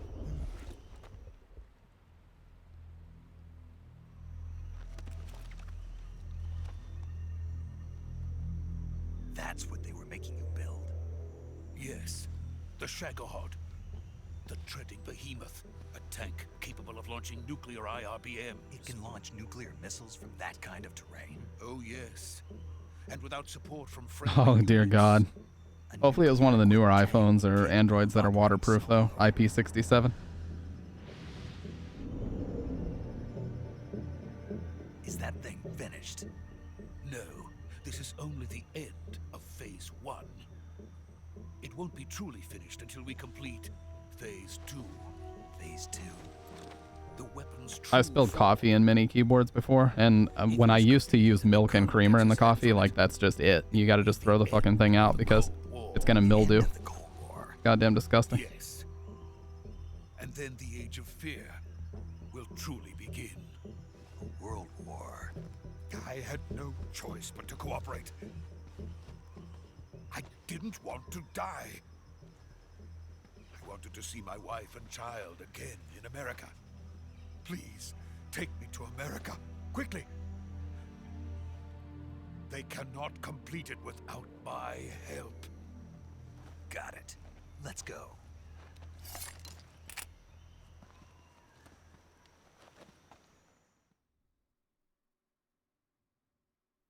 Yeah, that is tragic. And that's part of the reason why I started drinking black coffee. It's like, even if a mistake happens, that's okay. You can clean that out. But no, if you have dairy product in there, no fucking way. Dairy goes bad so fucking quick.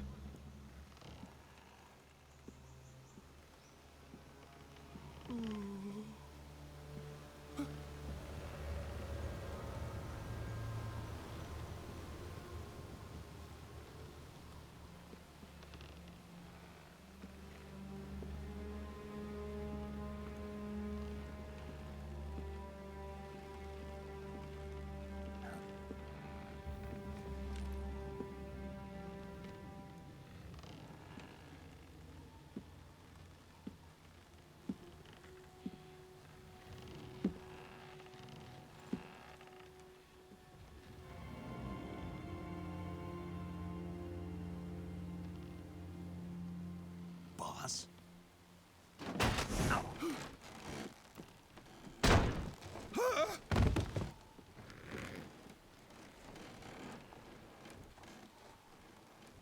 Why are you aiming your gun at her? Jack. What are you doing here? Sokolov comes with me.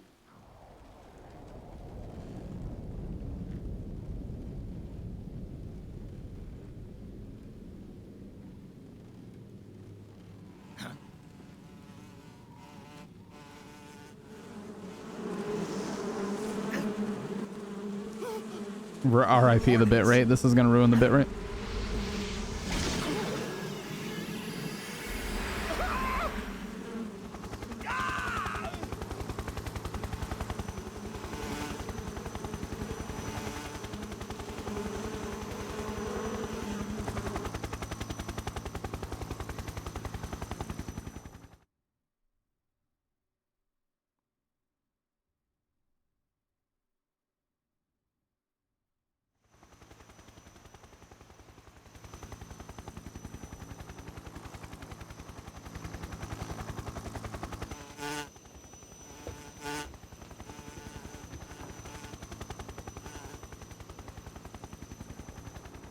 My friends, let us fight together again. I have waited long for this day. We will fight with you once more. Welcome back, boss. Now that all 5 of us are together, it's time we go to the depths of hell itself.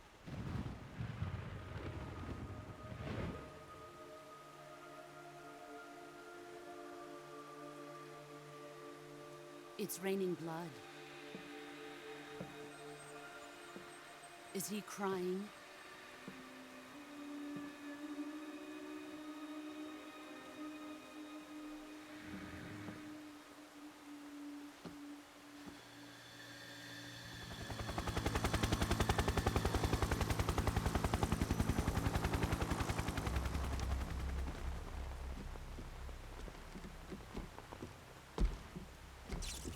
Kuwabara, Kuwabara.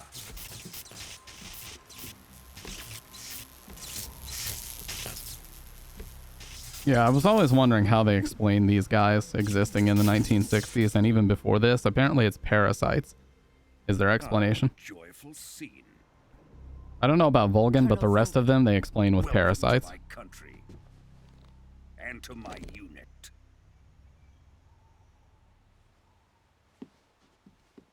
Boss, what is this? I'm defecting to the Soviet Union. Sokolov is a little gift from my new hosts. Recoilless nuclear warheads.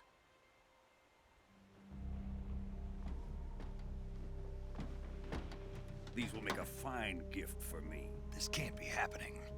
Who is he? Another one of your disciples? Are we taking him with us? No, this one is still just a child. Too pure for us. Some MK Ultra story. Yeah. He is not yet I mean, that would have been more based in reality and believable. What are you talking about? Think you can pull the trigger?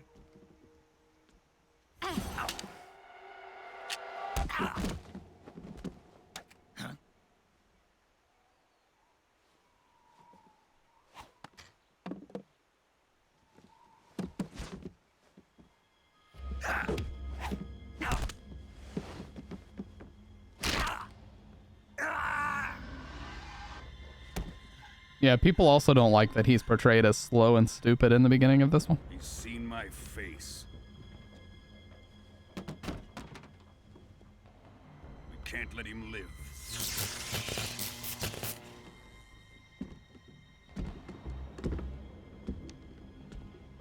If Khrushchev finds out about this, we're finished.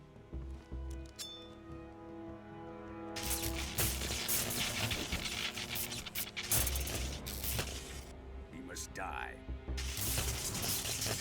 Wait. He's my apprentice. I'll take care of him. Bimbo Solid Snake. I mean, he's just so, like, he just takes everybody's abuse. Jack, you can't come with us.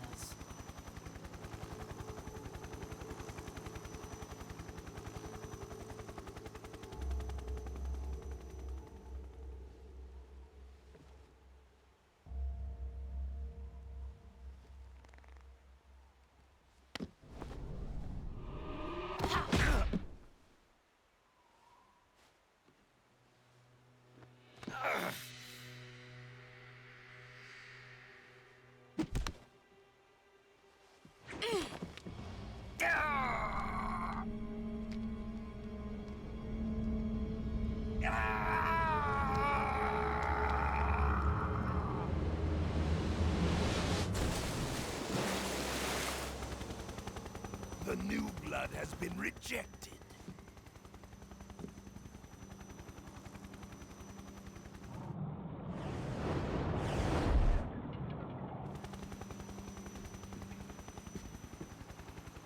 Are we done here? Now, on to Sokolov's research facility. Shagohod is ours. I do like how they subtly explain how things came to be, like the headband and the eye patch. We find out the origin of that in this game. My place is with them now. The headband comes from her. The eye patch, I'm not going to say just yet. Little while until we find that out.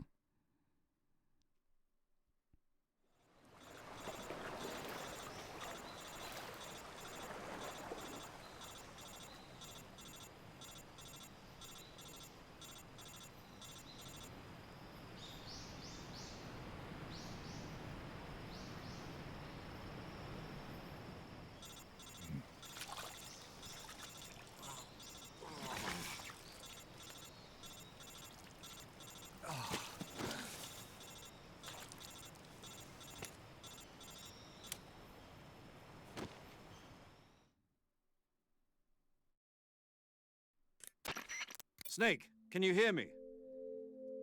Yeah. Just barely. Snake, listen to me. You need emergency medical treatment. Can you move? You've got to get those wounds treated. Hang in there. All right, let's get you fixed up. Paramedic? Okay, Snake. Just relax and it'll all be over before you know it. I still, there's like, it draws me in, but it for some reason doesn't draw me in like 2 did. Think you can handle it? I do think it's an excellent game. It just doesn't hit me as hard. The boss. She's defected. We'll talk about that later. First, we've got to get you patched up. Okay, here we go. First, open the survival viewer with the start button. This is a cool feature. If you select cure, you can start the treatment. Healing is divided into treatment using medicine with the item window button and surgical treatment using the weapon window button. You can dig bullets out of your arms. Your injuries include a fractured left elbow and rib bone, and lacerations on your upper arms, right elbow, and abdomen. They need to be fixed using surgical treatment. Move the healing cursor with the left stick to the affected part of your body. Once you've selected the affected area, hold the weapon window button and use the left stick to select the medical item and then press the enter button. With this method, you can use items to help your recovery process. To treat a bone fracture, first secure the affected area with a fastener and then wrap it in bandages. That should do it. For lacerations, you'll need disinfectant to clean the wound, Sutures to stitch it up, styptic to slow the flow of blood, and bandages to wrap the Oh yeah, I wound. think you can use a cigar to If you do cauterize it everything I too, mentioned, which is the cool. wound should heal completely. Yeah, it shows the cigar there. You can use that to like Understood? seal up a wound. Stay with me. Go into the survival viewer and treat those wounds.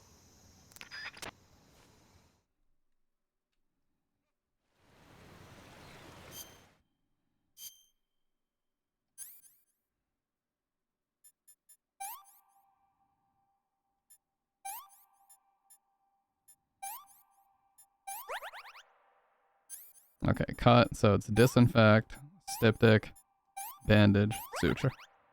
Another one. I mean, it doesn't matter the order. Broken bone, no bandage required.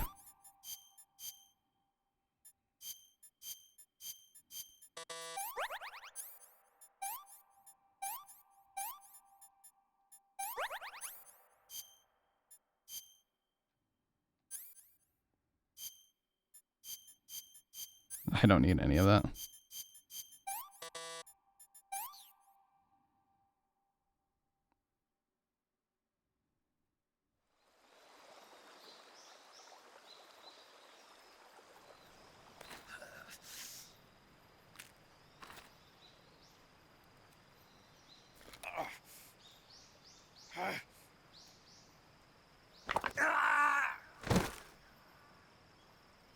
Yeah, that's fucked up. But a very Chad thing to do. I wish Dr. Red was here, man. He's got so much stuff going on, but like he would love to watch this. I hope he gets back with me soon about whether or not everything's good.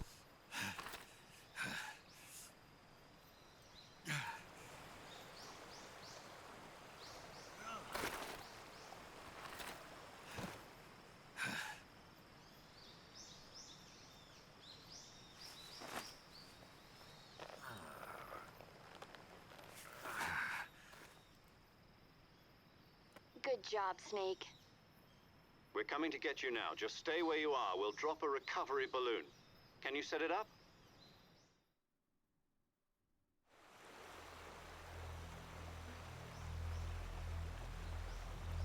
That water effect is really impressive for PS2.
We're about to get to the greatest intro of all time. I'm very excited. Oh shit.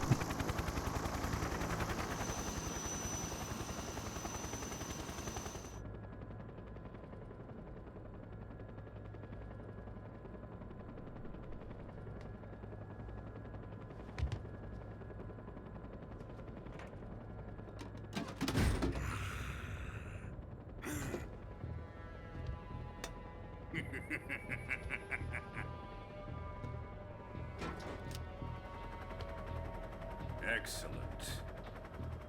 A great success. Thanks to the boss and her cobras, I have both Sokolov and the Shagohod.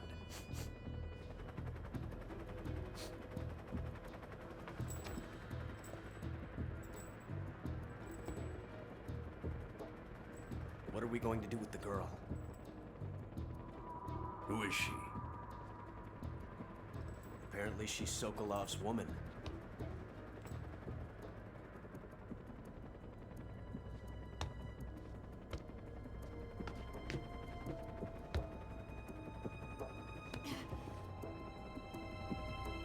She's a nice catch.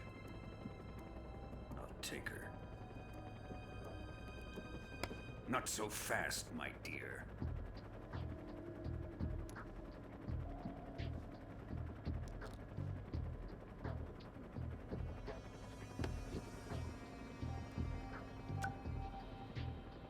A kiss of death? Are you KGB? We may be able to use her.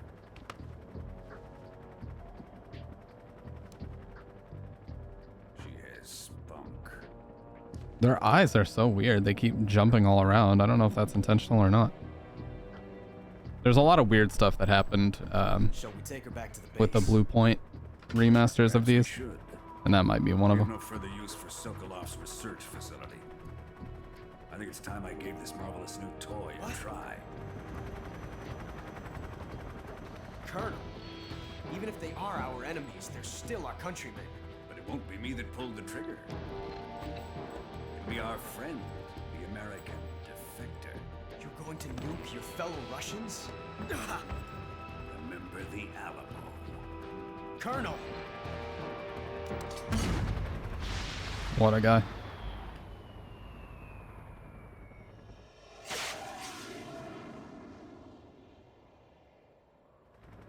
I'm just gonna say it. That, not very nice. Somebody had to say it. Let me say it.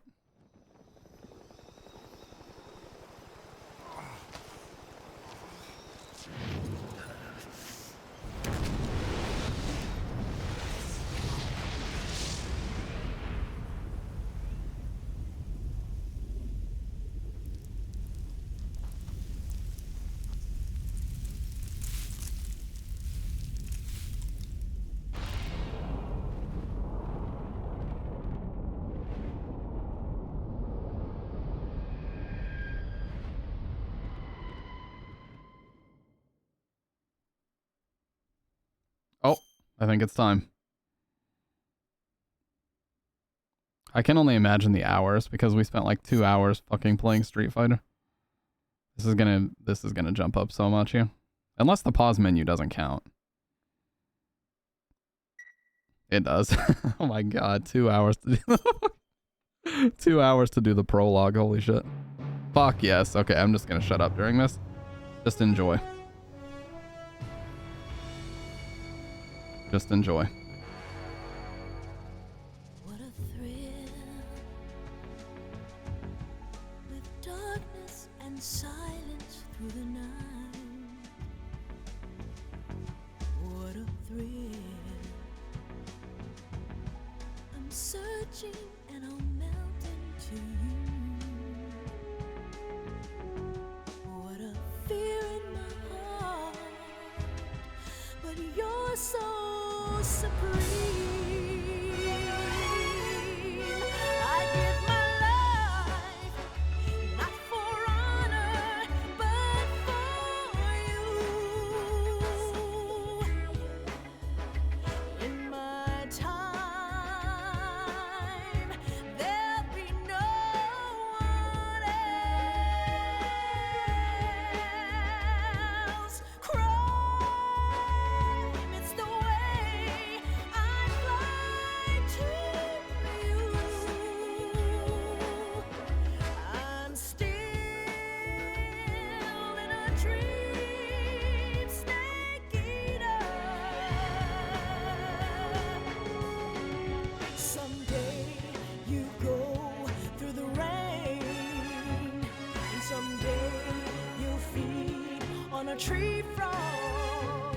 It's ordeal, the trial to survive. For the day we see new light, I give my life, not for honor, but for you. In my time, there'll be no one else.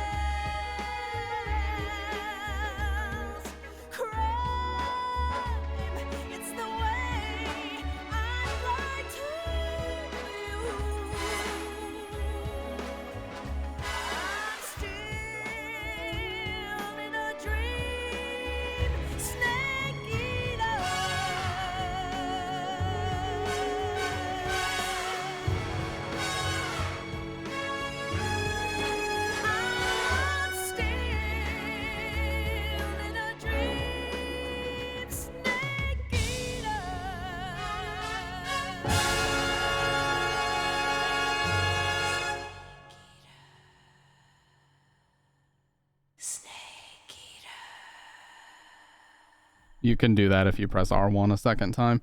Now, something that's funny about that is actually desynced in the Bluepoint HD collection. That's actually not synced up correctly. I don't know how that happened or why, but it's true. The PS2 version's a little bit behind, and it's dead on, obviously.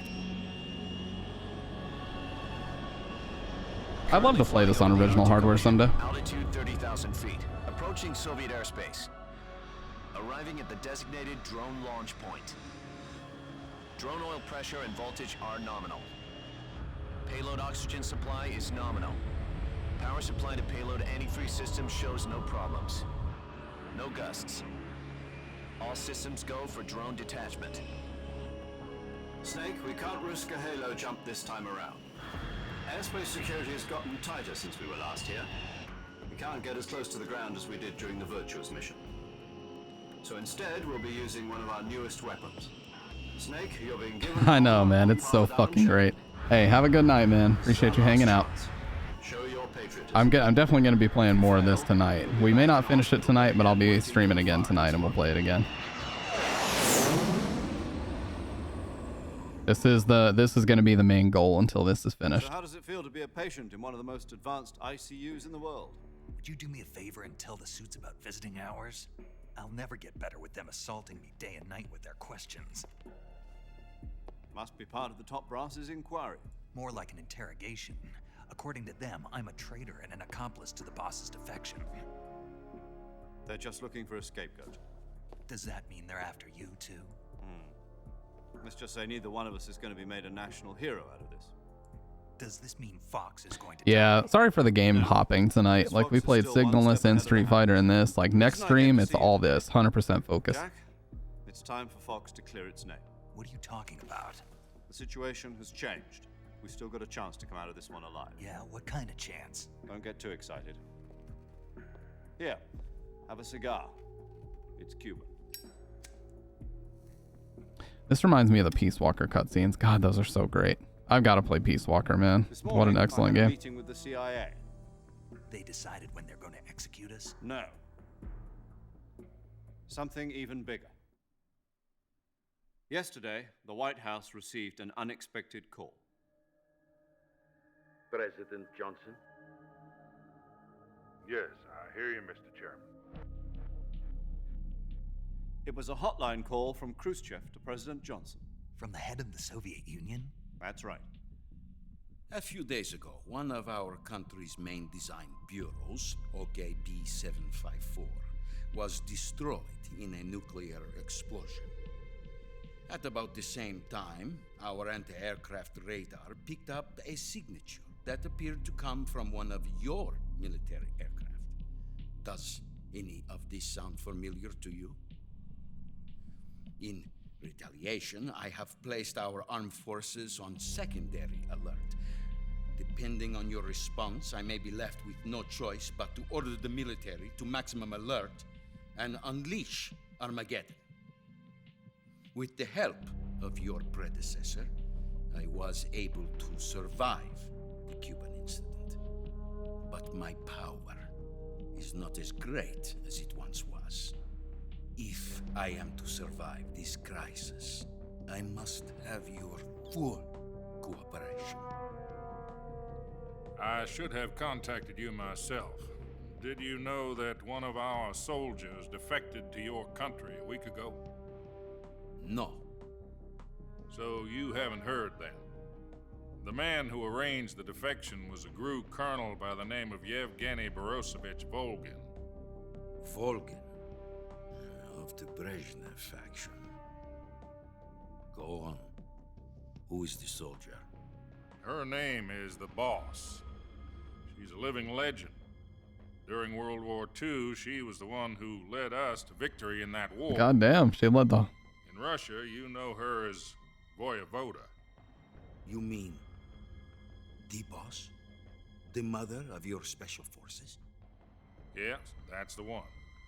And she took 2 miniature nuclear shells along with her. The Boss took 2 miniature nuclear shells? I'm afraid so. I believe they were a gift for her new hosts. The Davy Crockett Atomic Battle Group delivery system was completed 2 years ago. serious problems were found with the launcher's range and precision. Although they were mass-produced, they've never been deployed in battle. But Sokolov's research facility was completely wiped out. The whole area is polluted. I can only offer you my deepest condolences over this terrible tragedy. So, the boss, with Colonel Volgin's help, stole 2 experimental nuclear shells and took them with her as gift when she defected. Then, shortly thereafter, Sokolov's design lab, a top-secret military research facility, was destroyed by one of these weapons. Am I right so far? Yes, that's correct. And the American government denies any involvement in the affair. Is that right as well? That's correct. We were not involved in any way. Then what was a U.S. military aircraft doing on our radar screen? Uh-oh. It was clearly in violation of our airspace. And yet you say it was not acting under your orders. That's correct. You expect me to believe that this was all the work of a single soldier? I don't know what else to tell you. The army insists that this is all a ploy on your part. I've said it once and I'll say it again. Our government had nothing to do with it. And I would like dearly to believe you. However, I'm afraid my power over the military has weakened since the Cuban incident. How did he not know? Some kind of proof that this was not the action of the American government. How did he not know that Volgin was involved, but he knew about the rest of it? And recover the remaining nuclear devices. That doesn't even make sense. Then you must find some way to prove your innocence. Prove our innocence? Yes, preferably something painful. Prove to me that this is not merely another one of your tricks. The boss should be close to Colonel Volgin. How about a little co-action? I would not expect too much if I were you. The political situation here is unstable. And Colonel Volgin is a member of the Brezhnev faction, which seeks to topple my government. 1 week. You have only 1 week. And if it is not too much to ask, do something about Volgin as well. What is that supposed to mean? Nothing. It means nothing. Call it a modest gentleman's agreement to ensure our continued relationship. This guy's an excellent actor. Prove our innocence. Then I will be unable to restrain the military. I will be ousted, and they will seek their revenge. A nuclear attack on the United States?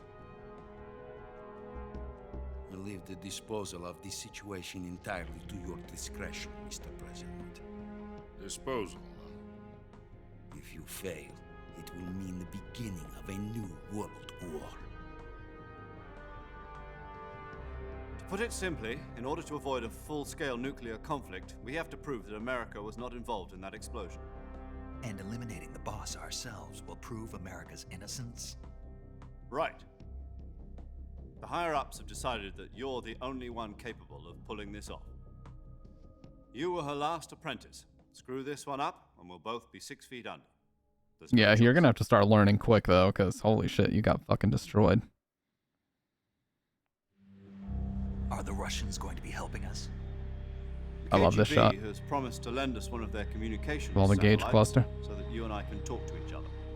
It looks like an artificial horizon there too. They've also put us in touch with a couple of insiders. I mean, that's 100% what it is.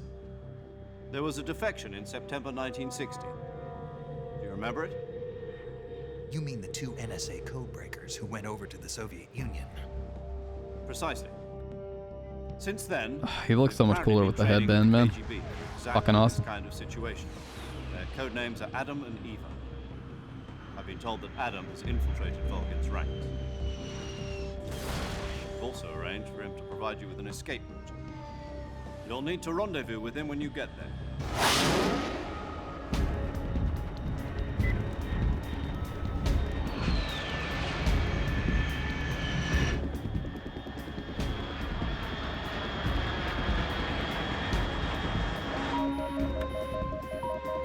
Control. Unidentified aircraft detected. Altitude 30,000 feet.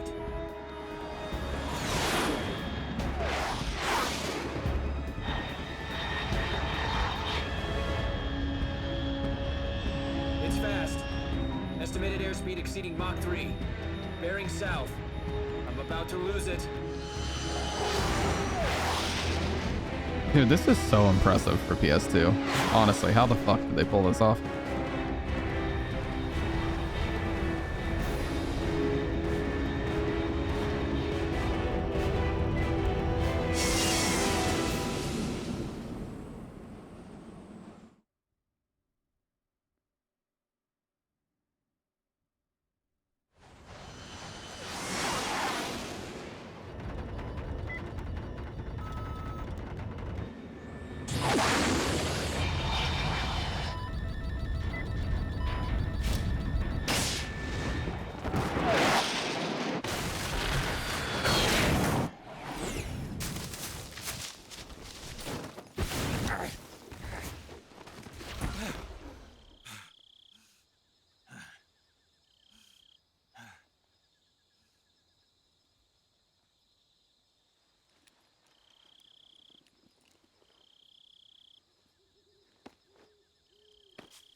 Amazing.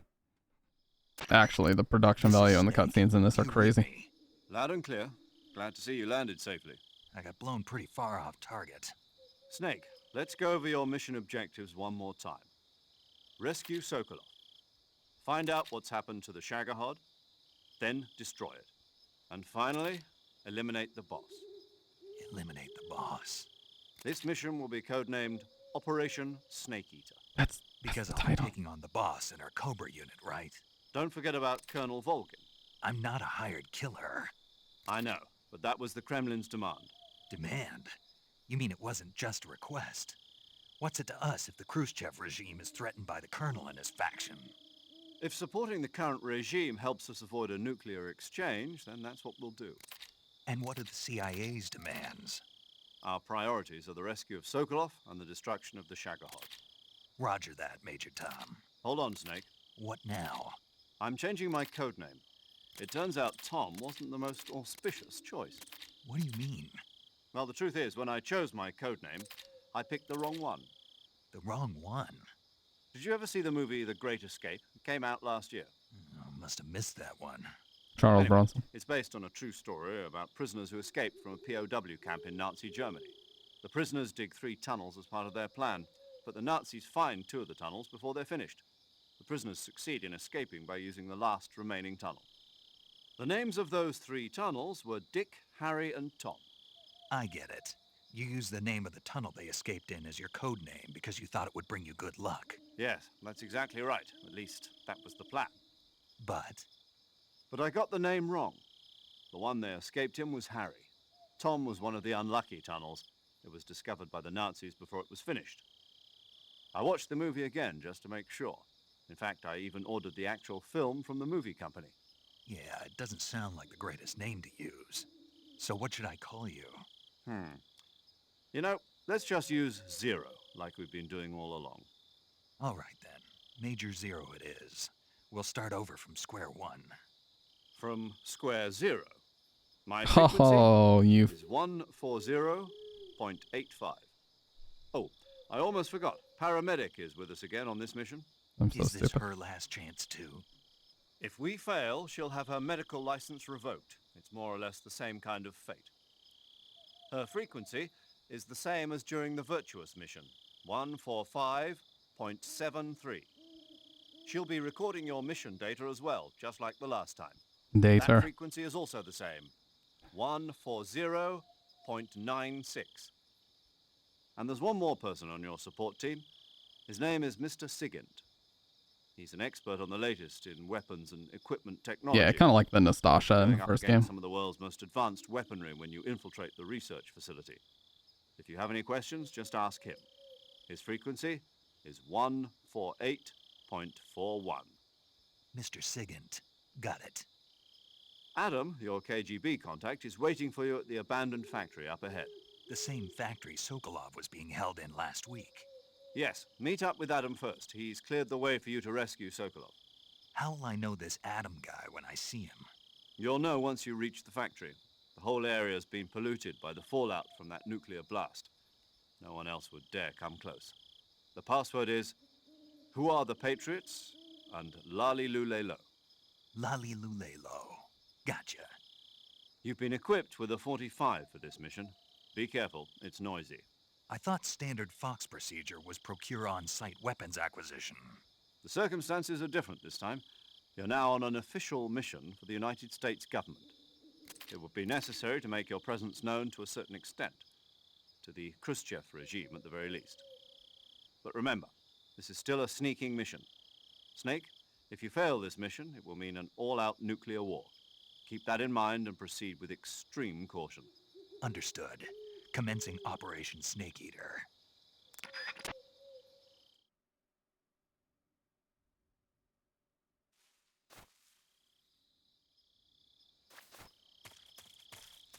Starting out with Tiger Stripe.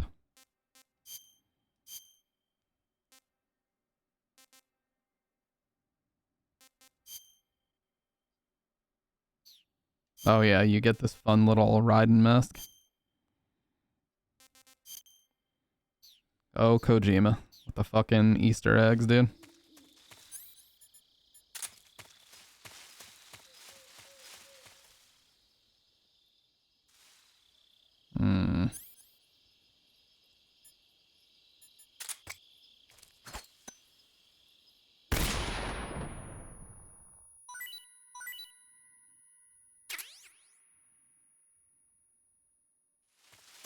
I don't know what else just popped up.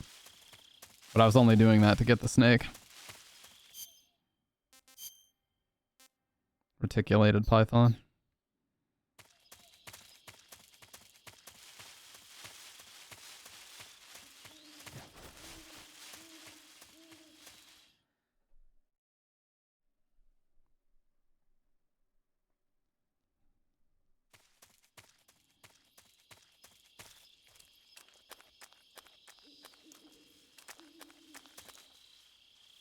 Another one down here. You can actually run into cobras as well. Like this looks like another python.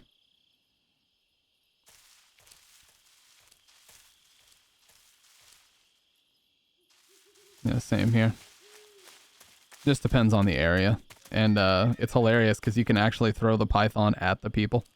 You can throw them at the soldiers. Fucking just chucking a fully live cobra at somebody. And they just start to struggle with it. They can get poisoned from it too. Or envenomated. So we'll definitely be doing that.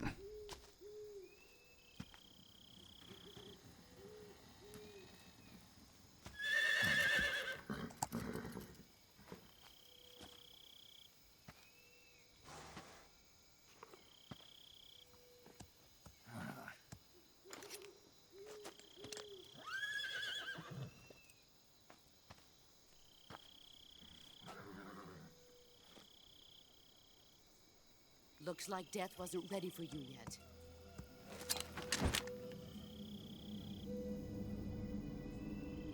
Boss. That arm still hurt? What are you doing here?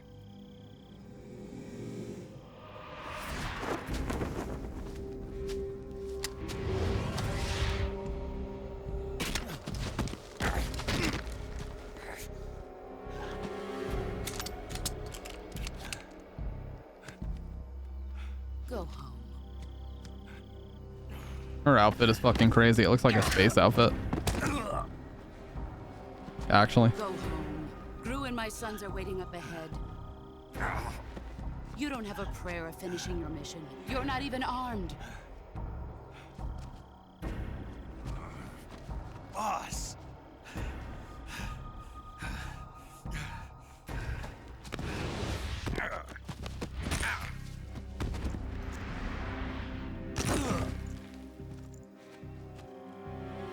I'm not your boss anymore. There's nothing for you here. Go home. Go back to your boss. There's no need to prove that you are virtuous here. This isn't America.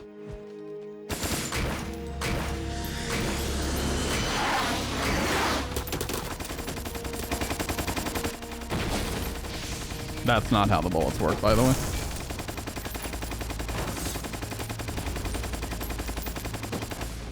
That was apparently a misunderstanding about how the bullets tumble.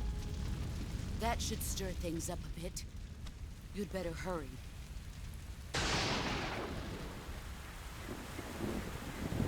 But it looks fucking awesome. Can't deny that. The border is 60 miles south of here. You ought to be able to run that far.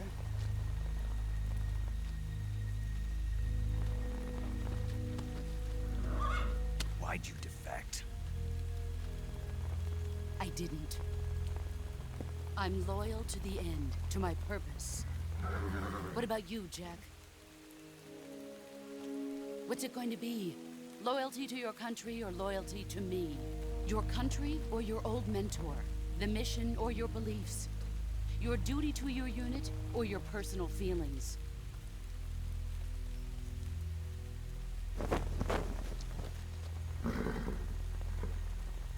You don't know the truth yet.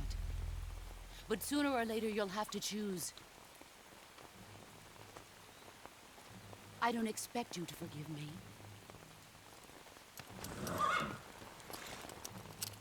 But you can't defeat me either. You know me too well.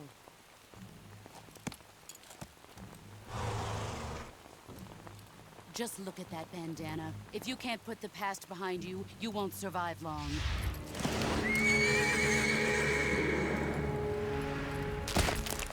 Jesus. If we meet again, I'll kill you.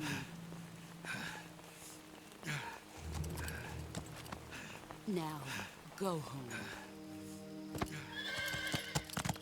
Just fucking started and we already lost our gun and got the shit beat out of us. Again. Also, it's funny how after this, Snake is just totally calm. He just ran into the boss and he's like, This is completely Snake. fine. Major Zero. I read you, Snake.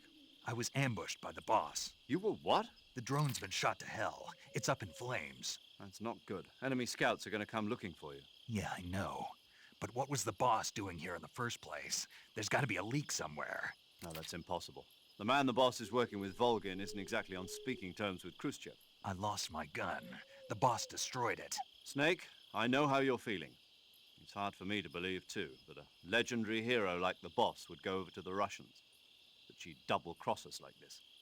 But that's how it is, and if you don't accept it, you'll never be able to beat her. That's not the problem. In terms of sheer technique, I'll never be able to beat her. Oh, come on, Snake. You've got to do it, Snake. She's your enemy and your objective. Enemy? We were together for 10 years, and now you tell me she's my enemy? Enough. Hurry to the factory where Adam is waiting. Scouts have probably already been sent out to investigate the explosion. You've lost your weapon, right? That means you've got no chance of winning in a battle situation. Whatever you do, don't let them see you.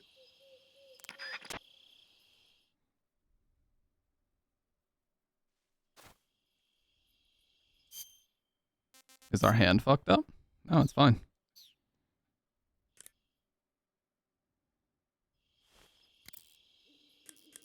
Okay, cool. I was wondering if it would automatically give us those, and it did. Paramedic. Snake, it's so good to hear from you again. Same here. It's been a week, hasn't it? 4 days, actually. Huh? I visited you in the hospital. You were still unconscious, though. Then you must have seen me naked. Yeah, but you were all wrapped up in bandages and tubes, so I couldn't do anything but look. Better luck next time. Whoa. Let's hope so. But seriously, don't forget that you were like that until What a just guy. yesterday. In fact, you really shouldn't even be on this mission. Keep an eye on your stamina gauge. If you start to run low, don't push yourself. Eat something to replenish your stamina. And try not to get yourself hurt.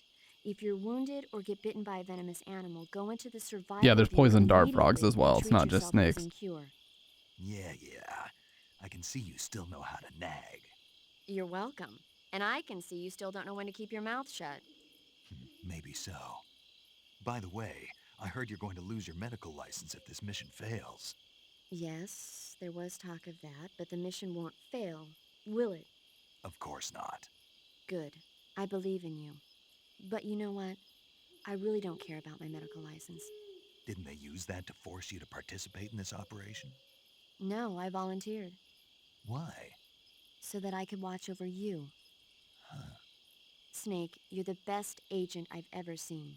But you push yourself too hard. You're reckless. Someone has to stop you from getting into trouble, to make sure you and the boss don't kill each other. So that's why I volunteered. I mean, you couldn't ask for a better guardian angel than me, right? Thanks. Stop right there. Huh? You can thank me when you get back. All right. Yeah, again, just like 2 and 1, the conversations are just beautifully written.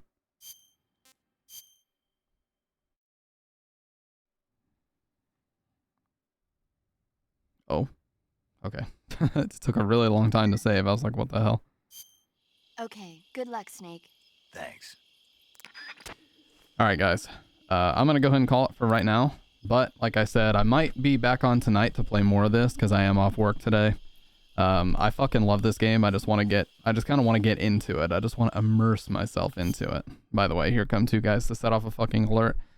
But either way, with that being said, I will talk to you guys later. We'll be back either tonight or tomorrow night. And we'll get straight back to it. So, goodbye.